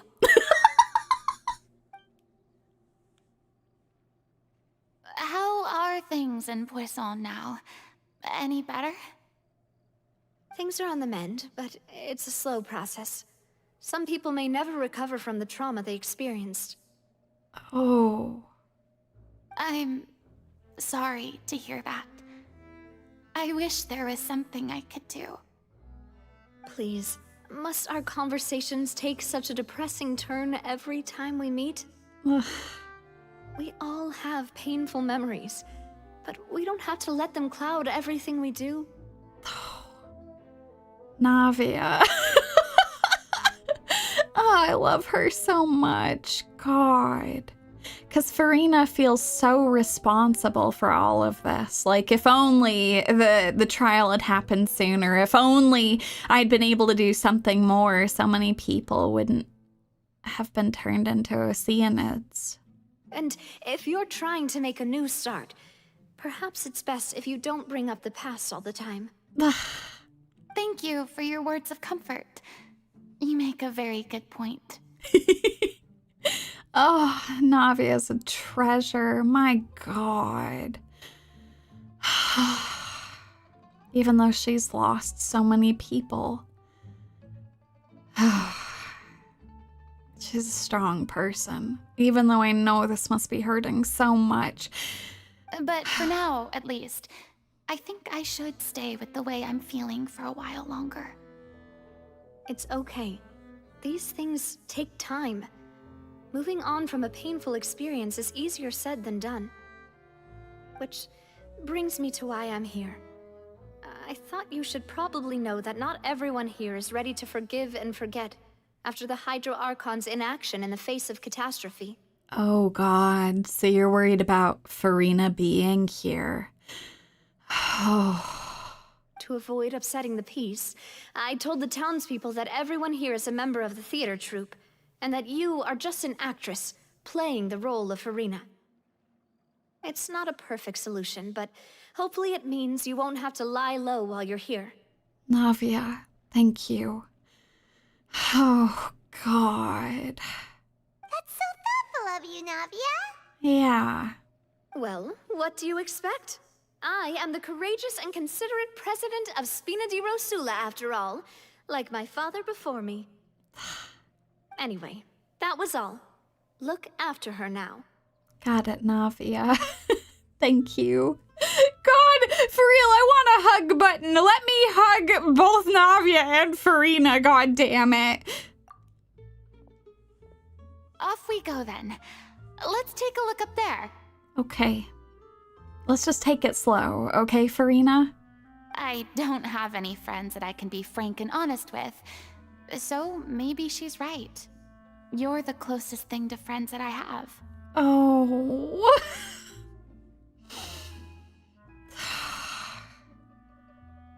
That means a lot, Furina. I'm honored to be your friend.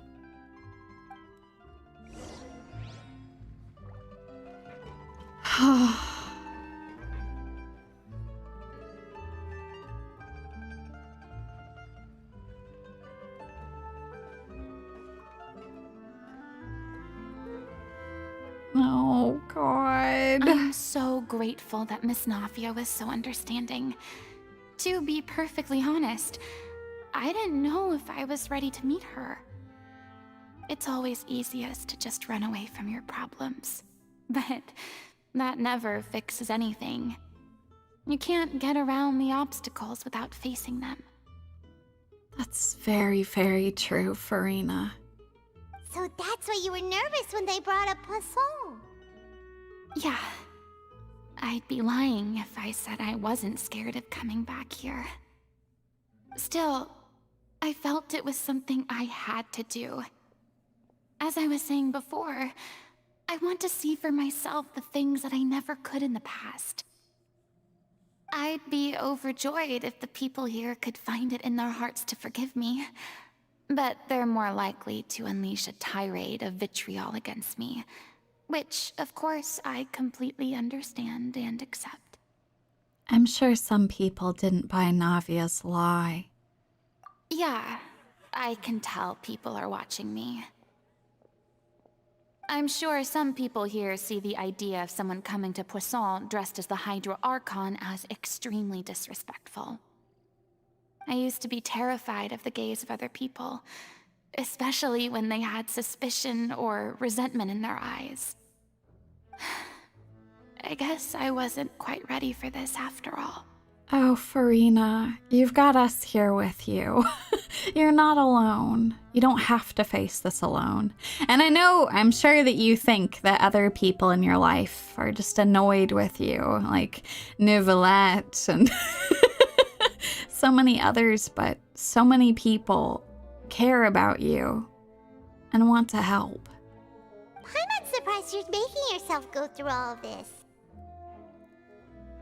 Maybe you've taken on a bit too much in one go. I can't let myself see only the things I want to see. How would that make me any different from before? It's true, but seriously, if you need to take a break at all, if you need to just talk, if you need to cry, I'm right here. Look! There seems to be a crowd gathering over there. They're not staying quiet either. Probably time we made a move. That sounds good. How about we check out Spina di Rasula's ship? We should have a view of the whole of Poisson from there.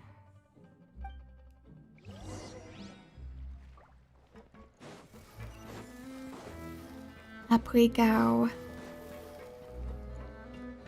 Phew. I need to find something to do with myself. Good luck with that, good sir. Yeah, no one should ever feel that they have to go through everything alone. I completely agree. God. Glad that we're here with her at least. God. I'm sorry. You probably just wanted a relaxing stroll. And here I am dumping all this heavy stuff on you. I think that you're wrong about that, Furina. I did not think this was going to be a relaxing stroll. As soon as I saw your reaction to Poisson, I kind of expected this. And that's okay. We don't mind. It's actually refreshing to see a different side of you. Yeah. Great. Well, I appreciate your company, so please don't disappear just yet. I wasn't planning on it. I don't know whether you can tell, but The years of suffering and loneliness aren't the only reason I have a hard time facing up to who I used to be. As I stand here by the ship, I can't get the images of the rising water out of my mind. Oh.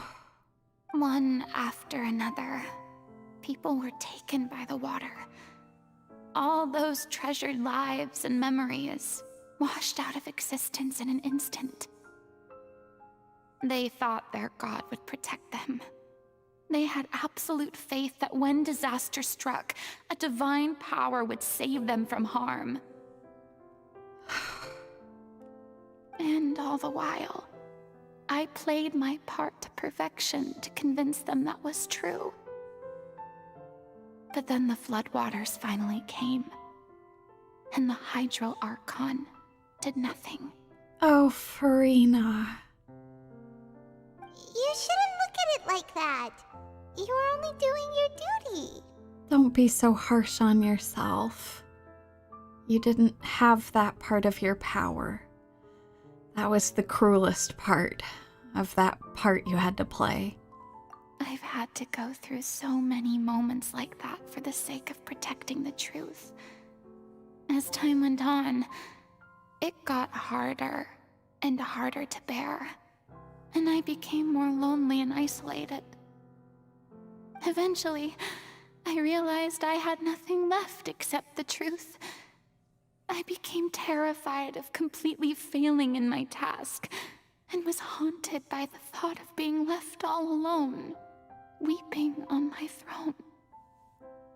Fortunately, we were able to avoid the worst-case scenario thanks to the help of heroic individuals such as yourselves. You're giving us too much credit. I'm just glad we were able to help however much we could.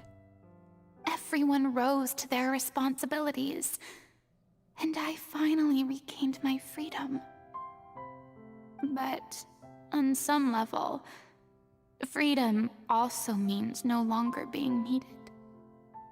I have no further use to people. Oh, Furina, no! That's not true. You shouldn't think of yourself like that. You should see that you finally have the chance to live the life that you want. Paimon would have never imagined you'd see it that way. Think of your freedom as your reward. A reward? Because now you can finally speak your heart. You don't have to be anguished and alone anymore. I guess so. And back then, I didn't even dare to dream about having someone to confide in. I was scared of someone recognizing me for who I truly was, and exposing the secret I swore to protect. Believe in the Furina you see on stage. She is the one you can trust. I had to keep all my feelings, all my curiosity about life to myself. No one could be allowed to know. Oh, God. Oh, that's such a beautiful thing to say.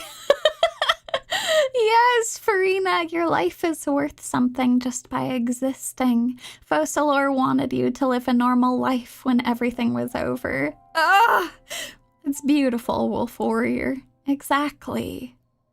That's what I really meant when I said I'm no good at maintaining relationships. I mean, you can always change that now. I'm going to be your friend throughout all of this. So that's where you were coming from. Paimon totally thought you were just a bit of a diva at heart. Paimon, goddammit. I even tried to explain this to you, but I can tell that food was on your mind. It's okay, it's okay. You're getting it. I can see the wrinkles forming in your brain. That's good enough. At least you understand now. Could you please get off my case? I don't know what's gotten into you today. I'm making an effort here. You could at least try to do the same. What my very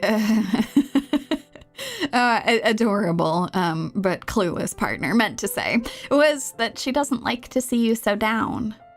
And more than anything, do you feel better? Having gotten all this off your chest? I do. I once had nothing but the truth, and now I'm finally free to live my own life again. And even though I have no idea where I'm going right now, at least the choice is in my hands. Yeah, exactly. All right, it's about time to head back. Pauleau should have finished the ending by now. Sure! Okay, let's head back and check it out. That sounds good.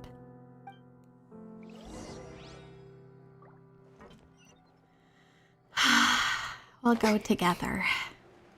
God. Oh. I'm so glad that she has us to talk to now. Oh my god. Didn't you say you needed to watch what you eat? You're supposed to be cutting down on fried foods, not wolfing down copious quantities of fish and chips, you know? Oh man, listen, fried foods are so good though. That's the thing. Fried food is super good. Okay, hold on. Oh god, I can't be crying. Oh, we're coming back. All right. Okay. All right. Anyway, we're talking about fried food. I love fried food. Come on. It's not every day we get to dine at Spina di Rosula's expense.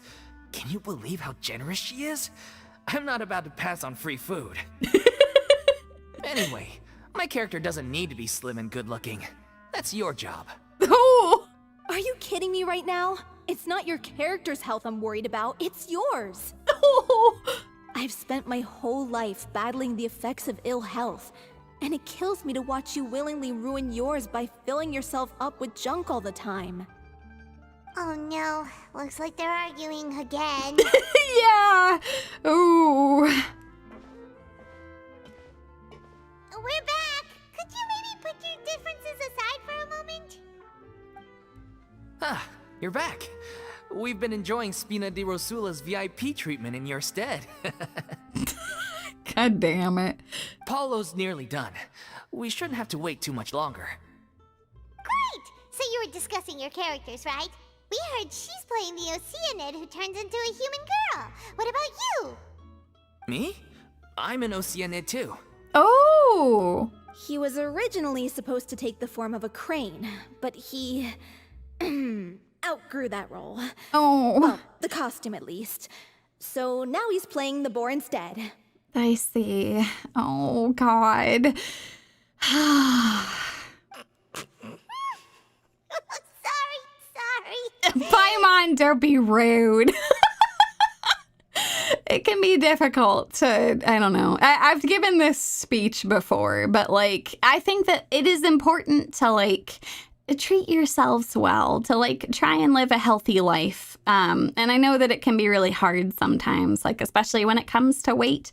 Like, I want you all to be in a position where you feel healthy and comfortable in your own skin, but, like, I don't ever want you all to feel, like, obligated to look a particular way. I do think that, like, in his case, it probably would be healthier to lose some weight, just so that, like, he's in, like, a better position, but also, like, he could still enjoy fried foods.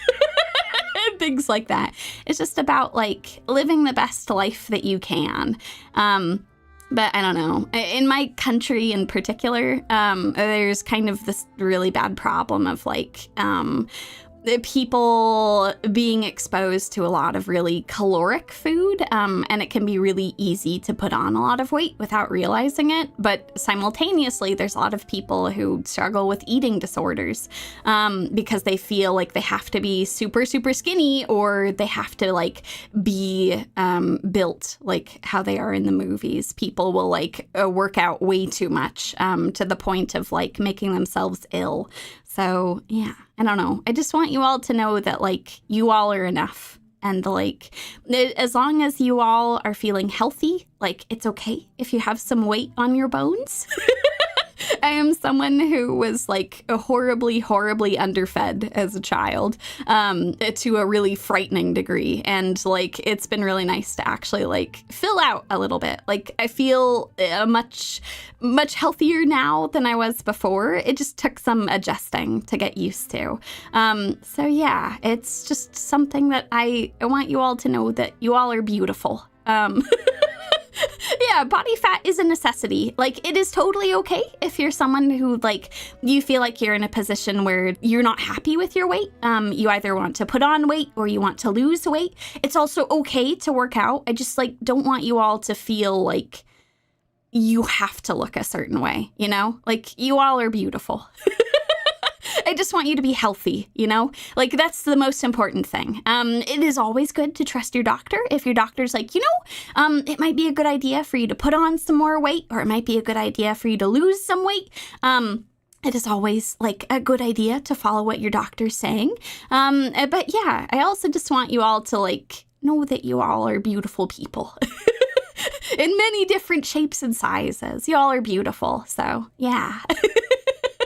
You too, Paimon, you goofy fairy. The boar's not a bad character, actually. He's the one who raises the little Oceanid, yes? Yeah, exactly. Oh, man. Yeah, exactly. Like, I think that, like, the best thing is, like, if you are, like, being healthy, I think that's, like, the most important thing. So, yeah, that's good. I'm glad. Here's the thing. I don't know. I feel like it's important to bring up because I feel like it's a very sensitive topic for a lot of people. I think that everyone in their lives has, like, experienced moments where, like, there were parts of your body that you didn't like. And I think that it's okay to, like, work towards, like, a healthier version of yourself. But, like, I never, ever, ever want you to feel like you have to look a certain way, you know? Like, everyone's body is going to be different, and that's okay. General Cat, we all need to get as strong as father. God damn, that's a pretty impressive goal for yourselves. You're gonna have to learn some crazy ass magic along with that. I hope that you know that. But if you're willing to do it, put in the hours, learn that incredible magic. Channel the power of your vision. I don't know. I think y'all could pull it off. It's a worthy goal. That's right. He has some pretty memorable lines, too. Like when he imparts some solemn words of wisdom to the little Oceanid. Ooh! If you become human, you can reveal your secret to no one. You will face suffering and loneliness. Is this truly what you want? Oh. Wait, that sounds kind of familiar. It's the most important line in the whole script. I think it's a symbolic statement about our director's life and legacy. Yeah. She kept quiet about all the trials and tribulations she faced in running our troupe, allowing us to devote ourselves fully to performing. It was only after she was gone that we realized how tough her job really was. You mentioned earlier that the troupe is like your home. Yeah. I was born with an incurable illness, and once my family found out it couldn't be treated, they decided they didn't want me anymore. Oh my god. I spent some years taking whatever work I could find and trying to manage my illness with various medicines. But whenever I had a bad flare-up, I'd be lying in an alleyway for days at a time. Oh my god, that's awful. It was like that until the director found me one day. She told me I had a great voice and asked if I was interested in studying singing from her. I said yes. She took me under her wing, taught me to both sing and act, helped me find Mora for my meds, took care of me when my condition decided to flare up. I know it was all a huge burden on her. She sounds like a really incredible person. Yeah. She really was. She gave everything she had to her troupe and the people in it. All of us were so proud to call her our director. She sounds like such a wonderful person. I was a lost child too when she found me. As the child of a murderer, my parents weren't around when I was little, so I got sent to an orphanage. Oh. The other kids were always picking fights with me. They'd say things like, "Come on, you must be pretty tough if you're the son of a murderer." It was just to taunt me, though. I was an easy target, and they knew it. Oh, that's wretched. One day, I got beaten up so bad that I just couldn't take it anymore, so I ran away. I lost all faith in humanity by that point. Thought the whole world was out to get me. Let me guess. Fortunately, the next person you ran into was the director. Yeah. For the first time in my life, I was somewhere I felt safe. And I promised myself I'd stay here until the day the group parted ways. The day you hoped would never come. How times change. Oh, Pauleau! Oh, you're finally done? Get your butt over here. There's someone I need to introduce you to. This is our new artistic consultant, Miss Furina. Furina? The Furina? Oh my god, how did you manage to wrangle that? It's a long story, but yeah, she's willing to help out. Please, the honor is all mine. I was profoundly moved to hear about your troupe and your wonderful director. I just wanted to do something to help. Same here! Even so, this is just... Oh, wow. I'm sorry. I'll try to calm down. Now, where was I? Yes, the script, of course.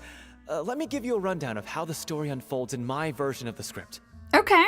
Well, let's hear it. I'm sure you're already familiar with the beginning of the story. A little Oceanid decides she wants to become a human against the wishes of her family. She finds love and friendship in the bustling city. But then, disaster strikes. The people start to notice that all the fresh water in the surrounding area is slowly disappearing. The soil is becoming arid, plants and flowers are withering, and the people begin to panic. The little Oceanid, Cleo, and her lover decide to do something about it and investigate the truth of the matter together. In the end, they discover that all the waste and pollution created by humans over the years has caused the fresh water to flee the land, as if driven by a consciousness of its own. Consciousness? You mean the water is sentient? Water as a conscious entity. There's actually quite a few stories that explore this theme. Since the little Oceanid is a water spirit, she immediately understands how the water is feeling. She then tells her lover about her true identity, as well as the truth behind the crisis. Her lover accepts her for who she is, and works with her to find a way to bring the water back. However, unbeknownst to them, there were some people eavesdropping when she revealed her secret. Oh. The little Oceanid is accused of being directly responsible for driving the water away, and faces the greatest dilemma of her life. And then? In the end, she makes the brave decision to sacrifice herself to save her lover, and the rest of humanity. Oh. Huh? But didn't they all treat Cleo like a villain? Why would she want to save them after that? Well, she mainly wanted to save her lover, plus everyone who'd stood up for her. Through her love for her human partner, she was able to find an even greater love, one that extended to all of humanity. Surely the biggest strength of Cleo's character. There's actually something else that bothers me. You know the protagonist is supposed to represent the director, right? And she never had the chance to become a hero in our world. If we're serious about dedicating this show to her memory, we should make the ending as true to life as possible.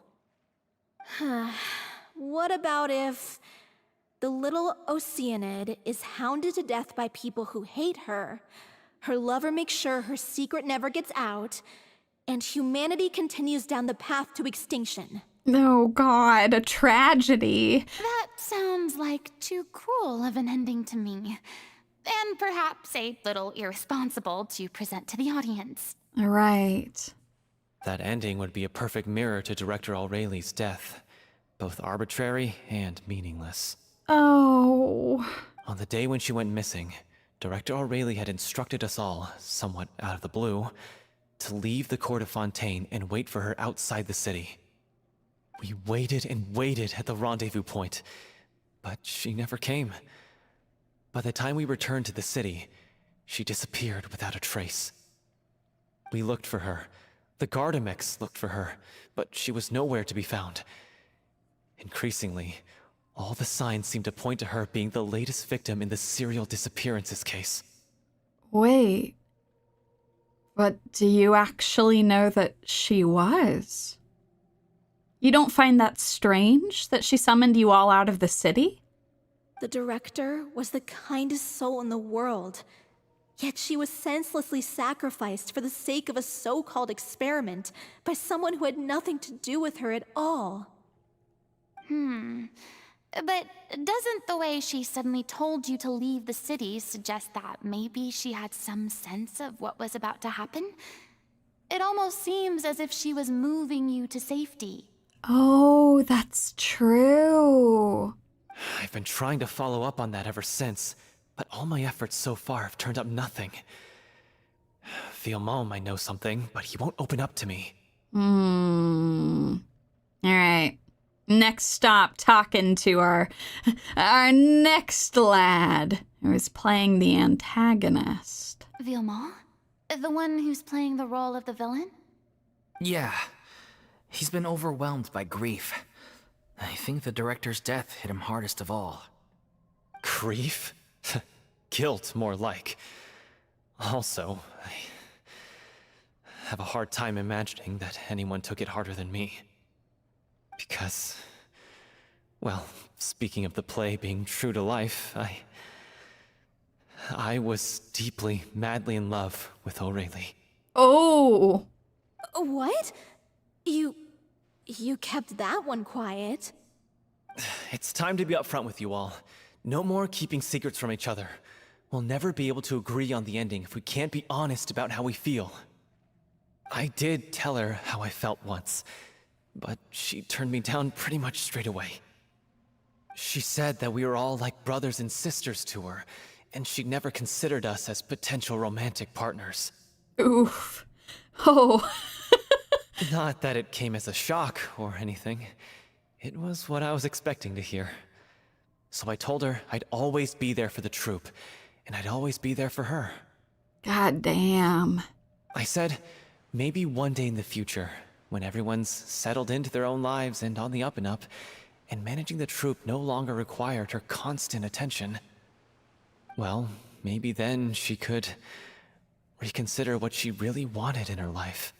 I mean, I guess that's fair, but I don't know. I feel like that's a pretty open and shut rejection, my man. I don't really know that she's gonna change her mind. And now, that day will never come. Oh. Oh, Pauleau. So if I'm the one writing this ending, then I'm gonna make sure it does right by Aurelie. I won't let anyone get in the way of that. In that case, you have to straighten things out with Villemont once and for all, face to face. We've all had our differences of opinion over the ending, but those two have never seen eye to eye on anything. One of them has to compromise if we're ever going to reach a final decision. Yep, agreed. Oh my god, y'all are right. It is a substantially healthier way to tackle the loss of your loved one than what Vacher did. Yeah, no, he's just writing a script like as best as he can to honor her memory, whereas Vacher was just causing more misery. Well, if that's where we're at, looks like it's time to go visit Villemont. Indeed. Are you ready to face the truth? Honestly, I'm slightly terrified. But for the sake of our final performance, I'll do whatever it takes. Funny you should ask, though. You really do get what I'm going through right now. I certainly do. Come on, everyone. Allons-y!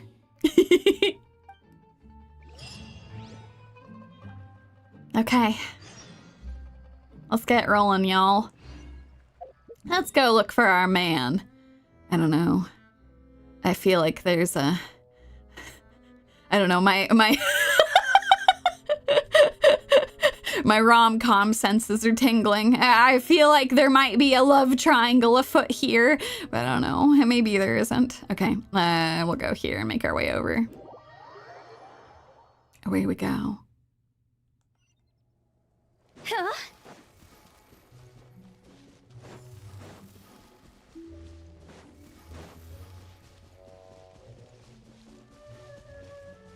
Away we go. Nope. Nope, I'm good. Thank you. Thank you. I got places to be. Thank you.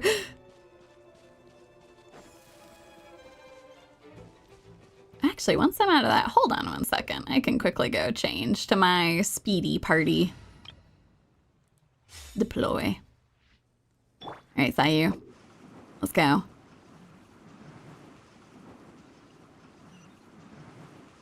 I'll make plenty of progress this way. Hold on. I should go... I'm out of here. Where is that?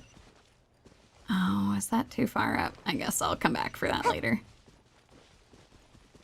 Oh, it's not too far away. Hold on. I want to get this. Make it easier for us to get back here later. The real rom-com ending is that Villemont was the director the entire time. Can you imagine? Oh my god. Okay, let's go. Whee! Oh. Down we go. This is tough going. Delphi, are you sure you can manage in your condition? I could ask you the same question. Try to keep up. Alright, let's go. Okay, I think we should be okay here. I'm gonna change back just in case we have to fight. Okay.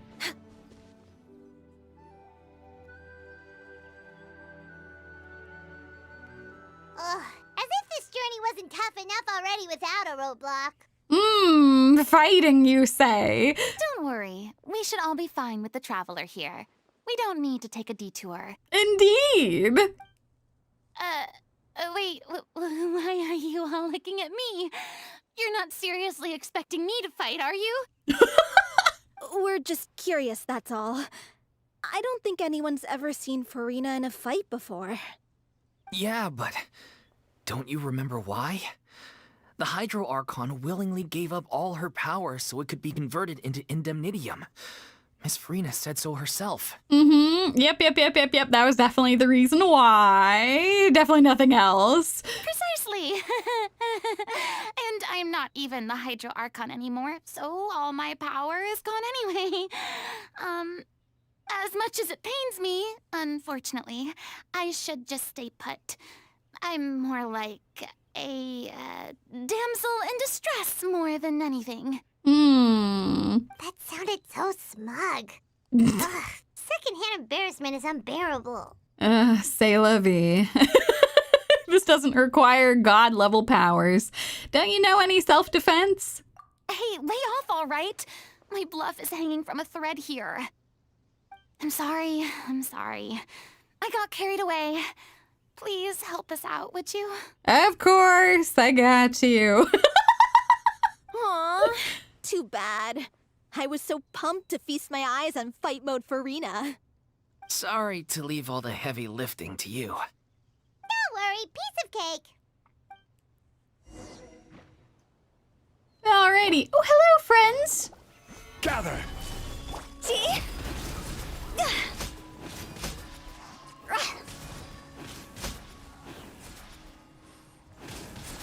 Oh, hello, more friends. Oh, how rude. How rude of them to do such a thing. Go! Bravo! Good show! You certainly live up to your reputation. Yeah, thank you. Anyway, the path is cleared now, so onwards and upwards. Alright, sounds good. Let's do it.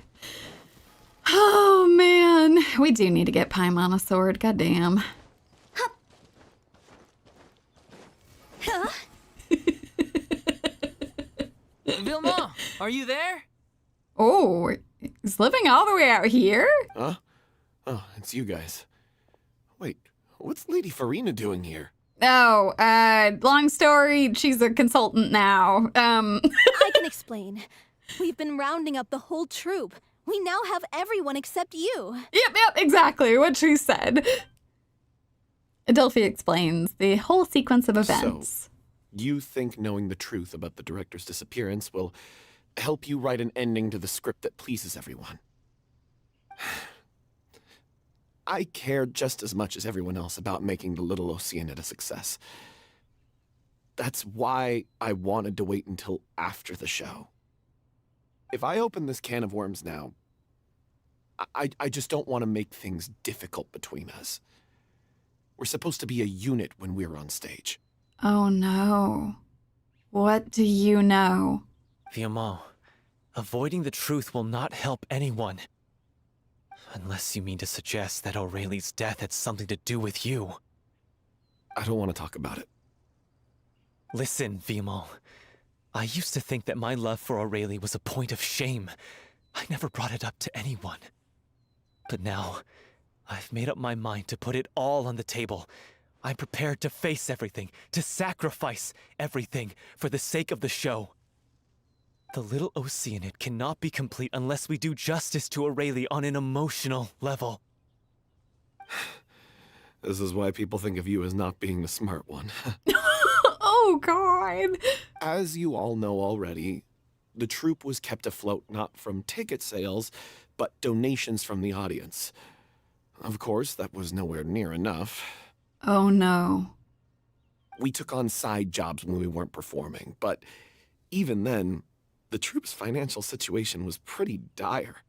So, anyway, one day after a show, a merchant came to me and offered us a huge sponsorship. In return, we just had to provide the audience with their drinks during performances. It seemed like a win-win, so I said yes to it on the spot without consulting the director. It was only when the merchant came to deliver the goods that I realized the drink in question was synth. Vilma. Isn't that the drink peddled by the culprit behind the serial disappearances case? It was. It induces a state of euphoria, but also causes significant harm to the body. I freaked out when I saw the boxes. And I told the director everything right away. She was completely shocked as well. But she didn't reprimand me for making the decision without consulting her. Instead, she contacted the merchant and stated that the troupe could not agree to this collaboration. The merchant was furious, berated us for going back on our word, and threatened to sue us for damages. The amount was astronomical. There was no way we'd be able to pay. But surely, if they brought it before court, it would be revealed that they were doing illegal things, but there isn't much that you could do if they just tried to strong-arm you. And then? I was going to sort it on my own, but the director stopped me. She said that this was an issue for the whole troupe, and it wasn't my fault.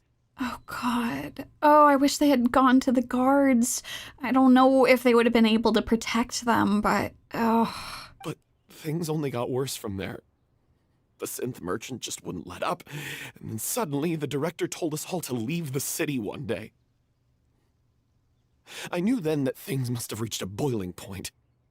I admit this whole thing was my mistake. I didn't dare to tell any of you the truth back then, and after the director disappeared, I was even more afraid to say anything. You brought the director to the attention of the synth dealers. Your mistake gave them a motive to kidnap and murder her. Yeah, I got Aurelie killed. There, I said it. Happy now? Hey, don't say that. You traitor! You knew Aurelie was in danger. Why in God's name didn't you tell us? What do you mean, you were afraid? This was a life and death situation. We could have saved her! How could you be so stupid? Please, try not to get too worked up. Yeah, listen to him. You need to stay calm. Stay calm? How can I stay calm? This guy got Aurelie murdered! She was the love of my life!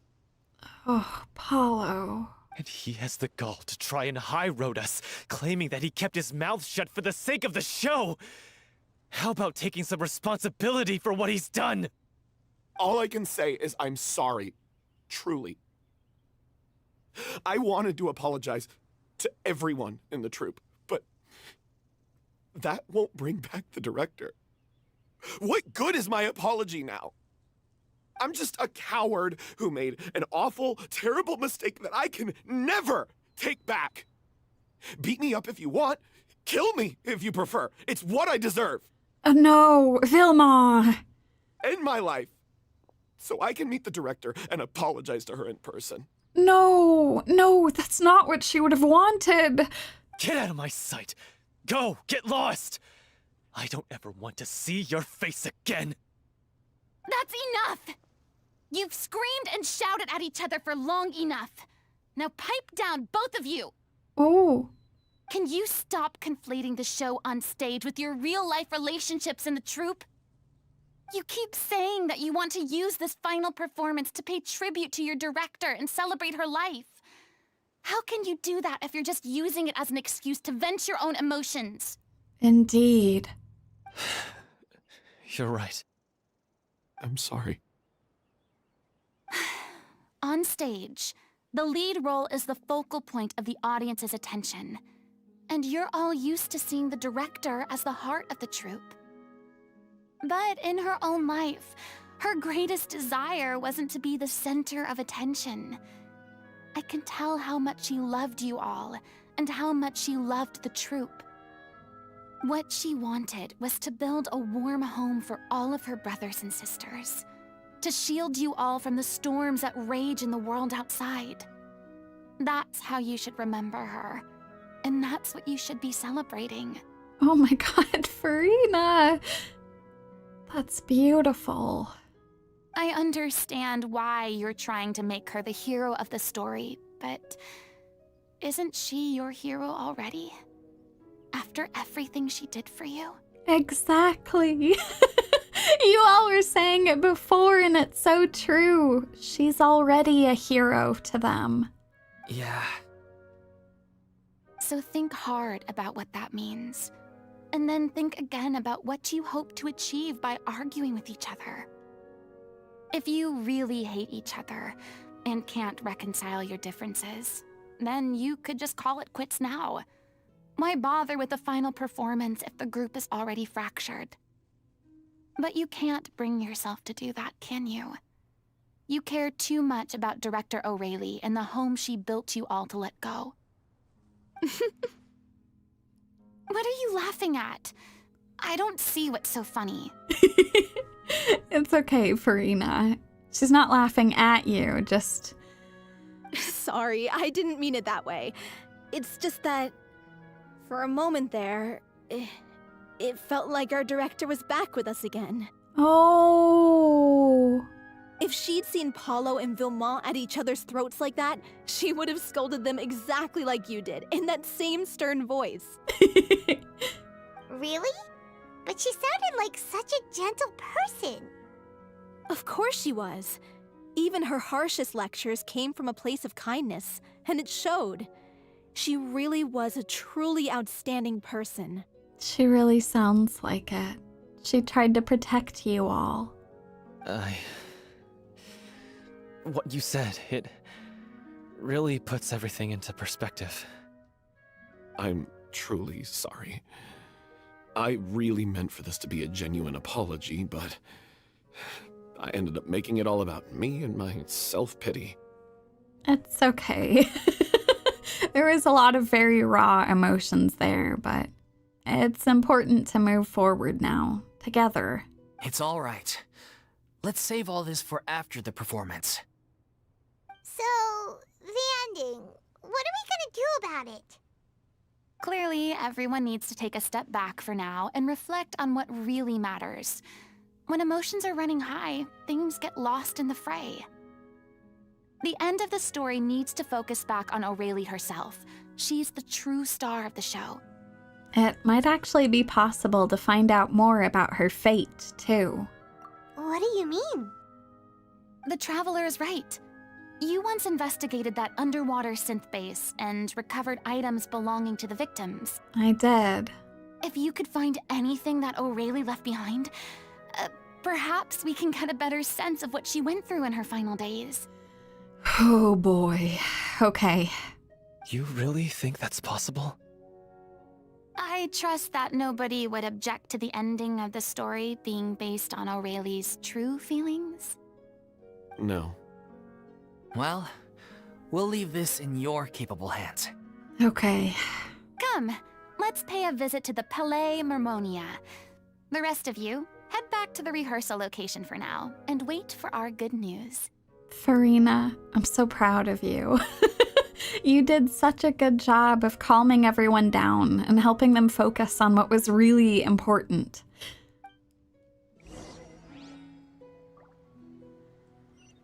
Okay. Alrighty. Let's go head back. See what we can find out.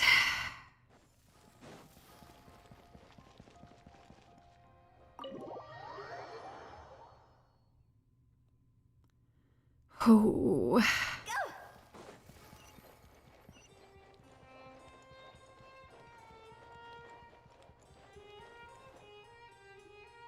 You want to review some recovered items connected to victims of the serial disappearances case? But, that case has been closed for quite a while now. That's true. Oh god, let me clean myself up here. Look as professional as I can.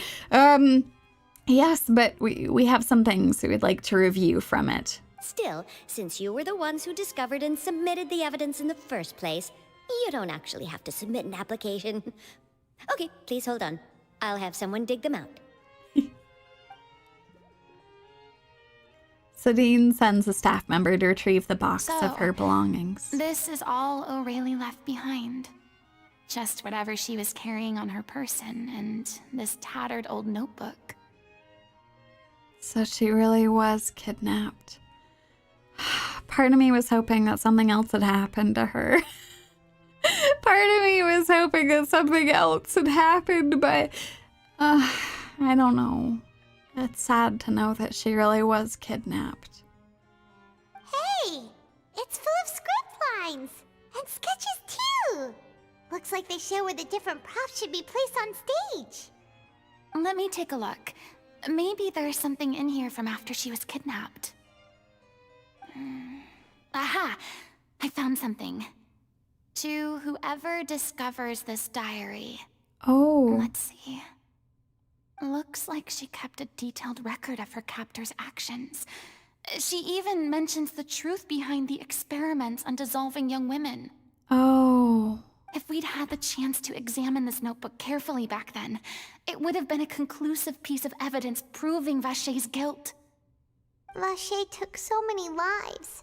It's still so unthinkable how many victims he had. I guess Aurelie must have written all of this down in the hope that her records would one day be of use to investigators. Wait, it cuts off. Oh, is something wrong? Her handwriting here gets patchier and more illegible by the line. She probably didn't have much strength left. Her final words are... I'll let you read them for yourselves. Aurelie's notes. Someone else was taken. That makes 6. Or perhaps the 7th. Someone tried to escape yesterday, but was caught. She hasn't been seen since. Was that yesterday? Maybe not. I have long since lost track of time. Sorry, I don't know if writing this is of any use, or how much longer I can do it for. I can already see my fate approaching. But what terrifies me even more is the thought of seeing others from the troupe here. Have I truly protected them? Sorry. I'm so sorry. I can write no more. I think I have a fever, and my old stomach troubles have returned, but nobody has given me any medicine. I suppose I am more fortunate than Cerese. The pain keeps her awake all night. I suppose they think that anything goes as long as the experimental subjects can be used up before they die. Oh, it is so damp here. I have given her my blanket. So cold, so cold, so cold. As long as one persists, all things will pass. There will be a reward for hard work. I like to tell them such things, but it is I who am losing my grip. If anyone sees this, Troupe, safe, I, them, important, please, farewell, apologize, life, perform, future, regret, Cleo. This page is an absolute mess, and the writer's pen seems to have wandered its surface at random. Only some words can be made out, and barely at that. From this page onward, the diary stops, to be replaced with lyrics from musicals. Some are in the form of newspaper clippings, others are handwritten with many crossings out and changes. It is apparent that the pages have been referenced often, and that this was the personal notebook of artistic director Aurelie. She was so terrified. She watched a girl get dissolved right in front of her, and had to wait for her own death in silence. She may have been a mighty hero in the eyes of her troupe, but at the end of the day, she was only human. I can't bear to think how painful and lonely her final days must have been. Wait. This part on the last page sounds strangely familiar. Flipping through the notebook, the lyrics continue. However, one page has been torn out, folded up, and placed next to the last blank page. At the bottom of the folded note are 2 new lines Aurelie has written, in handwriting much more legible than before. But it seems that they took her both great effort and a great deal of time to write. If you become human, you can reveal your secret to no one. You will face suffering and loneliness. Is this truly what you want? Because I am an older sister to them. I love them. If you become human, you can reveal your secret to no one. You will face suffering and loneliness. Is this truly what you want? Isn't that the most important line in the little Oceanid? Yeah. Because I am an older sister to them. Oh. So she didn't regret her decision, even as she sat in silence, waiting for death to come. Yeah. She felt like she had protected them. I'm sure this is what the troupe would have hoped to hear as well. She had their utmost trust, admiration, and love, and she truly deserved it. Let's go. It's time for them to learn Director Aurelie's final thoughts. Okay.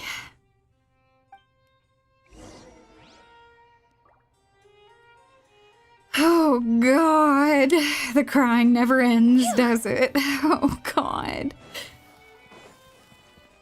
What a sad but beautiful last message.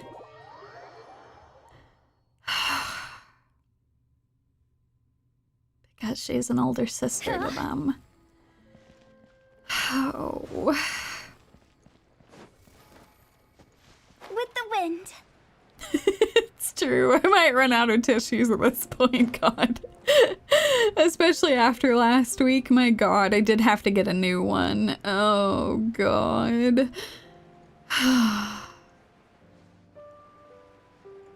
Down we go.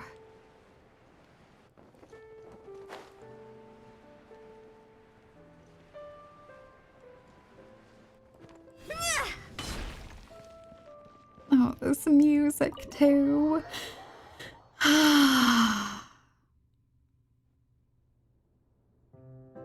After reading through the notebook, some are lost for words, some weep bitterly, and some grind their teeth and howl with rage. A long time passes before the group is able to calmly come together and finally make a decision. She deserves a hero's farewell. If that's the only way to convey to the audience the courage and selflessness that she showed in the face of death, then it's a meaningful way to end the story.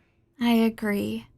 Even in the last moments of her life, she was still leaving a trail for others to follow. She did her best to protect as many people as possible, even if it meant sacrificing herself. We know what choice our little Oceanid would have made now. I don't think any more discussion is necessary. Well, Vilmont, if we put the past aside for now, do you think you can bring yourself to go ahead with the show? I will channel all my regret and put it into my performance, to make this a show worthy of our director. I won't ask for your forgiveness, and you don't need to worry about my feelings. This final farewell show should be about Director Aurelie and her alone. Then it seems like we've reached a consensus. I have a feeling that this will turn out to be the most mesmerizing performance of your lives. Yeah. Really? How can you be so sure when you've never even seen them perform before? Don't underestimate my experience. After watching a countless number of musicals, I've learned one important thing. If you want to move the audience with your music, you must fully commit and immerse yourself in your role, pouring all your emotion into your performance. Oh. And aren't human emotions, love, hate, regret, and hope, just the most mesmerizing things in this world? That they are, Furina. I don't believe anybody could be more committed to bringing this story to life on the stage than they are now. Thank you for the vote of confidence, Miss Furina. And thank you for supporting us through all this. Then, let's not delay things any longer. We need to discuss the details of the ending and get it nailed down once and for all.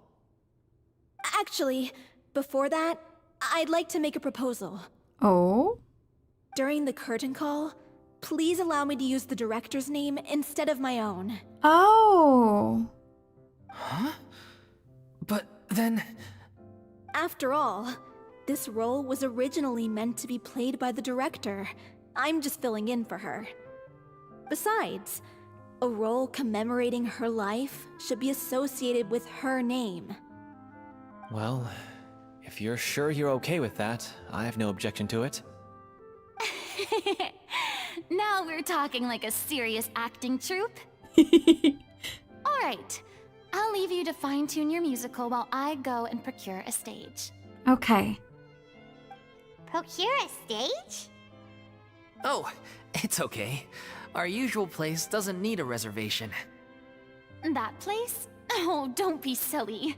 For an extraordinary show, we need an extraordinary stage. By which I, of course, mean the Opera Epiclese. Oh my God. I mean, she can pull some strings. If anyone can do it, it's her. Whoa, wait, what? No. That's never going to work. It's far too fancy for the likes of us. What are you afraid of? Surely you don't think that Aurelie's story is unworthy of the grandest stage in Fontaine. No, though that's not what I meant. It is supposed to be your grand finale, right?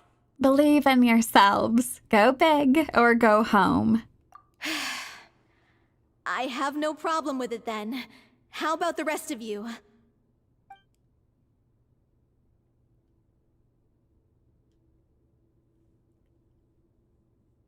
I'll take your silence as a yes. Thank you for giving us this opportunity. It really is a dream come true. Well, then don't disappoint me. If you mess this up, it'll reflect poorly on me too. Yeah, no pressure, y'all. Just do the best performance of your lives. Come on. We'll need to get the go-ahead from Nervilette. I know just where to find him. All right, let's do this.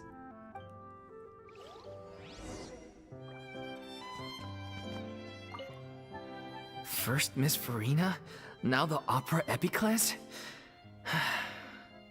If only the director was still with us.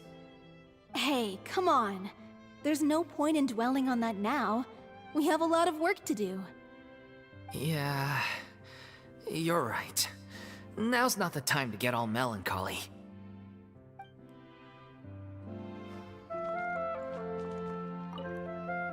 During the final scene, maybe we should stop the music just before Cleo takes the stage?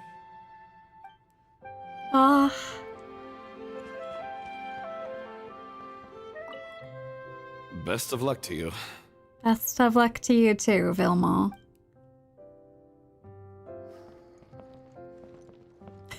Our lad is doing good work over here. Okay, let's do this. I love that she's getting such a big stage for them. All right, let's go find our man.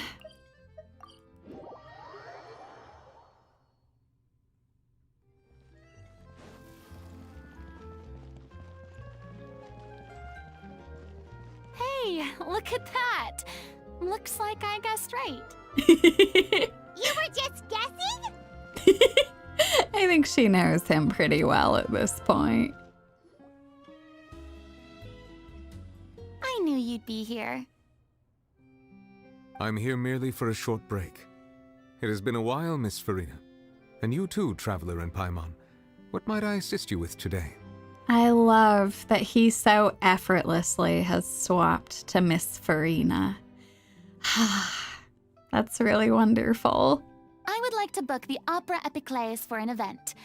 You see... You share the story of the little Oceanid. I understand. The process for booking the Opera Epiclese is complex and can be somewhat cumbersome. But given that the request is coming from the three of you, I see no reason to make things unduly difficult. Thank you, Hydro Daddy. I appreciate that. The story of the little Oceanid is most fascinating. I'm looking forward to seeing it performed on stage. I will say, however, that I am surprised to see your passion for the performing arts rekindled after all that has happened. Huh? What do you mean? Do I look excited? Yes. And this is the first time that I've seen you like this since your departure from deityhood. Oh. At first, I just felt bad about rejecting them.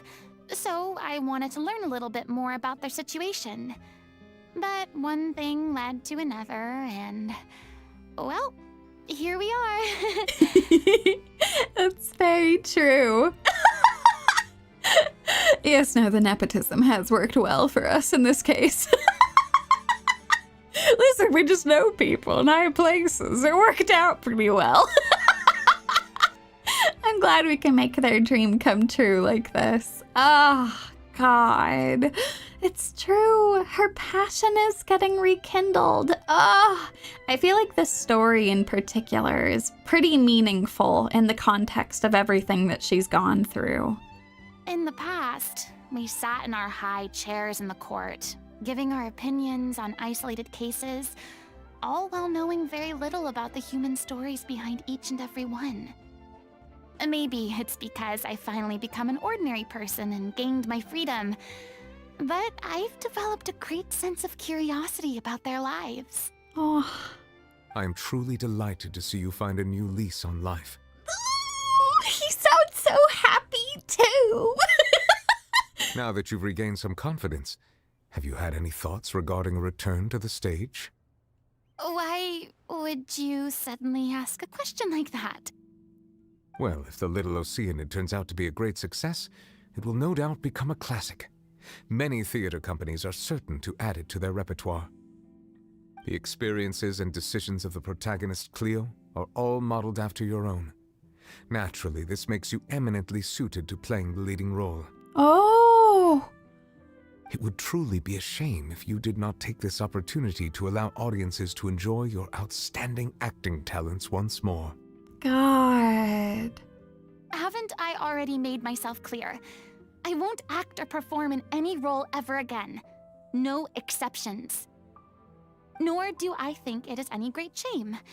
There is no lack of fine actors or inspirational stories, either on or off the stage. This experience is a case in point. I feel like I've learned a lot, and it has already been well worth the price of admission.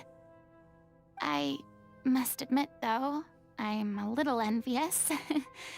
They're quite fortunate to be able to bid farewell to their past in such a magnificent manner. I see. Well, I'm glad to learn that you have found a role to play that you enjoy, be it on the stage or not. Indeed. I sincerely hope the show will serve as the grandest of finales. I will have my staff book the date and mail the relevant paperwork to the troupe once the details are confirmed. Oh, thank you so much.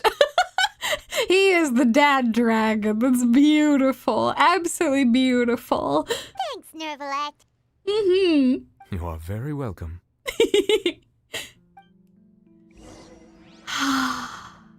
That's amazing. No! Some of you have been members for 30 months? What the hell? Oh my god, that's crazy! Oh my god! It's crazy how time flies. Like, we're almost at the 3-year Yumie-versary. I'm really honored to have been doing this as long as I have with you all, and to still have so many more fun years to come.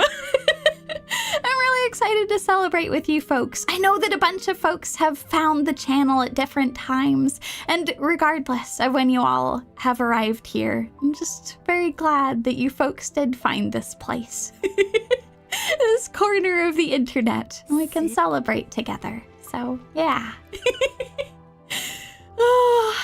Alright, I'll say one more fond farewell to Dad Dragon.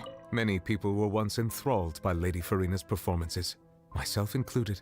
Oh! I hope that one day she'll be able to understand that our appreciation was always sincere. Indeed. Oh, that's so sweet of him. You all are, oh god, you're gonna make me cry again, goddamn. If I'm able to, like, help you folks to laugh, to cry, to pursue fun, creative things, is the best thing I could ask for. Y'all are wonderful. Thank you. Alright, let's go do this. Let's go get ready for this grand performance. Alright, down you go, Hu Tao.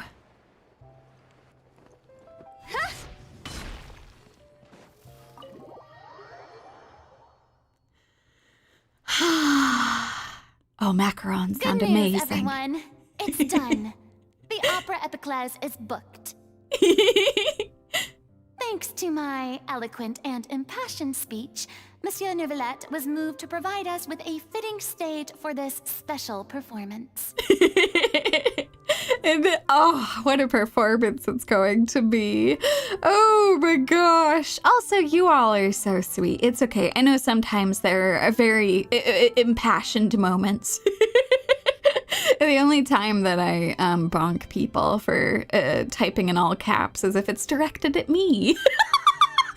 Some people get like really intense about backseating, and so you're like, nope, away you go. You all are very sweet. We've had to fight every step of the way for this opportunity, but we now have all of the ingredients necessary to stage a truly spectacular performance. Indeed. A touching story, a magnificent venue, and last but not least, a passionate and dedicated cast. Now, let's work together and make this show the best it can be. This is truly wonderful. The sooner we can finalize the ending, the more time we'll have to rehearse. Indeed. Fiumali and I just went over some parts of the script and tweaked a few things. I think it's really going to resonate with the audience now. Wow, you two had a constructive conversation? That's great! Yeah, no kidding. Oh my god. Communication is vital to any good performance. Look at us. We've come so far. I never could have pictured this scene a few days ago. It's amazing! Even though Furina's still being a bit of a drama queen about it all, she's really fired everyone up! She's really in her element here. I'm really looking forward to the final production. Please feel free to give us any comments or suggestions you have. We really value your input. Hey, Loic, get over here. Time to practice the opening number. Oh, adorable. Oh! Oh!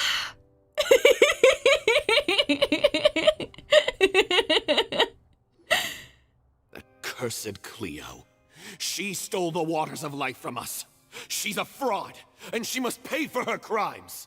Oh, the mustache. Look at that powerful, evil mustache. Ooh. This has nothing to do with her. The ignorance and hatred of our people is to blame. How can we hope to win back the water's favor if we don't change our ways? Indeed. This guy could be useful. Take him hostage. If Cleo wants him back, she'll have to show herself. Oh, God. Leave this place, oh little Oceanid, and never, ever look back. Patchy, patchy, patchy, patchy, patchy, patchy, patchy.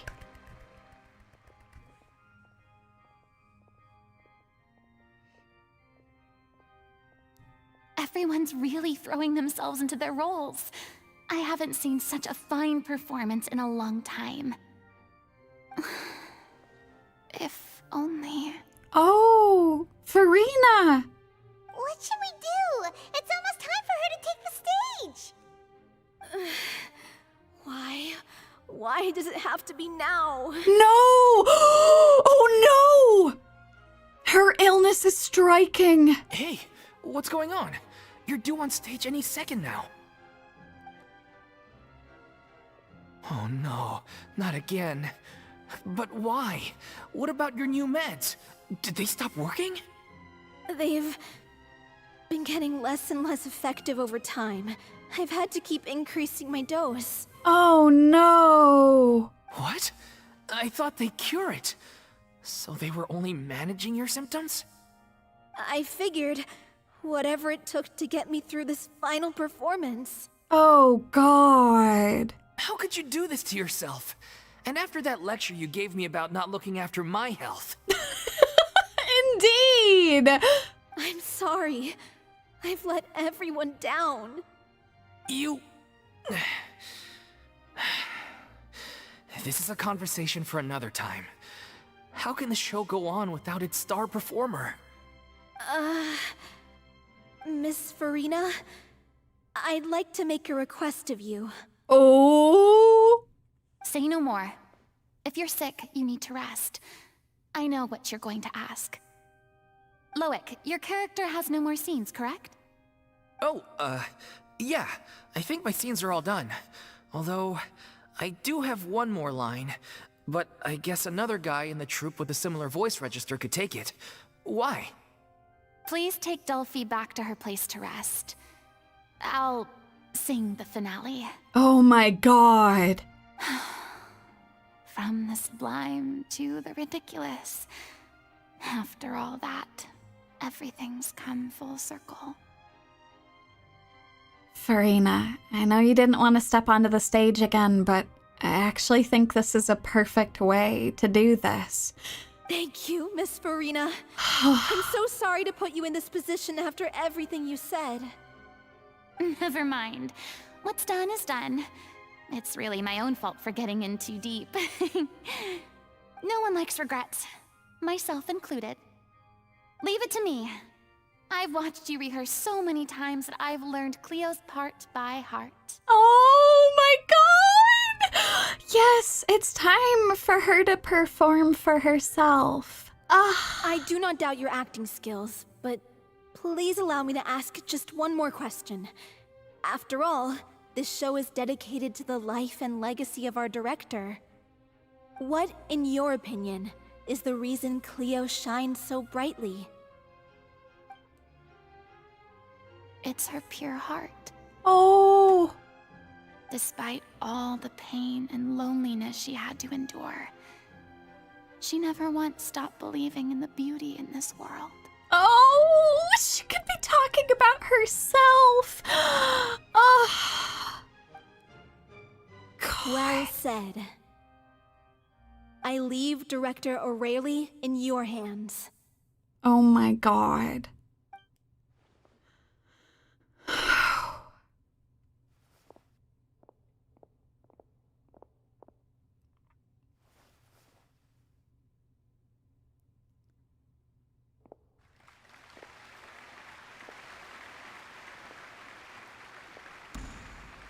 Oh. Beautiful. Oh.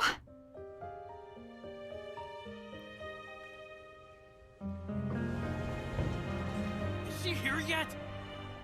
Let's get here. She's not coming! You're wrong. She's here.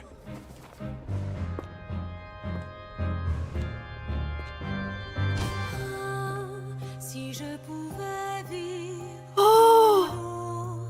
le monde serait-il plus beau?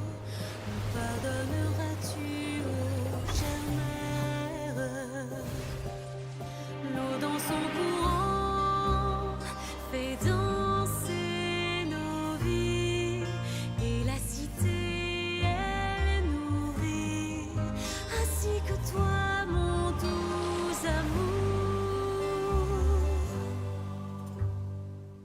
But what about your wish? My wish.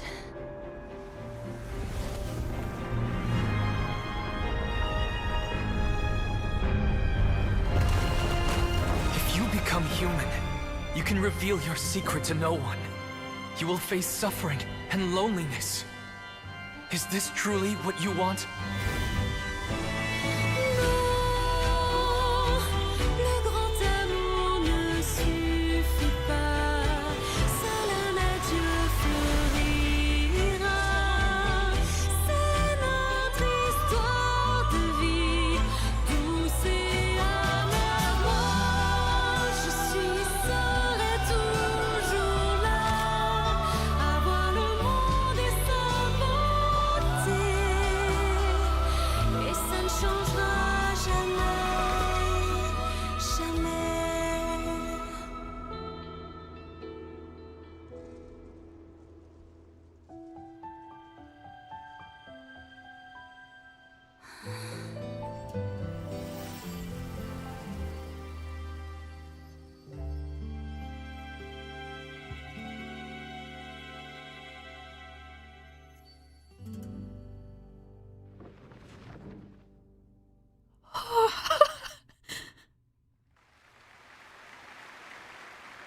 Oh. Oh my god, that was beautiful.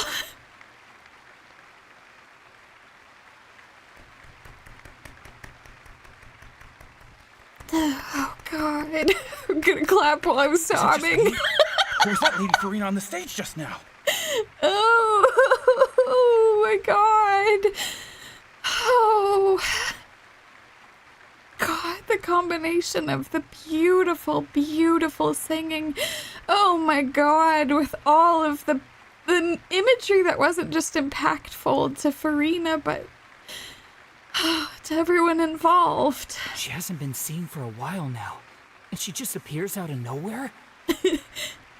Gotta say, though, her acting skills are as superb as ever. The little Oceanid, Cleo, played by Aurelie Fumont.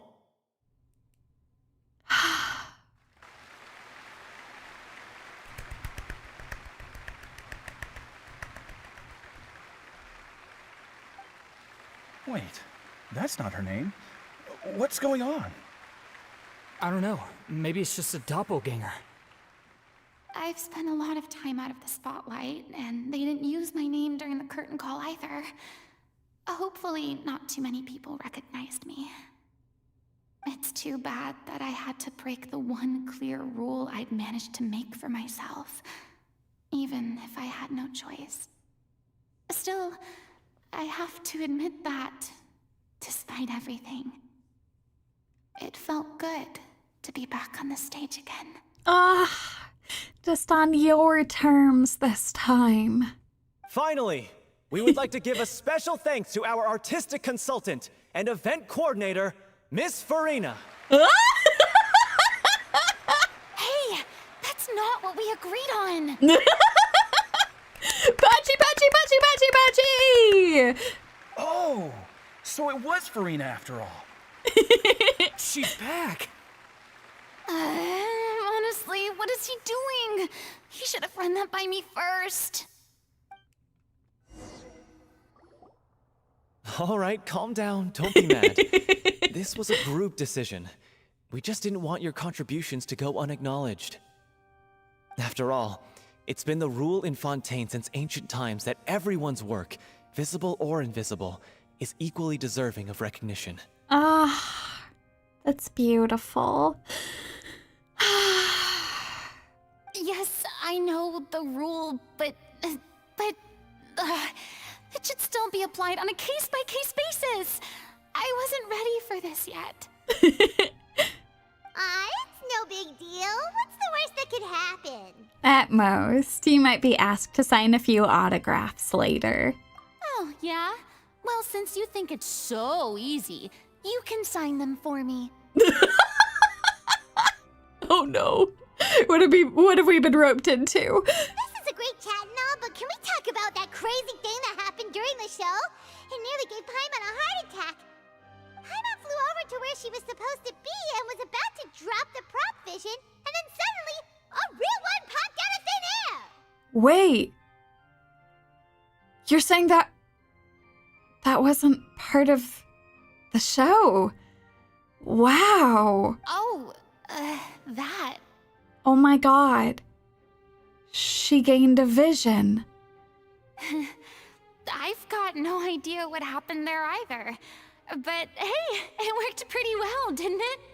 God damn it, Celestia. Oh. I'll bet the audience has never seen such a realistic prop.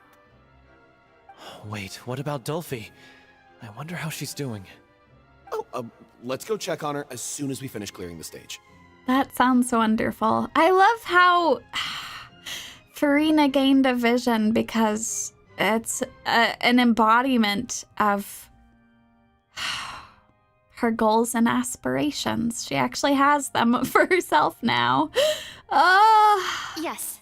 Plus, she'll definitely want to hear how the end of the show went. If nothing else, we can safely say that we accomplished what we set out to do. Indeed. Actually, that is an interesting point. I wonder if Celestia would even be involved with the Hydro Visions at this point. It might be Hydro Daddy doing that. Oh, that actually makes sense that her vision would be different from other people's. I see. She can throw hands with Paimon now. Oh, God. Oh, I'm so glad. What did they think of the show? I thought Cleo's actress sang very well. Why did they swap her out at the end? I don't know. Maybe that's just how it was scripted. I want to hear everyone's thoughts. Did anyone see where Miss Furina went? Oh, I want to get her autograph, but I can't find her anywhere. That's actually really cool that she got a vision. I've got a lot of beefs with Celestia's system, but it's a nice embodiment of her stepping forward. I wasn't expecting such an incredible performance from an amateur troupe. They didn't seem out of place on the big stage at all. Yeah, their technique could use some polish, but the performance in general felt very believable. Hit all the right emotional notes. I think it'll stay with me for a while. No kidding. Ah. That's wonderful. Absolutely wonderful. Ah.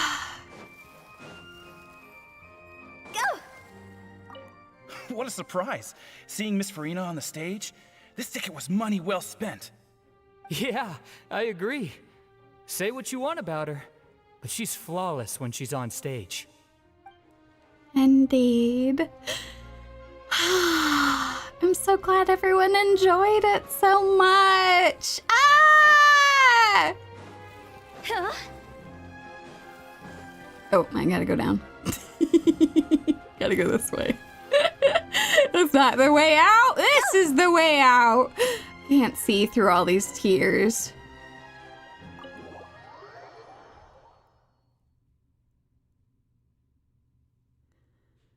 Whew.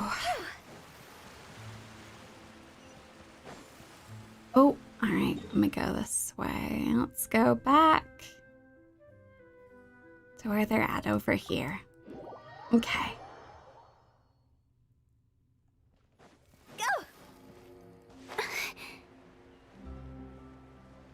All right, let's go see everyone.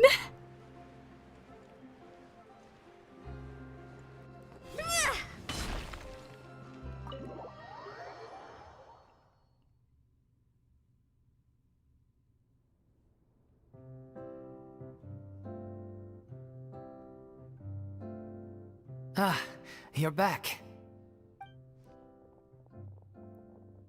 She's doing okay. Her condition stabilized after taking some of her original medication. Oh. From experience, though, I'd say she still needs a few more days of rest. How did the performance go? Was it a success? Did the audience like it? Yes, they absolutely loved it. I talked to a bunch of them afterwards. You'll be glad to know it was fantastic! Also, you're not gonna believe what happened while Furina was on the stage. You'll probably be able to read all about it in the Steambird first thing tomorrow morning. Exactly. That's wonderful. I'm so sorry I failed to see it through to the end. I guess I was wrong to try and tough it out to begin with. Oh, don't worry about it. Like they told me after announcing my name during the curtain call, everyone's work deserves recognition. Exactly. Even though you couldn't see it through to the final scene, the audience was very impressed by your performance. It's safe to say that you made your mark on this memorial show. Well, one way or another, we did it. Yeah. I've had bad luck ever since I was born, so I never expect things to go smoothly in life. I'm just happy to know that we went out on a high note. That's all that matters. Blaming your bad luck again, are we? Maybe if you didn't push yourself past your limits so much, your illness wouldn't be flaring up all the time. Oh, don't you start. I don't have the energy to argue with you right now. Aw, you two clearly care a lot about each other. Indeed. I don't know what you're talking about. Mm. You mean we never stop arguing with each other? Mm.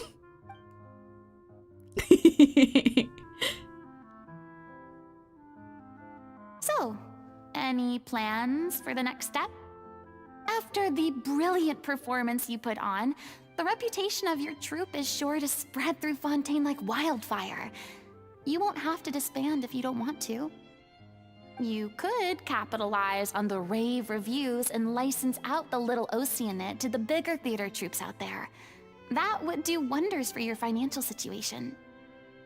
No, we should still disband. Oh. Yeah, it's what we all agreed to. After all that's happened, I should give you guys some space. But maybe our paths will cross again one day.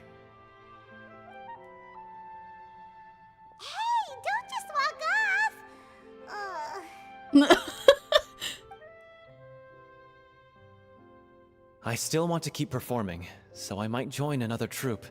That's great. After watching Miss Furina's performance, I think I'm starting to understand our director's infatuation with musicals. You should do it. It suits you. I'd originally hoped to keep performing too, but I don't know if my health will allow me to. Oh, so now you finally got your priorities in order. I guess I'll hold off until you've properly recovered as well. What about you, Miss Furina? Any future plans? This truly is a nation of cinderettes. Well, frankly, I think a return to obscurity is no longer an option for me. I'm sure a slew of consultancy requests will hound me wherever I go, until I finally acquiesce. You rather sealed my fate there with your special thanks at the end of the show.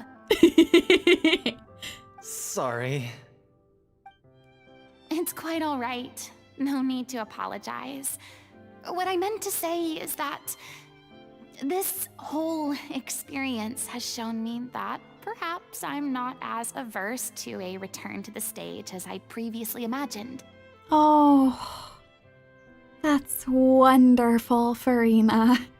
Maybe Nervilette was right. Maybe Cleo is the right role for me. I still don't wish to pretend to be someone else, but I do have a desire to express myself. So, maybe the show will go on for me after all. Ah, this makes me so happy! Oh, my heart! There's no need to draw lines in the sand. Just do whatever feels right to you. Yeah. There was once a time when I was an actress in a masquerade, seeking only to hide the truth. But from now on, I want to spend my time learning real stories about real people and how they touch the lives of others around them. That's beautiful. I want to watch them blossom and wither, see them refined on the page, retold on the stage, and remembered long into the future. I'm sure this is what captivated director Aurelie as well. Sounds like you're ready to stop running from your true calling. Indeed. The more you get out into the world, the more you'll discover what a fascinating place it is. Next time, I'll invite you to join me. Then it's a deal. If a vision is a gift from the gods, then I should do my best to honor it.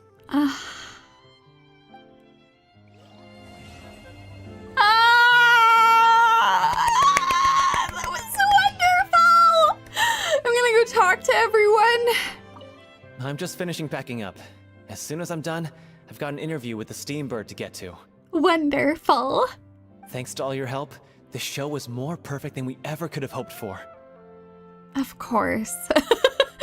I feel like I barely did anything, but I guess I was emotional support when folks needed it, and that's more than enough.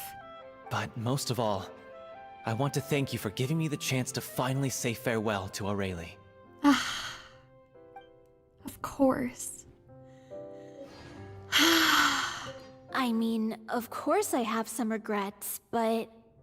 There'll be plenty of opportunities in the future for us to tell the stories that we want on stage. Oh! I do hope that they stay in the business. That would be wonderful. Now that the buzz is worn off, I feel ready to pass out. Yeah, I can imagine. My God. Y'all put on the performance of a lifetime.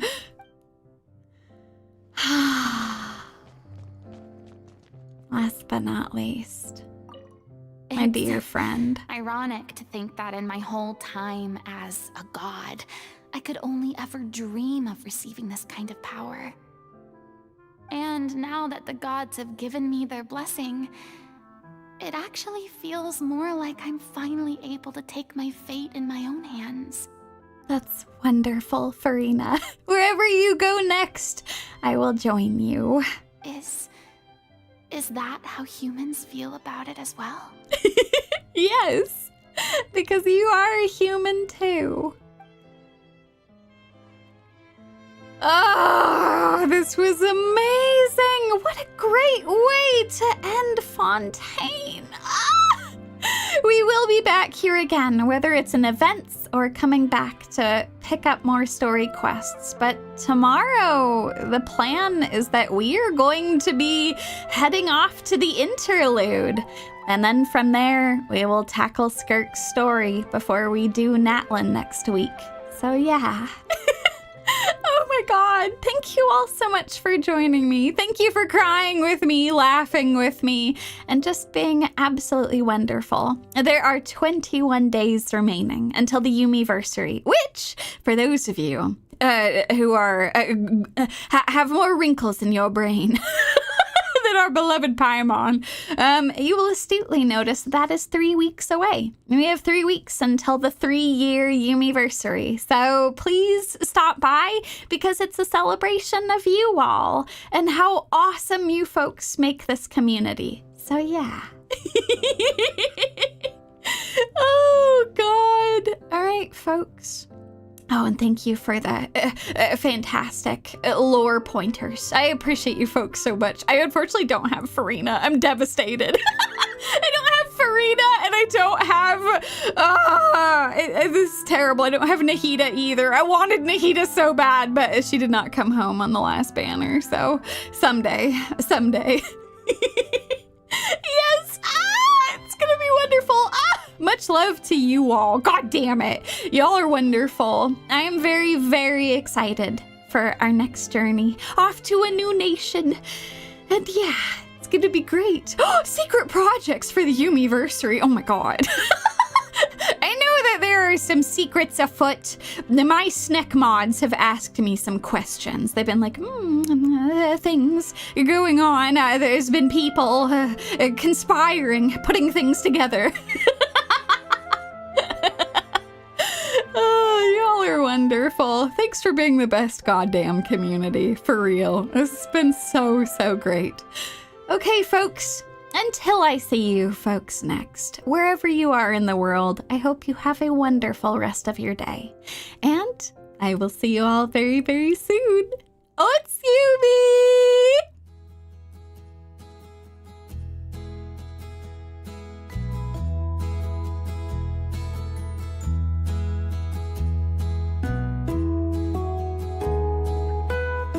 Oh shit. I forgot this wasn't on. There we go. Whoops, sorry. That was just a black screen. The Spooktober happenings happened. Anyway, I'll see you folks soon.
Good God, I just pounded so much water.